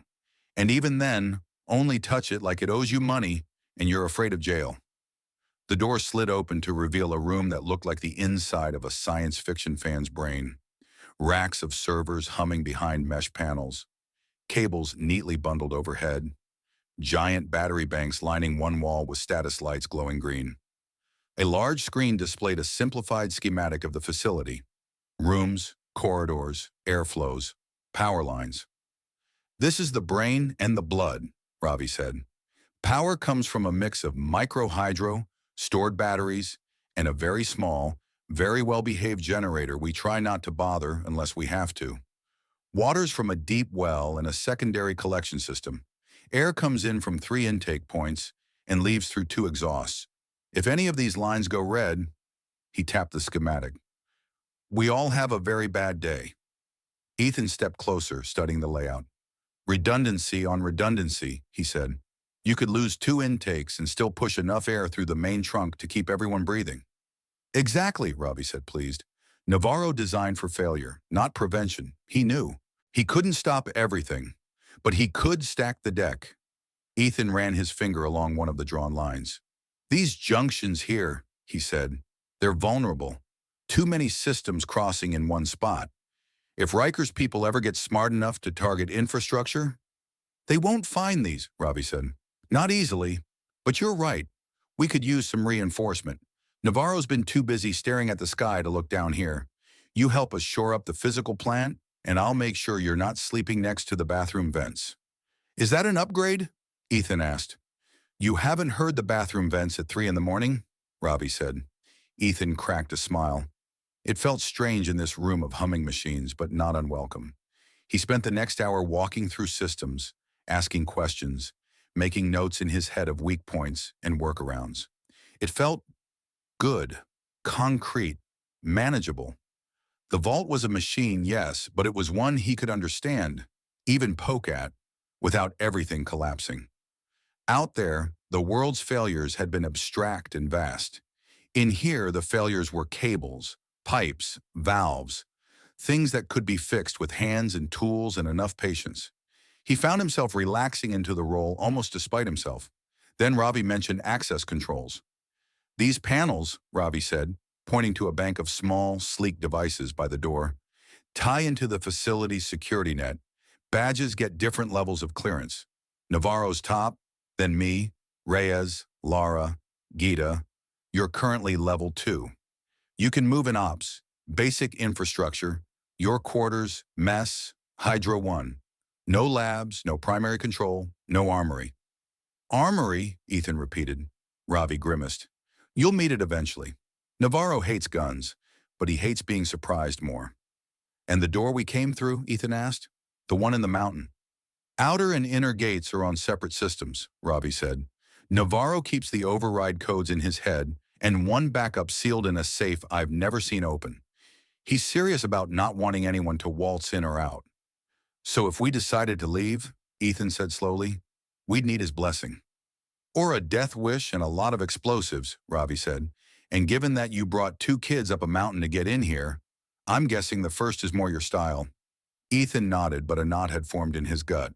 Safety that required a key they didn't hold felt uncomfortably like a cage, no matter how well lit. The infirmary. While Ethan traced pipes and power lines, Hannah walked through a different kind of system. The infirmary was small but well-equipped. 2 hospital beds, a wall of locked cabinets, a compact X-ray machine, a basic ultrasound unit, a ventilator, and a neat row of labeled drawers that made her fingers itch with professional curiosity. Lara handed her a clipboard. This is what we have, she said. Inventory lists, expiration dates, usage logs. Hannah scanned the sheet. Antibiotics, pain meds, sutures, dressings, IV fluids, a limited but respectable stock of vaccines. Less than what she'd had in Chicago, more than she'd had in the last week. I didn't think I'd see some of these drugs again, she said. Navarro knew he wouldn't get resupply once things went sideways, Lara said. He stocked up, within reason. We're not a hospital. We're a shelter with delusions of grandeur. Callum lay propped up on one of the beds, monitoring equipment tracking his vital signs with soft beeps. Mark occupied the other, leg elevated, watching Hannah's expression. Do I get the shiny machine? He asked, nodding at the X-ray unit. Eventually, Hannah said. I want to save power until we know exactly what we're dealing with. But yes, Navarro has decreed your bones important. Mark smirked. Tell my parents. They think only my GPA matters. Lara explained the rules. Every medication logged, every procedure documented. No just-in-case prescriptions, no hoarding. Navarro had built the Vault's medical system like everything else. Precise, measured, with little room for emotional improvisation. I won't waste anything, Hannah said. I know too well what it means to run out. Lara studied her. You've done this before, she said. Chicago ER, then a small clinic, Hannah said. Gunshot wounds, car accidents, overdoses, then more rural problems. Chainsaws and tractors and men who think ladders are suggestions. Welcome to a crash course in end-of-the-world medicine, Lara said. Our patients are fewer now, but the stakes feel higher. Hannah nodded. She ran her hand along the X-ray machine's smooth casing. Do you have prenatal vitamins? She asked suddenly. Lara blinked. We have some, she said. Why? Because if this place is going to pretend it's a future and not just a holding pattern, Hannah said, we're going to need them. Maybe not tomorrow, but soon. Lara's eyes softened. I'll show you where they are, she said. And the birth control. Navarro likes both sides of that equation covered. Tech probation. Maya's technical probation orientation happened in a room that looked like a small cousin of Ops. Fewer servers, more terminals, a whiteboard covered in diagrams. Navarro himself handled this one. He stood by the whiteboard, marker in hand, as Maya sat at a terminal, hands hovering over the keyboard like a pianist waiting for the cue. This, Navarro said, gesturing at the screen, is a sandbox, an isolated environment where you can poke and prod without causing the main systems to break into song and die. Like a VM, Maya said. A what? A virtual machine, she said. Emulated system. Safe playground for dangerous ideas. Navarro huffed. Same concept, he said. Different jargon. In any case, you will not have direct access to the primary control loops until I'm convinced you won't accidentally reroute air from hydroponics to the sewage tanks. I would never do that by accident, Maya said. On purpose, maybe, if someone really annoyed me. Reassuring, he said dryly. Reyes thinks you might be useful. You speak code naturally. You see patterns. But this facility is not a school project. You will document everything you do. You will ask before changing any parameter that could affect life support. You will treat every line of code like it's attached to someone's throat. Maya swallowed. Got it, she said. He leaned against the table, studying her. Why did you annotate my talk? He asked abruptly. She blinked. Which one? The one on emergent magnetic instabilities, he said. You pointed out a flaw in my sample size. Oh, she said, flushing, because it was there. That's not an answer, he said. She twisted the edge of her sleeve. Because everyone in the comments was either yelling at you for being scary or telling you you were a genius, she said. Nobody was arguing with the math. They were just reacting to the feeling. And the math is what matters. Feelings don't change what the sun does. Navarro's expression flickered, something like approval barely visible under his habitual frown. Feelings matter when they determine whether people listen to the math, he said. But yes, the numbers have their own opinions. He handed her a small keypad. For now, he said, you'll help Reyes monitor external sensors, parse data, and streamline our logging. If I see your fingerprints on any of the core control processes without prior discussion, I will revoke your access and assign you to inventory management. What's inventory management? She asked. Counting things in a room with no computers, he said. For 8 hours a day. She shuddered. Noted. Good, he said. Now show me how you would write a function to flag irregular fluctuations in intake air quality that don't match any current pollen or pollution profiles. She grinned despite herself. You're really good at flirting, she said. He stared at her. With coders, she added. He rolled his eyes toward the ceiling. Reyes is a bad influence, he muttered. Get to work.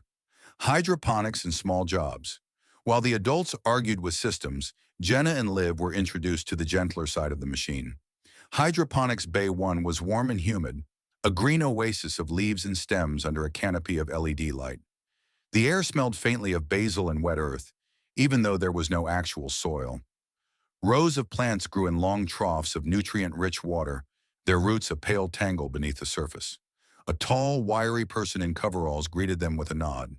Their hair was shaved on one side, long on the other, tied back in a messy knot. I'm Rowan, they said, Hydro Manager. You two are my new minions. Minions, Jenna repeated. Tiny assistants with big potential, Rowan said. You'll help me keep this place alive, and in return, it'll help keep you alive. Symbiosis. Liv walked slowly down the nearest aisle, eyes wide. It's like a garden spaceship, she whispered. Best compliment we've gotten all week, Rowan said. Okay, ground rules. Don't touch any pipes that are humming. Don't mix up the nutrient solutions. Don't decide to prune things artistically. And if you see any bugs, you tell me. We don't have a lot of redundancy for insect infestations. What do we do? Jenna asked. Rowan handed her a small tablet. You'll help with tracking, they said. Take note of any leaves that look sick, anything yellowing, any roots that look like they're rotting. Liv, you can help me with refilling reservoirs and checking pH levels. What's pH? Liv asked. Whether the water's feeling sour or sweet, Rowan said. Plants are picky. As they worked, Jenna found the rhythm oddly soothing. There was something grounding about inspecting leaves, about zooming into a scale where the biggest problems were spots and droops instead of armed men and burning buses. Liv, measuring drops of test solution into small vials, took the task with solemn seriousness. "This one's happy," she declared after comparing a color strip. "This one is grumpy." "Grumpy is fixable," Rowan said. "Dead is harder." Jenna glanced down the row to where a tiny tomato plant was just beginning to flower.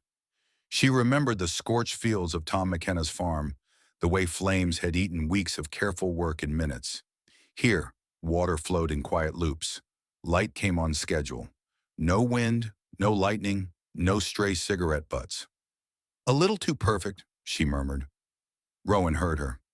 "You think it's fake," they said. "I think it's fragile," Jenna said. Rowan nodded. "Both can be true," they said. "The trick is to accept that and keep checking the pH anyway." Debrief. In the afternoon, Ethan, Hannah, and Owen sat across from Navarro and Callum in the control room, a battered map of the region spread across the table between them. "Start at Aspen Ridge," Navarro said. "Step by step." They did. They told him about the blackout's first hours, the panicked calls, the overloaded clinic. About Riker's men at the bridge, the skull and scales flag, the court's rhetoric. About the bus, Jenna's story, the way the court had separated adults from children like livestock. Navarro's face hardened as they described the burned-out husks of cars along the highway, the makeshift roadblocks, the rumors of towns closing themselves off like clams. He made notes as they spoke, not just in words but in symbols on his screens, nodes, arrows, rough estimations of power failures and human responses. "Judge Riker," he said, tapping a finger on one cluster of notes, "self-appointed authority, leveraging fear and infrastructure collapse to build a parallel system, likely to grow as long as no countervailing force appears." "Countervailing force like the government?" Owen asked. "Because if they're doing something, they're keeping it a great secret." "Government responses are fragmented," Navarro said. "I've picked up enough chatter to know there are pockets of coordinated effort, but distance and broken communication lines make them slow. Riker's fast. Fast and cruel," Jenna said quietly. Navarro looked at her. "You saw his work up close," he said. "I saw his people laughing while a bus burned," she said. "He didn't have to be there for that to be his fault." Navarro nodded once, slowly. "Cruelty is a controlled variable for men like him," he said, "used as punctuation." "Punctuation for what?" Ethan asked. "For a message that says, 'I can do what I want and no one can stop me,'" Navarro said. He drew a small circle on the map where the vault sat in the mountains. Then he drew another circle where Riker's court had its main foothold. "Here we are," he said. "Here he is, between us. Terrain, broken roads, scattered communities, a lot of fear, and very little organized resistance." "You built this place to watch the sun," Hannah said. "Now you're talking like a general." "I built this place to survive inevitabilities," Navarro said. "The sun was one. Human opportunism is another. Sarah, Dave, and Miles are part of that scattered communities layer," Ethan reminded him. "So are Tom McKenna and his family, and everyone back in Aspen Ridge. They're all trying to figure out which monster will reach them first." "And they're all variables in someone's model," Navarro said. "Riker's, mine, the government's, gravity's. The question is, whose equations lead to fewer funerals?" He traced a line from Riker's circle toward the mountains. "He'll keep expanding," he said. "Roads, fuel, control of passes. Eventually, he'll view any functioning infrastructure as either a resource or a threat. We are both." "And your plan?" Owen asked. "Hide? Fight? Lecture him about magnetospheres until he gets bored and goes away?" Navarro's mouth twitched. "Tempting," he said. "But no. First, we gather data. We understand his patterns. We identify weak points. We fortify ours." He turned to Ethan. "That's where you come in," he said. "You seal cracks. You build redundancies. You make sure that if they ever find this place, they don't get in without regretting it." "And if they come with children in front," Hannah said sharply, "if they come the way they took Jenna's bus, using people as shields, as leverage?" Navarro's gaze met hers. For a moment, something raw flickered in his eyes. "Then," he said quietly, "we arrive at the problem I have been trying not to think about since I poured the first footing for this facility." "Which is?" she pressed. How many people I am willing to let die outside this mountain to keep the ones inside it alive? He said. Silence. The hum of servers filled it. On the screens, numbers crawled. Outside, the wind moved around the mountain, unaware of the ethics being weighed inside. You can't solve that with an equation, Hannah said. No, Navarro agreed, but equations can tell me how bad the trade-offs are. And what about the camp below? Ethan asked. Have your equations told you anything about them yet? Navarro looked at Callum. We ran the numbers, Callum said reluctantly. Air, fine. Food, tight but possible. Space, manageable. Systems load, acceptable, if they accept strict rationing and work. Meaning, Owen asked. Meaning we can bring in 3 more adults without compromising the facility's stability, Navarro said. Barely, but it will require sacrifice across the board. Gita will not be pleased. She'll survive, Hannah said. Navarro's jaw ticked. Don't tell her I said this, he said, but I agree. He looked at Ethan. You asked me to talk to them, he said. I will. Not just talk, Ethan said. Offer them the same choice you offered us, with the same honesty about the cage. Navarro inclined his head. Done, he said. For a brief moment, the room felt less like a control center and more like a council chamber. Imperfect, tense, but something like a shared decision forming. Then an alarm chimed. It wasn't the musical wake-up chime from the morning. This one was sharper. 3 quick tones repeated twice. The screens in front of them flickered, shifting to a new display. A top-down view of the outer perimeter, with small red dots pulsing along one edge. External sensors, lower east approach, Navarro said, already moving to a console. Movement. Callum winced as he sat up straighter. Which sensors? He asked. The old seismic line near the 3rd switchback, Navarro said. I thought the last rock slide killed those. Apparently not, Callum said, or someone stepping very enthusiastically. Ethan leaned closer to the screen. The red dots weren't just random. They moved in a pattern that looked disturbingly like a group advancing cautiously, stopping at intervals. Could be hikers, Owen said, or Sarah and her people trying a new angle. Navarro tapped a few commands. The view zoomed in, overlaying rough thermal readings from a surviving infrared sensor. 3 heat signatures, maybe 4. One larger than the others. Maybe a person carrying a pack, maybe something else. Too warm for deer, Navarro said. Wrong gate. Another sensor feed came online, a grainy black and white image from an old camera he'd apparently forgotten to switch off. It showed a section of trail, rocks, scrub, and then boots, legs, the lower half of a person coming into frame. Ethan's chest tightened. He knew that posture, that kind of step. Not the tired, uneven trudge of stranded campers. This was careful, practiced movement. A patrol. The figure in the camera's view paused, crouched, and gestured. A second set of legs appeared. Something flashed briefly at a belt. Metal catching the light. Maybe a canteen. Maybe something else. The camera's angle was too low to catch faces, but as one of the figures shifted, Ethan saw a patch on a pant leg. A crude emblem, hand-drawn and sewn on. A skull, a set of scales. The court. He felt his jaw clench. Riker found the mountain, he said. Maybe he just found a mountain, Owen said. There are a lot of them. His men don't go this high for fun, Ethan said. They're scouting, looking for anything that still works. We're glowing like a Christmas tree to anyone with half a brain and a memory of where the power used to flow. Navarro's hands moved rapidly over the controls, pulling up more sensor data. They've hit 3 of the old markers, he said. They're careful. They're mapping as they go. At this pace, they'll reach the lower approach to the outer gate in 2 hours, maybe 3. Can they see the actual door from there? Hannah asked. Not unless they know exactly where to look, Navarro said. And even then, it just looks like rock. But they might pick up heat signatures, structural anomalies, radio noise. You said you've had visitors before, Owen said. Why is this different? Because those were desperate individuals stumbling upward, Navarro said. This is a systematic probe. Riker's attention has turned toward this ridge. That changes the equation. The alarm tone shifted subtly from warning to acknowledgement. The red dots on the screen continued their slow, deliberate advance.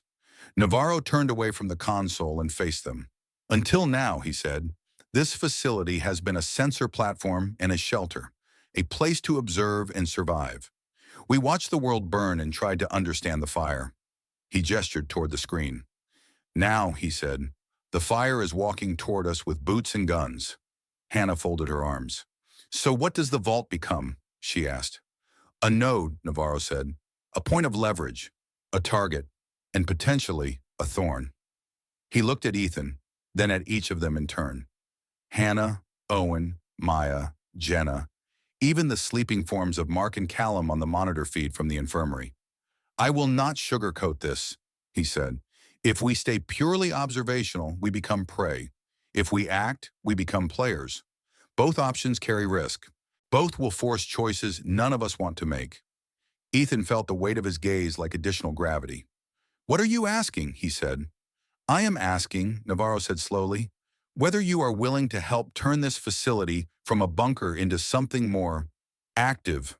Not a fortress, not yet, but a hub, a place that can resist, disrupt, maybe even shape what happens next beyond these walls.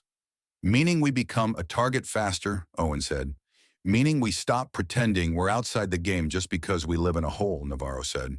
Maya's fingers tapped nervously against her leg. What would that look like, she asked. In actual tasks, not metaphors. Hardening physical access points, Navarro said to Ethan. Creating contingencies. Quietly reaching out to other pockets of resistance when possible. Feeding them information, not just taking it. Using your technical skills, he nodded at Maya, to monitor more than just solar winds. Tracking human storms, too. He looked at Hannah. Using your medical expertise to keep us functional, not just as survivors, but as potential responders, he said. If there are outbreaks, injuries, crises in nearby communities that we can help without compromising the vault, we consider it. Hannah's eyes narrowed. You're talking about triage on a map, she said. Yes, Navarro said, on a scale that makes hospital triage look like schoolyard squabbles. And the kids? Jenna asked. Liv, me, Mark, the people in the camp below? You learn, Navarro said. You work. You keep the systems running. Food, cleaning, basic maintenance. You become part of the organism. You decide, each of you, whether you want to be a cell in this machine or a molecule bouncing in the chaos outside. That's a hell of a metaphor, Owen said. Blame the lack of sleep, Navarro said. The screen chimed again. The red dots were closer. Riker's men don't know exactly where we are yet, Navarro said. But now that they're on this mountain, they will keep looking. He's too smart to ignore a rumor of a functioning bunker. So I will make this simple. He straightened, shoulders square. From this point on, he said, the vault is not just my private observatory. It is a strategic asset. If you stay here, you will abide by its rules. You will contribute to its defense as well as its survival. If that is a line you are not willing to cross, I will not keep you here against your will. You'll let people walk out? Ethan asked, skeptical. I will not walk them to the outer gate myself, Navarro said, but I will not chain them to their bunks. I will, however, not rearrange my whole system around anyone who wants to treat this place like a hotel. He looked at each of them again. You have until those dots reach the lower approach to decide how much of yourselves you're going to give to. This machine, Maron, he said. After that, things will move faster than any of us like. The hum of servers filled the room again, undercut by the faint, relentless ticking of a clock somewhere in Ethan's head. Rules of the machine, he thought. The machine had been humming before they arrived. It would continue humming after they were gone. The question now was whether they let it use them, or tried to use it, or walked away and risked being crushed between Riker's boots in the uncaring sky. He looked at Hannah, at Maya and Liv through the half-open doorway of the corridor, where they hovered, drawn by the alarm.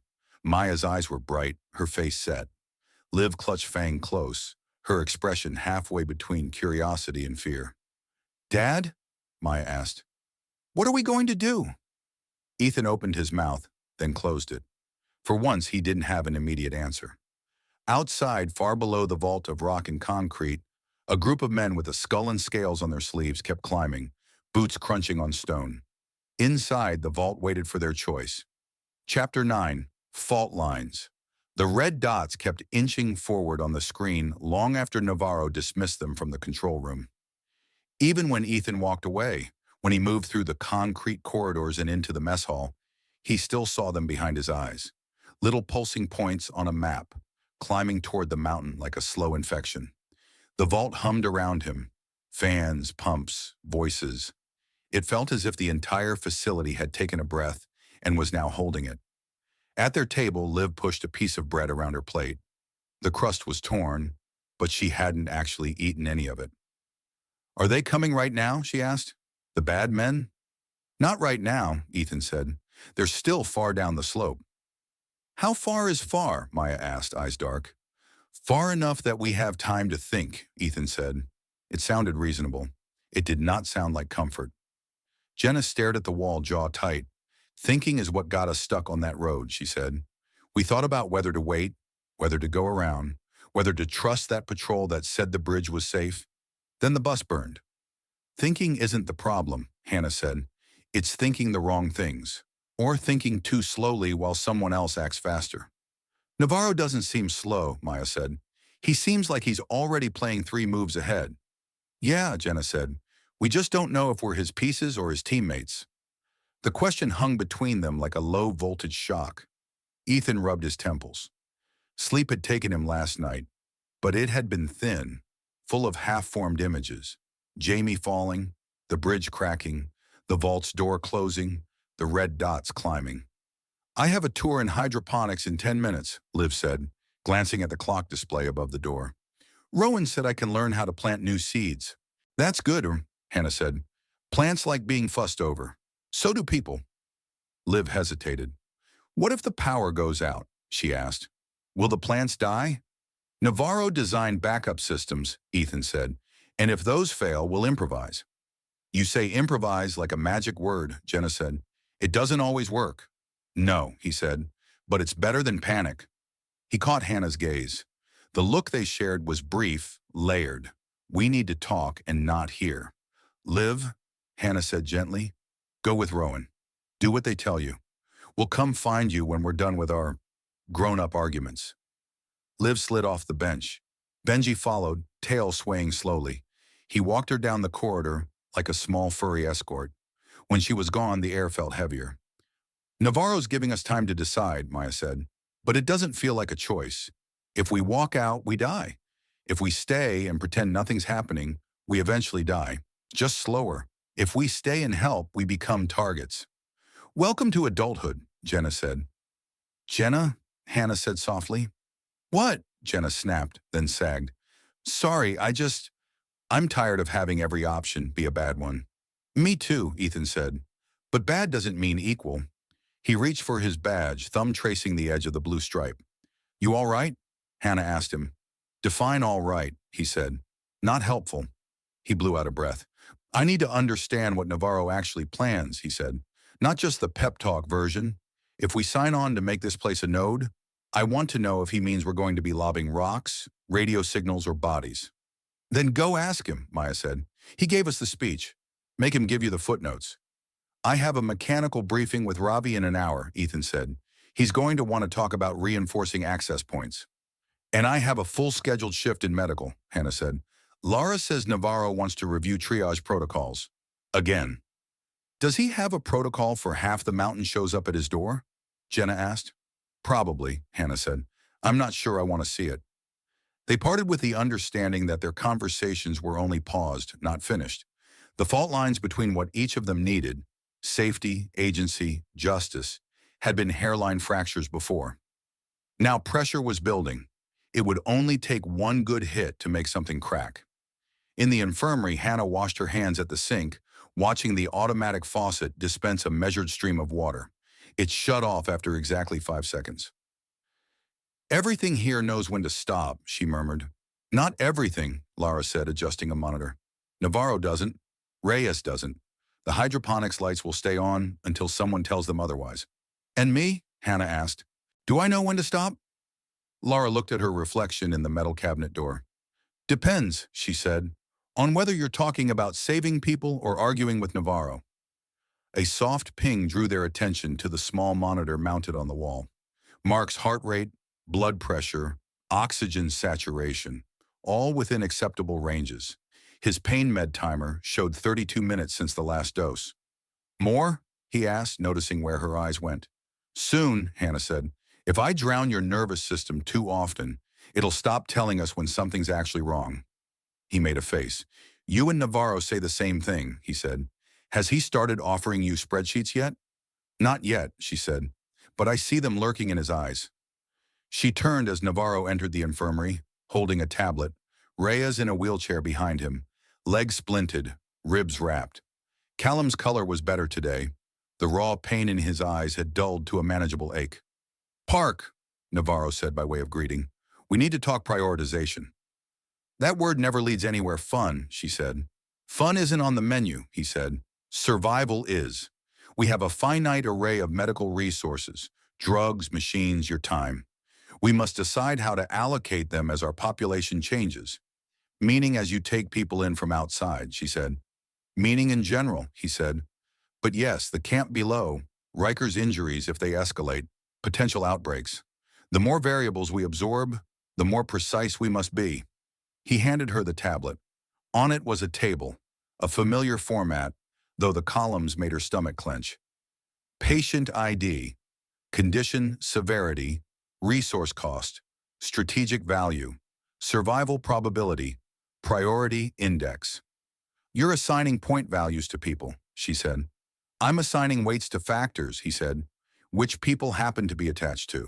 Yes, he said, because if I don't, you will end up making these decisions case by case with nothing but adrenaline and guilt. I am offering you a framework. It is ruthless. It is not heartless. Explain the difference, she said. He pointed to the columns. Condition severity, obvious, he said. Resource cost, how much of our finite supplies they require. Survival probability, your best estimate of how likely they are to live with and without intervention. Strategic value, not who's my favorite, but who is critical to the functioning of this system. And the index is the number that tells me who gets the last dose of antibiotics, she said.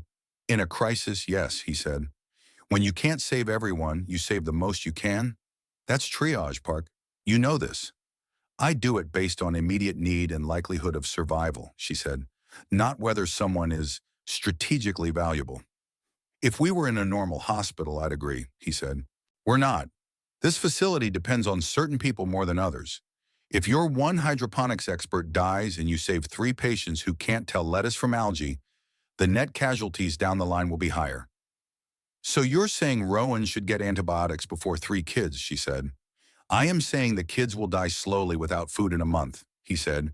Rowan's death might move that timeline up to 2 weeks. And the kids themselves, she pressed, their own value, their future potential? Impossible to quantify, he said, which is why I weight the immediate, known variables more heavily. Known by you, she said. Predicted by you. He didn't flinch. Do you have a better model, he asked. She wanted to say yes. Instead, she thought of overcrowded ER hallways, of nights when she'd had to decide whether to keep a dying man in a bed or move him to a chair so a younger patient could have the ventilator. We're already doing this, he said softer. The difference here is that we admit it and write it down. Laura shifted her weight. It's ugly, Hannah, she said, but it's truer than pretending we can save everyone. What about people outside, Miss Hannah asked. If we set a clinic day for mountain communities, do we only treat those who can carry water? Who can fix a pump? Do we send a kid with pneumonia home because she can't lift a wrench? Navarro's jaw tightened. Outside the facility, we will have to develop a separate protocol, he said. Less precise, less strict, but still guided by reality. Reality according to your screens, she said. Reality according to our combined judgment, he corrected. I am not asking you to become a calculator with a stethoscope. I am giving you a tool. She looked at the table again. The lines of numbers and labels blurred. I'll look at it, she said finally. I'm not promising I'll use it. It will sit there whether you use it or not, he said. The math doesn't care, but your conscience might find it easier if you know the numbers. He left with Reyes. the faint squeak of the wheelchair's wheels echoing down the corridor. Lara let out a breath. "You took that better than most," she said. "You've seen this conversation before?" Hannah asked. "In other departments," Lara said. "Power allocation, food, space, same logic, different variables. Medicine is the last one we've formalized. Because we're supposed to be special," Hannah said bitterly. "The part of the system that doesn't put numbers before faces." "We still put faces first," Lara said. "We just do it knowing the numbers are standing behind them, with their arms crossed." Hannah rubbed her eyes. "I hate this," she said. "I know," Lara said. "That's why you're the one who should be holding the tablet, not Navarro." The screen dimmed automatically after a moment, the columns fading. Hannah stared at their reflection in the black glass, her own face tired and wary, with the faint outline of numbers ghosting over it. Fault lines, she thought, not just in mountains, in people. In the tech room, Maya watched the red dots like they were storm cells.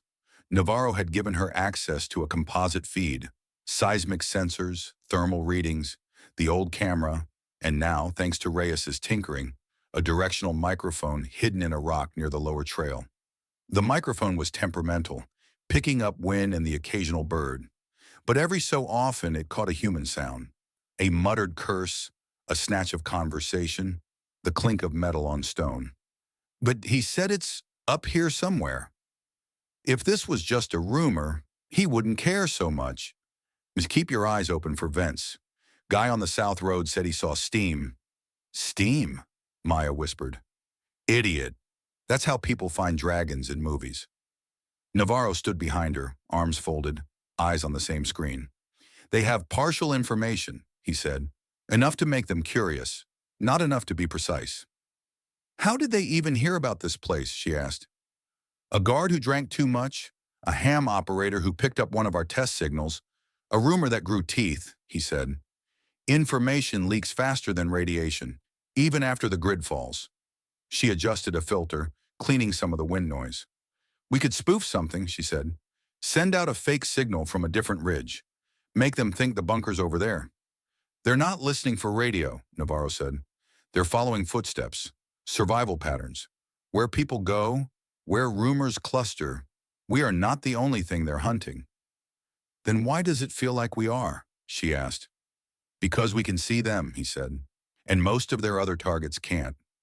She chewed her lower lip. "If I write a script to flag when they get within, say 200 meters of one of our air intakes, could we trigger the sound deterrence before they get too close?" she asked. "Yes," Navarro said, "but use them sparingly. Overuse will lead to adaptation. Pain is a teacher. It makes quick students." "So we only zap them when we absolutely have to," she said. "Exactly," he said. "Your job is to give us warning. The more eyes we have, the fewer times we need to blind anyone else." She stared at the scrolling values. "We're watching them like they're weather," she said. "Patterns and probabilities. They're a storm front," Navarro said, "with guns. And everyone down there," she said, "in Aspen Ridge, at Tom's farm, Sarah's camp, they're all just data points. They're lives," he said, "which become data, which we use to try to prevent more deaths." "And do we?" she asked. His voice softened. "Sometimes," he said, "sometimes not, but we have more chance here than we would blind." She nodded, but the weight of being one of the vault's eyes settled on her shoulders like an invisible pack. She'd wanted to be in the room where the information came in, to see, to understand. Now that she was here, she realized that knowing and choosing were tangled. If she flagged something too early, she might cause Navarro to act in ways that hurt people outside. If she flagged something too late, people inside might die. There was no neutral ground in the control room. Owen found Ethan in the corridor outside the mess hall, leaning against the wall, staring at nothing. "You look like someone who's about to punch a cinder block," Owen said. "Tempting," Ethan said, "but the block would win." Owen held up his badge. "I just got promoted," he said. "Apparently I'm now Field Operations Liaison." "That sounds made up," Ethan said. "It is," Owen said. "So is the job. Navarro wants a recon team." "Of course he does," Ethan said. "Let me guess. He wants you to go down, peek at Riker's scouts, and come back without leaving footprints or scent. Pretty much, Owen said. He also wants to send someone with technical knowledge to evaluate how close they are to sniffing out our intake vents, and someone who can shoot straight if things go sideways. Which is where I come in, Ethan said. He asked for you, Owen said. Ethan shook his head. Of course he did. Look, I get it, Owen said. You just hauled your kids up a mountain. The last thing you want is to go back down toward the people who burned that bus. It's not that simple, Ethan said. If I don't go, someone else will. Maybe someone less cautious. Maybe someone who thinks the solution is to ambush the scouts and dump their bodies in a ravine. That kind of move will only make Riker look harder. So we go, Owen said. We watch, we listen, we don't start anything we can't finish. We also have Sarah and her camp to think about, Ethan said. If Riker's men are that close to the approach, they're that close to her. Navarro said we can talk to them about coming in, Owen said, but they have to choose to walk. Yeah, Ethan said. They might not make it that far. Owen tilted his head. So what does your internal scale say? He asked.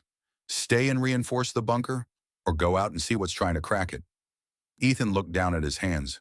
They were scarred, calloused, nicked from a week of fixing what the world kept breaking. I've spent my life fixing things after they break, he said. If we can prevent something from breaking this time, maybe I owe it to everyone I couldn't save before. So that's a yes? Owen asked. It's a very reluctant yes, Ethan said. On one condition. Name it. No heroics, Ethan said. No just one more step. No, we can take them if we surprise them. We go to observe, and if we can, to warn, not to make headlines in Navarro's end-of-the-world newsletter. Owen's mouth twitched. I'll put that on a t-shirt, he said. Navarro wants us geared up in an hour. Small pack, light, quiet. He's assigning one of his own, Maria, from security. Security, Ethan repeated. Of course he has security. Someone has to lock the armory, Owen said. Might as well be someone who can use what's in it. When Ethan told Maya and Jenna he was going with the recon team, the fault line widened. You're going back down there? Maya demanded. Where those men are? After everything we did to get away. If we don't know what they're doing, we can't prepare, he said. Navarro has sensors, she said. He has maps. He has me. Why does he need you out there too? Because sensors don't tell him how many guns they're carrying, how tired they look, whether they're acting like they've already found something, Ethan said. I can see things cameras can't. You could also get shot, she said, or caught, or... Maya, he said quietly. I know. Jenna folded her arms. He's not just doing it for Navarro, she said. He's doing it for the people down there, like Sarah, like the kids on my bus we couldn't save. He wants to see if there's anything left we can keep from burning. Maya glared at her. That's easy for you to say, she said. You're not the one who has to wait in a bunker and wonder if your dad's going to come back. Actually, Jenna said, voice sharpening, I'm exactly the one who knows what it's like to wonder if a dad's coming back. Except mine didn't. The words hung there, raw. Maya's shoulders dropped. I didn't mean... I know, Jenna said softer. I don't want him to become another ghost, but I also don't want Riker to own the world out there without anyone watching. What are we supposed to do while you're gone? Maya asked Ethan. Keep this place running, Ethan said. Keep Navarro honest. Make sure Hannah doesn't bury herself under his spreadsheets. Help Liv remember that this isn't just a hole in the ground. It's a place where things grow. The vault needs guardians inside as much as it needs eyes outside. This sounds like a speech, Maya said suspiciously. It is, he said, because if I let myself just be your dad right now, I'll stay, and someone else will go, and maybe they won't come back either. She wiped at her eyes with the heel of her hand.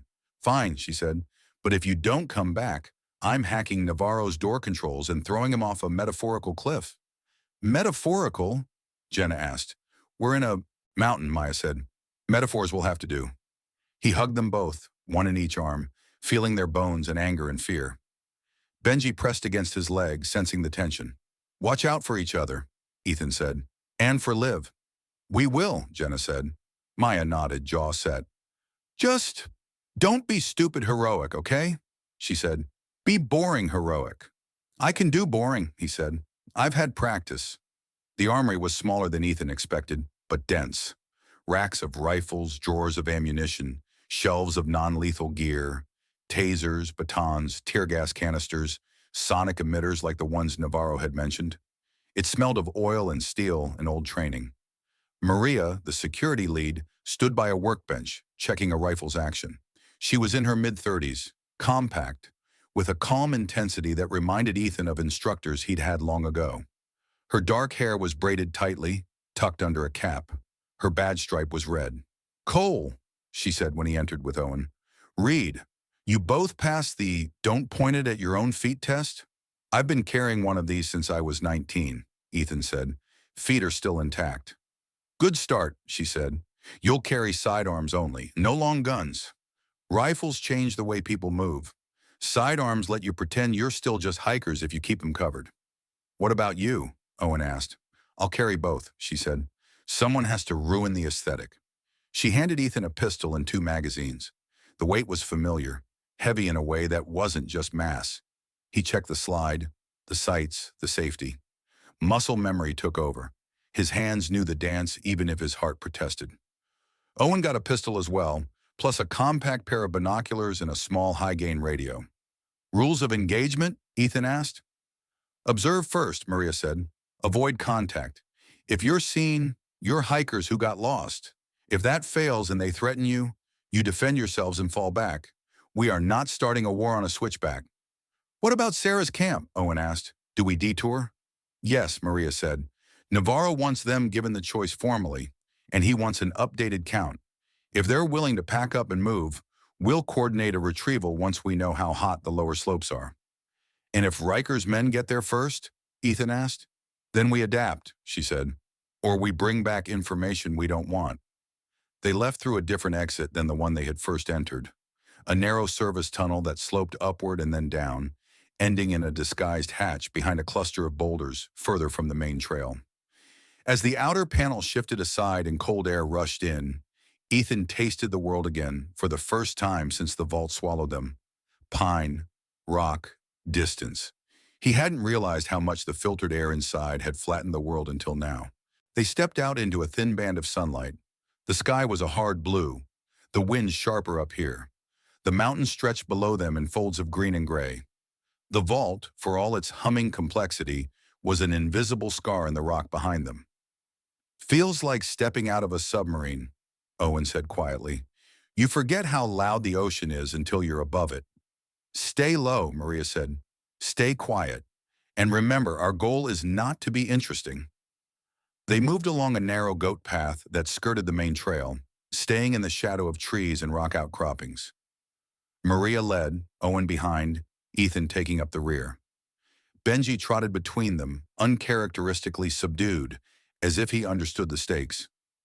The descent took time, loose rocks, steep sections, patches where the trail had been partially eaten by erosion.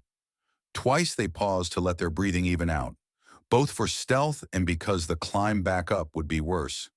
At a bend where the path crossed a small stream, they stopped.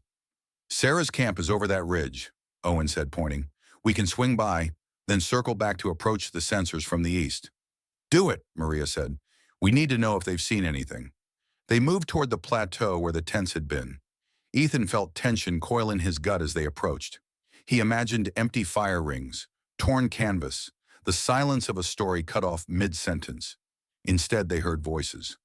Sarah stood near the fire ring, talking animatedly to Dave, hands moving as if she were arguing with gravity. Miles sat on a log, fiddling with the radio as usual. The tents were still there, though one had been patched since Ethan last saw it. Sarah spotted them first, her hand darting to the rifle propped nearby before recognition softened her posture. "You came back," she said, "and you brought more authority this time." Maria nodded politely. "Maria Alvarez," she said, "security lead for the facility. Navarro sent us." "Navarro sent someone down the mountain?" Dave said, eyebrows shooting up. "Now I've seen everything." "He also sent a message," Ethan said. "He's willing to take you in. All 3 of you. Food will be tighter, space too, but you'll be inside." Miles's shoulders sagged with visible relief. "I was beginning to think we'd die of boredom up here," he said. "And cold," Sarah added. And that thing where your stomach starts to think air is a food group. Dave's gaze sharpened. What's the catch? He asked. Rules, Maria said. Work, rationing, limited access to certain areas. Once you're in, you don't get to just walk out whenever you feel like camping. And Navarro will expect you to pull your weight according to your skills. Electronics, Miles said quickly. I can fix radios, basic circuits, that kind of thing. I was halfway through an engineering degree when the sky decided to melt. Good, Maria said. We can use that. I know how to shoot, hunt, and not be an idiot in the woods, Dave said. Also good at lifting heavy things. Sarah smiled faintly. I can organize people, logistics, track supplies, she said. I used to run a community center. We never had enough money, but we made it stretch. Navarro will like you, Maria said. He respects anyone who can make numbers behave. Sarah's smile faded. And the catch besides rules? She asked. You don't come down a mountain armed just to offer moving services? Owen glanced at Ethan, then back to her. Riker's men are on the lower trail, he said. We picked them up on sensors. They're still a good distance away, but they're moving up systematically. If they find your camp, you won't be able to just wave and play dumb hikers. Sarah swore under her breath. We've seen more smoke in the valley the past day, she said. Figured it was more accidents. Or people burning brush, trying to clear fields. Didn't want to think it was them. They've started looking at the mountains, Ethan said, and someone told them there's something up here worth finding. The facility, Miles said. Or something like it, Owen said. They might not know exactly what they're smelling yet, but they will. Dave shifted his weight. So you're saying if we stay, we get caught between court scouts and a mountain that refuses to open its front door, he said. If we go with you, we get swallowed by that mountain and hope Navarro's not as crazy as he sounds. That's an accurate summary, Maria said. Navarro isn't crazy, Ethan said. He's intense, paranoid, but he's trying to keep people alive. He just does it with more spreadsheets than comfort. And you, Sarah asked, why are you going back down there if you already got inside? Because if Riker gets too close, the vault becomes a trap for everyone in it, Ethan said. We need to know what he's doing before he knows what we are. She studied him. Then let us help, she said. We know this lower ground better than you. We've been watching the approaches for days. We're not bringing you into a recon with Riker's men, Maria said flatly. I'm not asking to play hero, Sarah said. I'm asking to not be a package you ship up the mountain while you go poke a hornet's nest. You either go now and we can schedule your entry, or you stay and risk being cut off, Maria said. We don't have the luxury of staging elaborate operations for everyone. Miles looked at the radio, then at the mountain. I vote we go, he said quietly. I've slept on enough rocks. Dave frowned. I hate the idea of walking into another man's rules, he said, but I hate Riker more. Sarah exhaled. Fine, she said. We go. But promise me you'll at least try not to make things worse when you go spy on them. We're actually trying not to die, Owen said. That tends to keep your risk appetite under control. They gave Sarah and the others a rough overview of what to expect inside. Badges, schedules, hydroponics, Navarro's way of looking at people like equations, and then grudgingly remembering they had feelings. You're really selling it, Dave said dryly. We're alive, Ethan said, and based on what we've seen, that's going to be a rarer commodity soon. Maria checked her watch. We need to move, she said. If you're coming, pack light. We'll take you up a different route. Harder, but less visible. As Sarah and the others quickly broke camp, bundling only what they could carry on their backs, Ethan felt a bitter relief. One variable removed from the lower slopes. One less group of decent people for Riker's men to stumble over. One more group inside Navarro's machine. Fault lines, he thought again. Not just between people, but between worlds.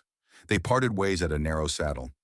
Maria took Sarah, Dave, and Miles up a steep, rocky path toward the vault's hidden hatch, leaving Ethan, Owen, and Benji to continue along the contour of the mountain. Maria can handle escort duty, Owen said. We'll move faster with just us. Assuming my knees agree, Ethan said. They moved quieter now, senses open. The air grew warmer as they descended another 100 meters.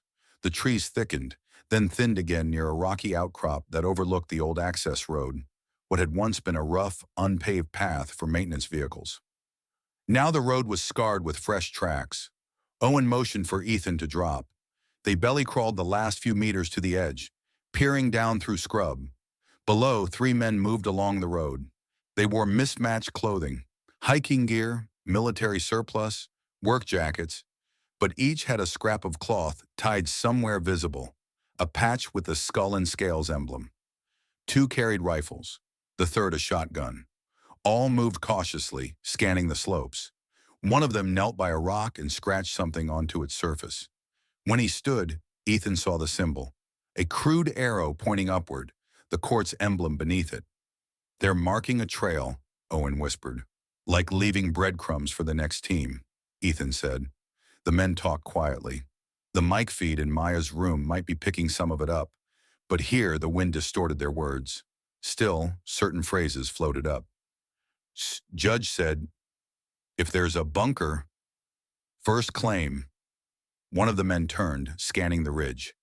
Ethan flattened himself, hardly breathing. Benji lay perfectly still between them, ears twitching, but otherwise a rock with fur. The man's gaze passed over their position and moved on, returning to the road ahead. They continued upward. Ethan's fingers dug into the dirt. He wanted to stand up and shout, to ask them why they thought they had the right to claim anything, to demand who gave Riker the authority to turn desperation into a courtroom. Instead, he stayed silent. After the men had moved on, Owen exhaled slowly. "We can follow them for a bit," he said. "See how far they go before they get tired or scared." Ethan shook his head. "No," he said. "We know enough for now. They're probing. If we shadow them too closely and they spot us, they'll know there's something very interesting up here after all."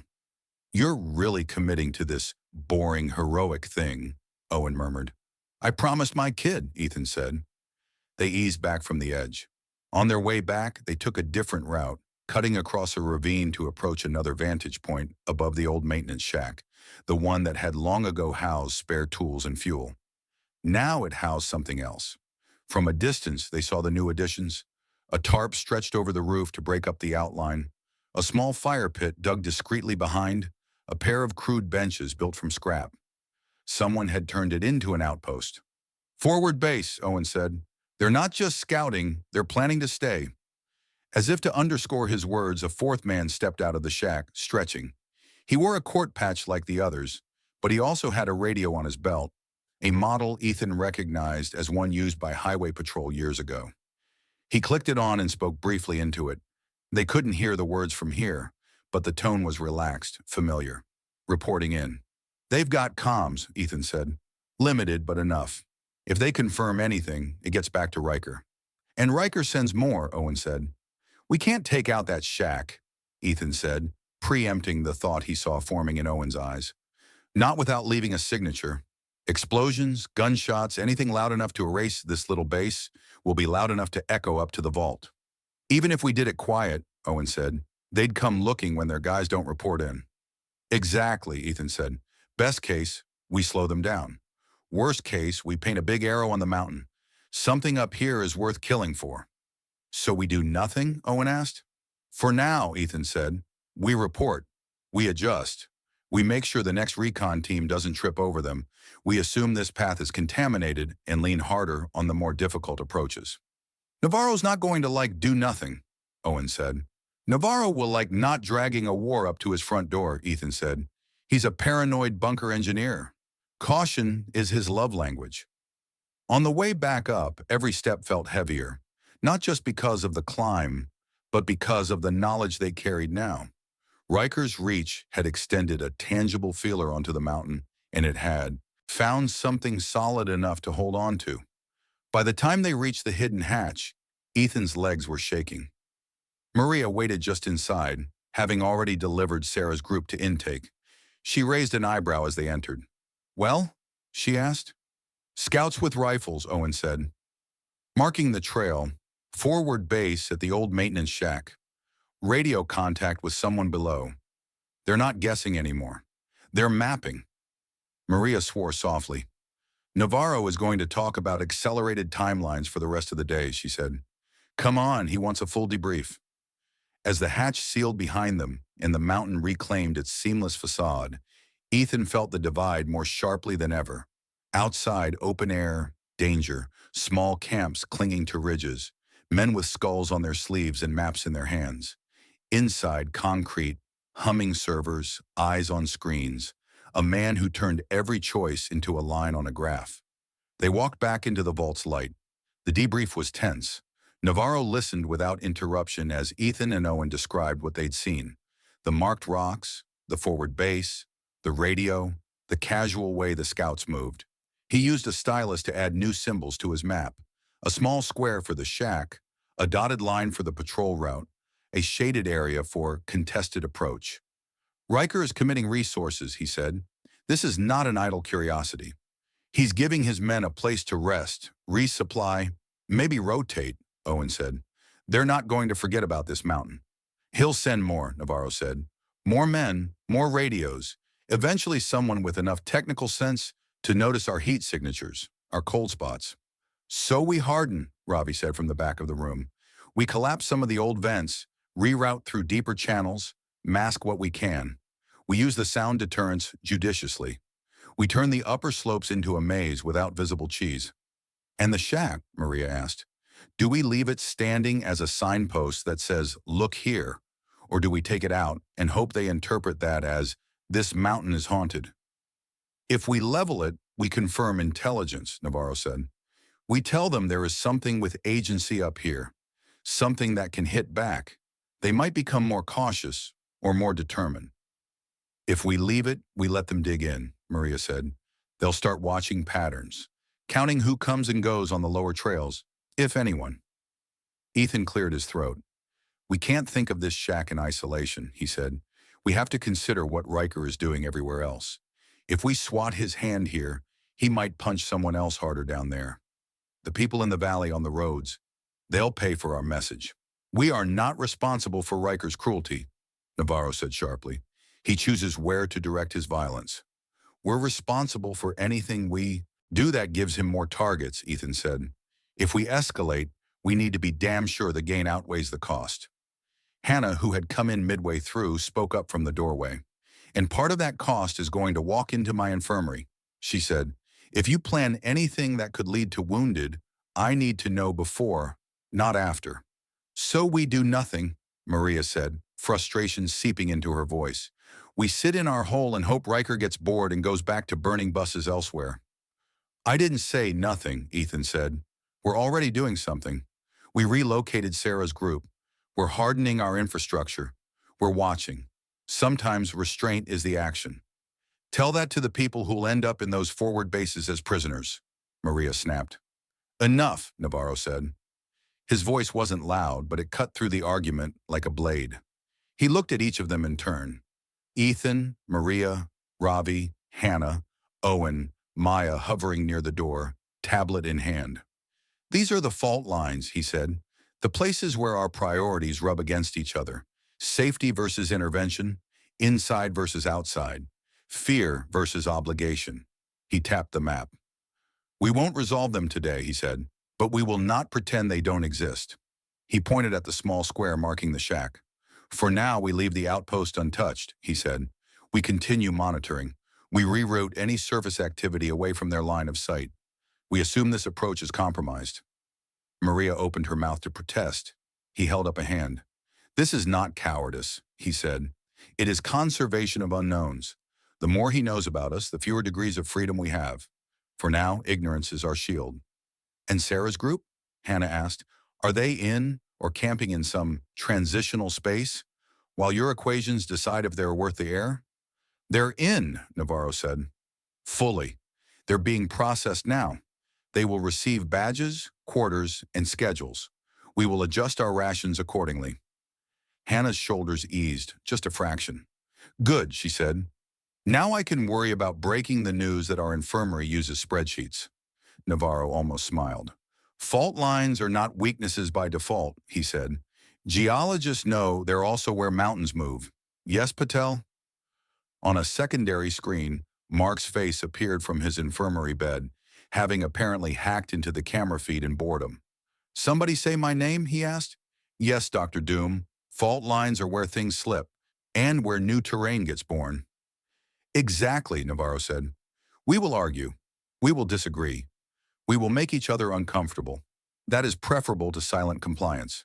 He looked at Ethan again. You were right to argue for caution, he said. You were also wrong to assume that caution and action are opposites. There will come a moment when we cannot both stay hidden and stay human. I know, Ethan said quietly. I just don't want that moment to come faster because we got impatient. It already came for Jenna's bus, Hannah said. For Jamie on the bridge. For half the valley. We're just late to admitting it. The red dots on the screen had stopped moving for now, hovering near the shack. Resting. Waiting.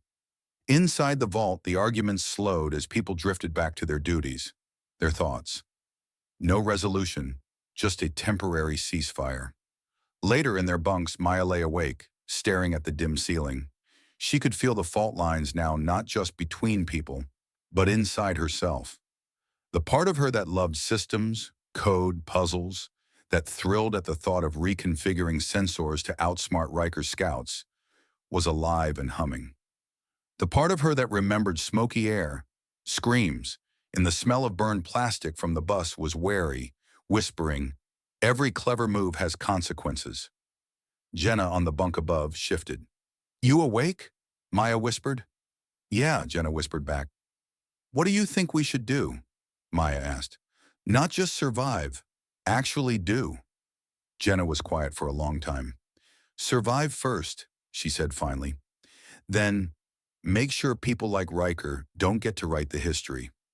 By hiding in a mountain? Maya asked. By picking when we come out, Jenna said. And how?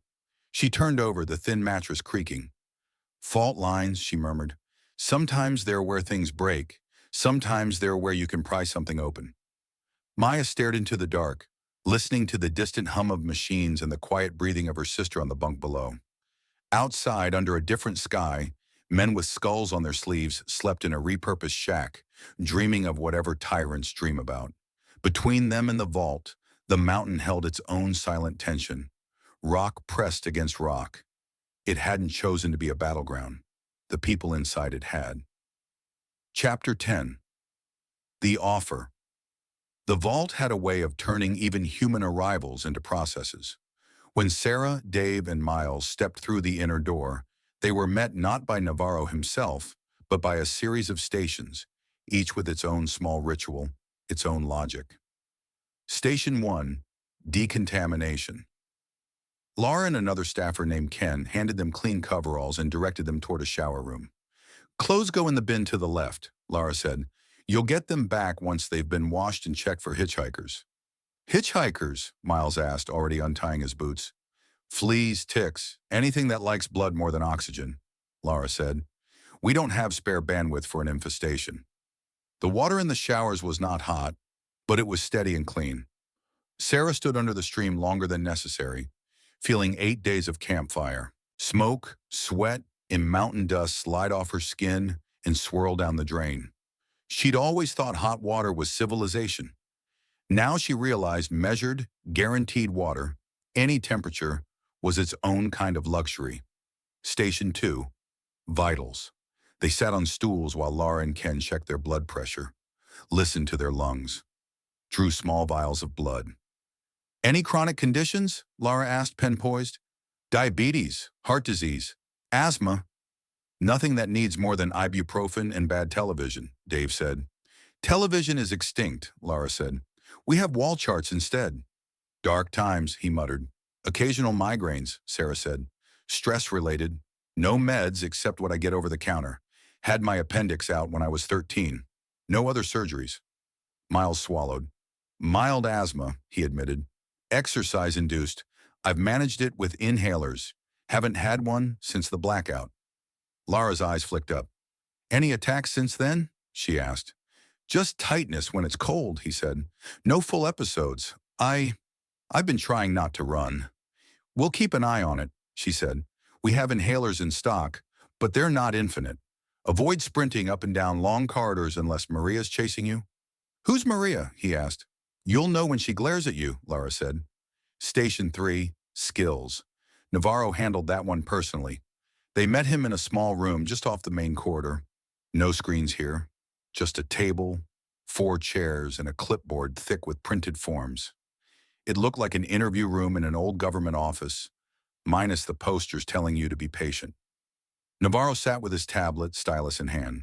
Callum was there too, parked in his wheelchair in the corner, observing with the lazy interest of someone who both cared and had no energy for pretense. Names full, Navarro said. Previous occupations, formal training, informal talents, and anything you're bad at that could get us killed if we assume otherwise. Sarah exchanged a look with Dave, then nodded.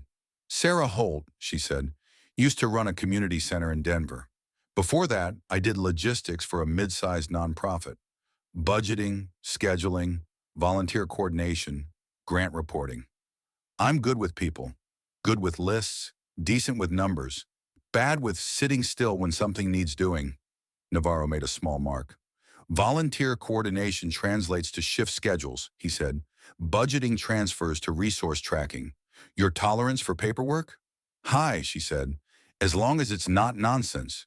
Here, nonsense has been cold, he said. Mostly. Dave Holloway, Dave said. Construction for 15 years. Residential, small commercial, framing, roofing, some concrete, hunting as a hobby. I can clean a rifle and a deer. I'm bad at pretending to respect people who don't deserve it. Navarro's mouth twitched. Construction translates to maintenance and infrastructure, he said, also potentially to defensive reinforcement. Your capacity for taking orders from people you don't respect. I've done it for money, Dave said. I can do it for survival, but I'll argue. Callum smiled faintly. You'll fit right in, he said. Miles adjusted his glasses, which had been cleaned, and sat crooked on his nose. Miles Chan, he said. Electrical engineering student, 3 years completed before the world. Rebooted. Some experience with emergency radio nets. Helped run a small ham club. I've been tinkering with solar kits and inverters since high school. I'm bad at lifting heavy things and making small talk. Electrical skills translate to power systems, comms, and repairing whatever Reyes breaks, Navarro said. Your small talk deficiency is a feature, not a bug. He tapped his stylus against the table. You understand that here, he said, skills are currency. They buy you not just food and air, but influence. The more essential you are to keeping this place running, the more I will tolerate your quirks. And if we're not essential enough? Sarah asked. Her tone was mild.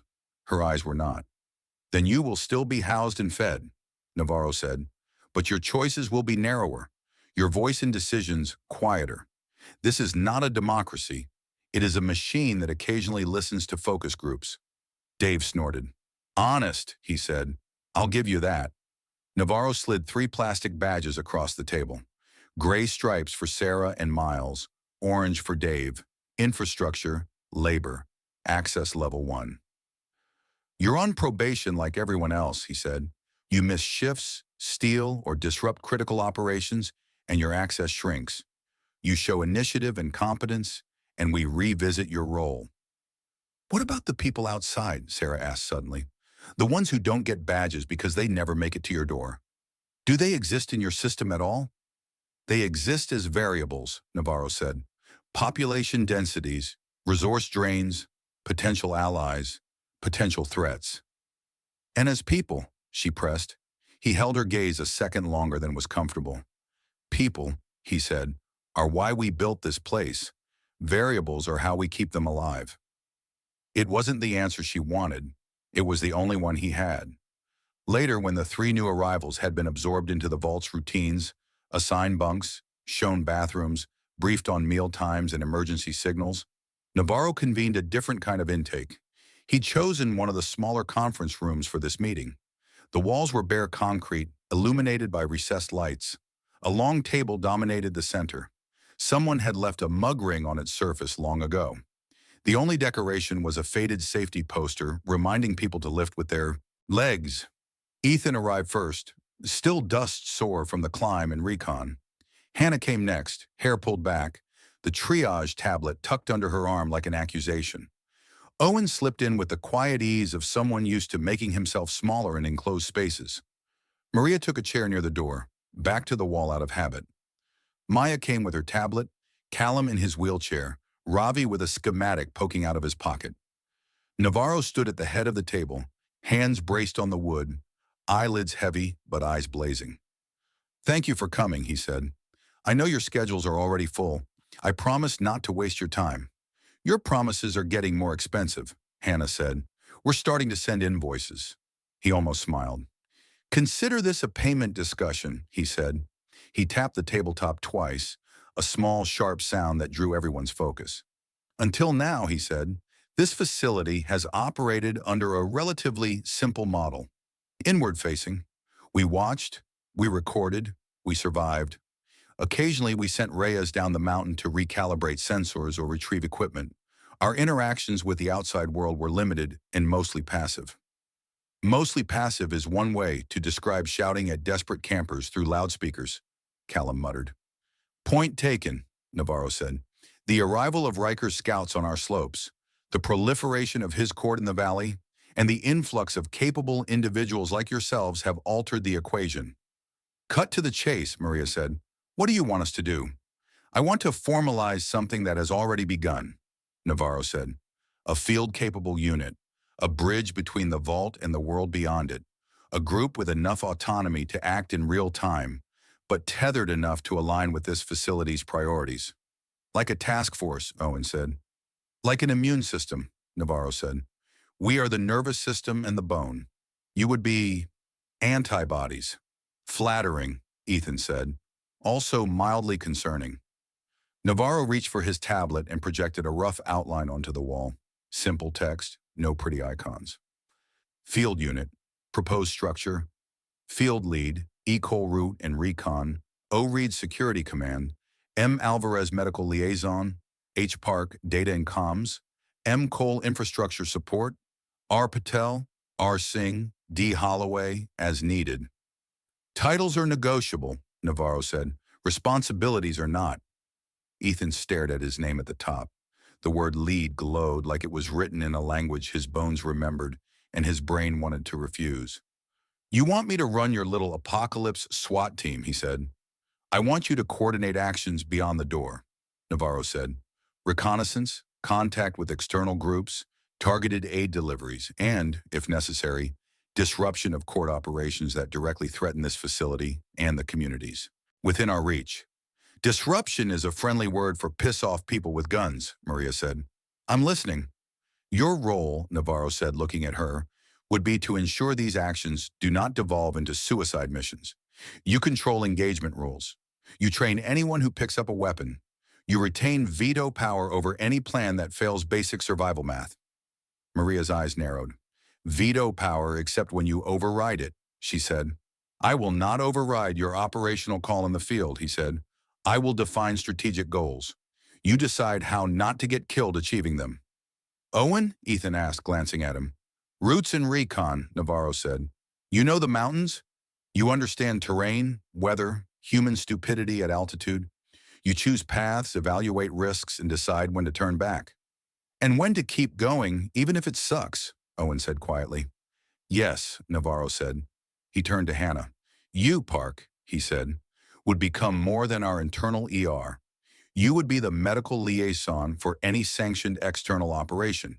That includes preparing medkits, setting treatment thresholds for field extractions, and potentially establishing limited clinic days for nearby communities under our protection." "Clinic days," she repeated. "Out there. Under carefully controlled conditions," he said. "Location, security, and patient load determined in advance. We cannot open our doors to everyone who coughs. We can perhaps prevent a few infections from turning into outbreaks that wash back up here." "And if more people show up than we can handle?" she asked. "You triage," he said softly. "You use the framework we discussed. You save as many as you can without compromising the vault." She gripped the tablet harder. "So I become the doctor of the mountain," she said, "deciding not just who inside lives, but who outside gets a chance." "Someone must," Navarro said. "You are best qualified." "Because I hate this the most," she said. "Because you understand the cost better than I do," he said. He looked at Maya next. "And you," he said, "would be our eyes and ears beyond the sensors." I need a way to communicate with other pockets of resistance without painting a target on our door. That requires subtlety, creativity, and a healthy disrespect for standard protocols. Maya blinked. You want me to, what, build a secret chat room for the apocalypse? She asked. Something like that, he said. Low bandwidth, encrypted, multi-hop relays using existing amateur frequencies where possible. We're not the only group trying to organize. There are small clusters, towns fending off court incursions, ex-military units holding critical infrastructure, stubborn farmers refusing to leave. If we can share information quietly, we improve everyone's odds. And if Riker's people pick up those signals, she asked, then you have not done your job well enough, he said, or we misjudge their capabilities. Either way, we mitigate. We work in layers. We never transmit anything that would directly reveal our coordinates. Her pulse beat in her throat. The idea was terrifying. It was also exhilarating. You're asking a 16-year-old to build you a resistance network, she said. I'm asking the person who annotated my magnetosphere talk for fun, Navarro said. Age is a number. Competence is not. And what about me? Callum asked from his corner. Do I get a fancy title too, or do I just sit here making sarcastic comments until my leg knits? You, Navarro said, will be my counterweight. Terrifying promotion, Callum said. Define counterweight. You understand this facility's systems as well as I do, Navarro said. You also understand people slightly better. When Field wants something that makes my equations twitch, you will argue on their behalf. When I want something that makes their instincts scream, you will argue on mine.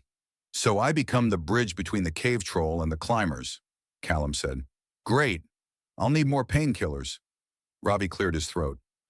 Where does ops fit into this? He asked. You keep us alive while these lunatics go climb around outside, Navarro said. Power, water, air, redundant pathways. You and your team become the spine they depend on. Without you, they come back to a silent tomb instead of a functioning base. Motivating, Robbie said. Navarro stepped back from the projected outline. This is the offer, he said. Join this field unit, and you get increased access to information. Full access to certain compartments, sensor data, regional maps, long-term strategy. You'll have more say in decisions, more responsibility, more risk. And if we say no, Ethan asked. Then you remain residents, Navarro said. You keep your current roles. You follow the schedules, eat the food, sleep in the bunks, and let others decide when and how we interact with the outside. You mean let you decide, Ethan said. Yes, Navarro said. And Reyes, and whatever ad hoc committee forms around each crisis. You would have the luxury and the burden of not being in the room when the hardest choices are made. You're framing this like a choice between being powerless and being complicit, Hannah said. It is, he said, because that is what leadership is, Park. Complicity with your own decisions. Maya swallowed. Do we get time to think about it? She asked. Yes, Navarro said. 24 hours. After that, circumstances may decide for us. I'd rather we decide first. He turned to Ethan again. You in particular, he said. You've led teams before. You've made decisions that sent people into harm's way. You know what that feels like. I am asking you to do it again. Ethan stared at the table. Small scratches marred its surface, souvenirs of past meetings. He thought about the bus, about the soldiers he'd led years ago, about Jamie's fingers slipping from his grasp, about Liv's small hand in his this morning, sticky from breadcrumbs, trusting. I came up this mountain to get my family away from people like Riker, he said, from anyone who thinks they have the right to play God with other people's lives. Riker replaces law with whim, Navarro said. I replace whim with models. That is not godhood. It is damage control. And if your models say my kid is less valuable than your hydroponics manager, Ethan asked. They don't, Navarro said quietly, because I designed the system, and I am not as inhuman as you want me to be, so you can refuse this without guilt. The room went still. Hannah looked at Ethan, at Navarro, and then back at Ethan. He's not wrong, she said, about the choice. If we walk away from this table, things will still happen. Riker will still climb the mountain. People will still die in ditches and burned fields. The difference will be that we didn't even try to tilt the scale. And if we sit at this table, Ethan said, we'll be the ones putting rocks on the scale. We already are, she said. We just haven't admitted it yet. Owen cleared his throat. For what it's worth, he said, I'd rather be out there with you, making the call, than stuck in here wondering if the next knock on the door is court or someone begging for help we can't give. Maria leaned back in her chair. I joined security because I wanted to stop the worst people from getting the best toys, she said. If Riker's reaching for this mountain, I'm not going to sit by and watch. I'm in, with conditions. Navarro raised an eyebrow. Name them, he said. I get full authority in the field over engagement and withdrawal, she said. No remote override from your screens. If I say we're pulling out, we pull out. Agreed, Navarro said. I get to recruit and train my own team, she added. No one picks up a gun because they think it makes them important. They pick it up because we've decided they're stable enough not to point it the wrong way. Also agreed, he said. And if you ever treat my people like chess pieces, you can sacrifice for a better position. I walk, she said. He met her gaze. If I treat them like chess pieces, he said, you should shoot me. It will save Reyes the trouble. Good, she said. Then we understand each other. All eyes turned to Ethan again. He could feel the weight of expectation, like a physical thing. Not pressure from Navarro exactly. Navarro would adapt either way, but from everyone else in the room. From the path that had led him. Here, through deserts, through war zones, through burned-out highways. You're not responsible for fixing the world, Jenna had said once. Just for not breaking more of it than you have to. He took a breath. If I say yes, he said slowly, I need my own conditions. State them, Navarro said. First, no mission is mandatory for my kids, he said. Maya chooses her involvement. Liv stays out of field operations entirely. Non-negotiable, Navarro said. I am not sending a 10-year-old into a firefight.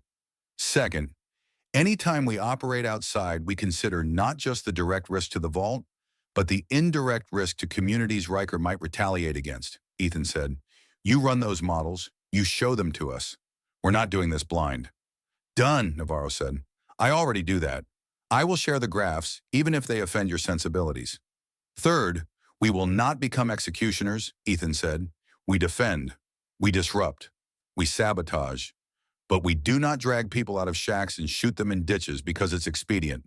Agreed, Navarro said. We are not a death squad. Fourth, Ethan said, surprising himself, if we ever cross a line that makes this place into something Riker would admire, we stop. We shut down the field unit. We go back to hiding, or we burn the whole thing down before we let it become his mirror. That last one is dramatic, Callum said, but I like the spirit. Navarro was quiet for a moment. Very well, he said. We will set a review trigger. If certain metrics, casualty ratios, collateral damage, resource capture methods, cross predefined thresholds, the field unit is suspended pending review. You and I will define those thresholds together. You say that like you're sure I'll say yes, Ethan said. Navarro's gaze softened, just briefly. You've already said it with your actions, he said. You went back down the mountain today when you could have stayed. You argued for Sarah's group. You don't know how to stand still when there's a lever in reach. Ethan thought of Liv's drawing, the one she'd made of the vault. A big rectangle under the mountain, with tiny people inside and tiny dots outside. She'd drawn a doorway too, not as a line but as a circle, like a hinge. A thing that could move. He exhaled. Fine, he said. I'll lead your field unit. For now. But the second this starts feeling like we're just carving our own little kingdom, I'm out. Good, Navarro said.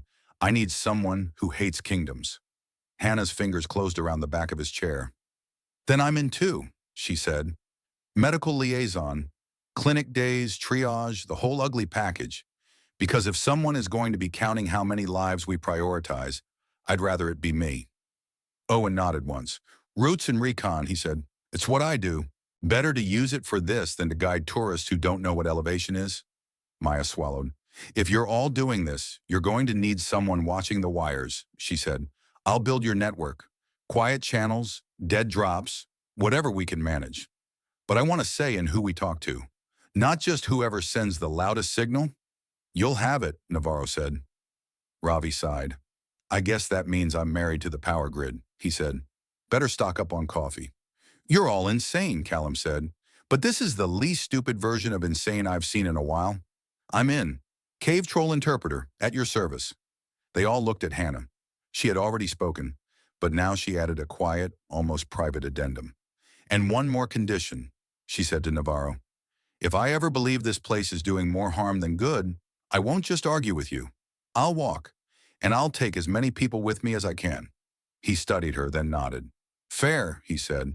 If we become the thing we fear, someone should pull the plug. He tapped his stylus again.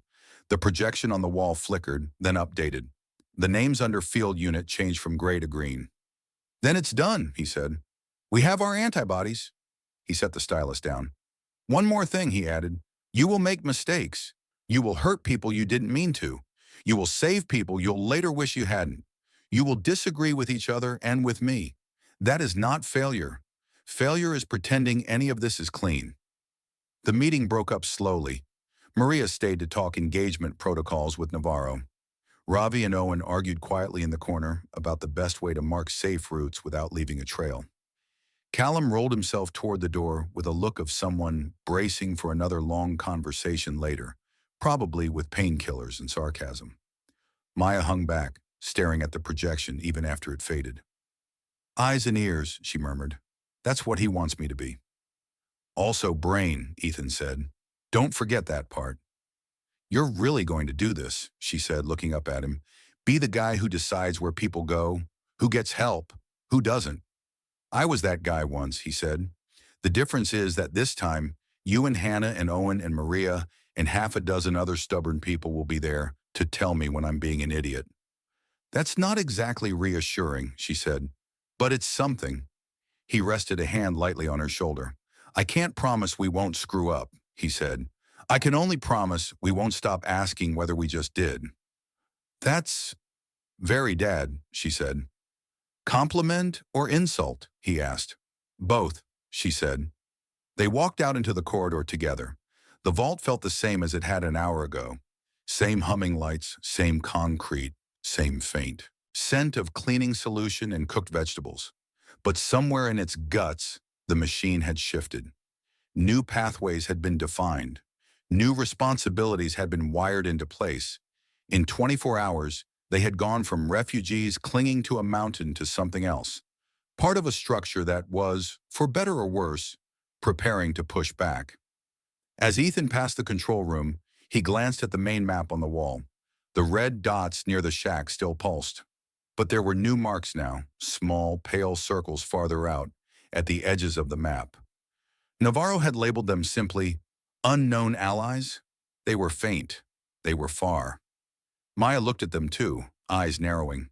That's where we start, she said. Where? Ethan asked. Right there, she said, pointing at one of the pale circles. At the question mark. She lifted her tablet, already sketching a rough design for a network. Nodes, relays, timing windows, error margins. Signals in the dark, she murmured. Let's see who answers. Behind them, deep in the mountain, the vault hummed. The machine had made its offer. Now they would find out what it meant to accept.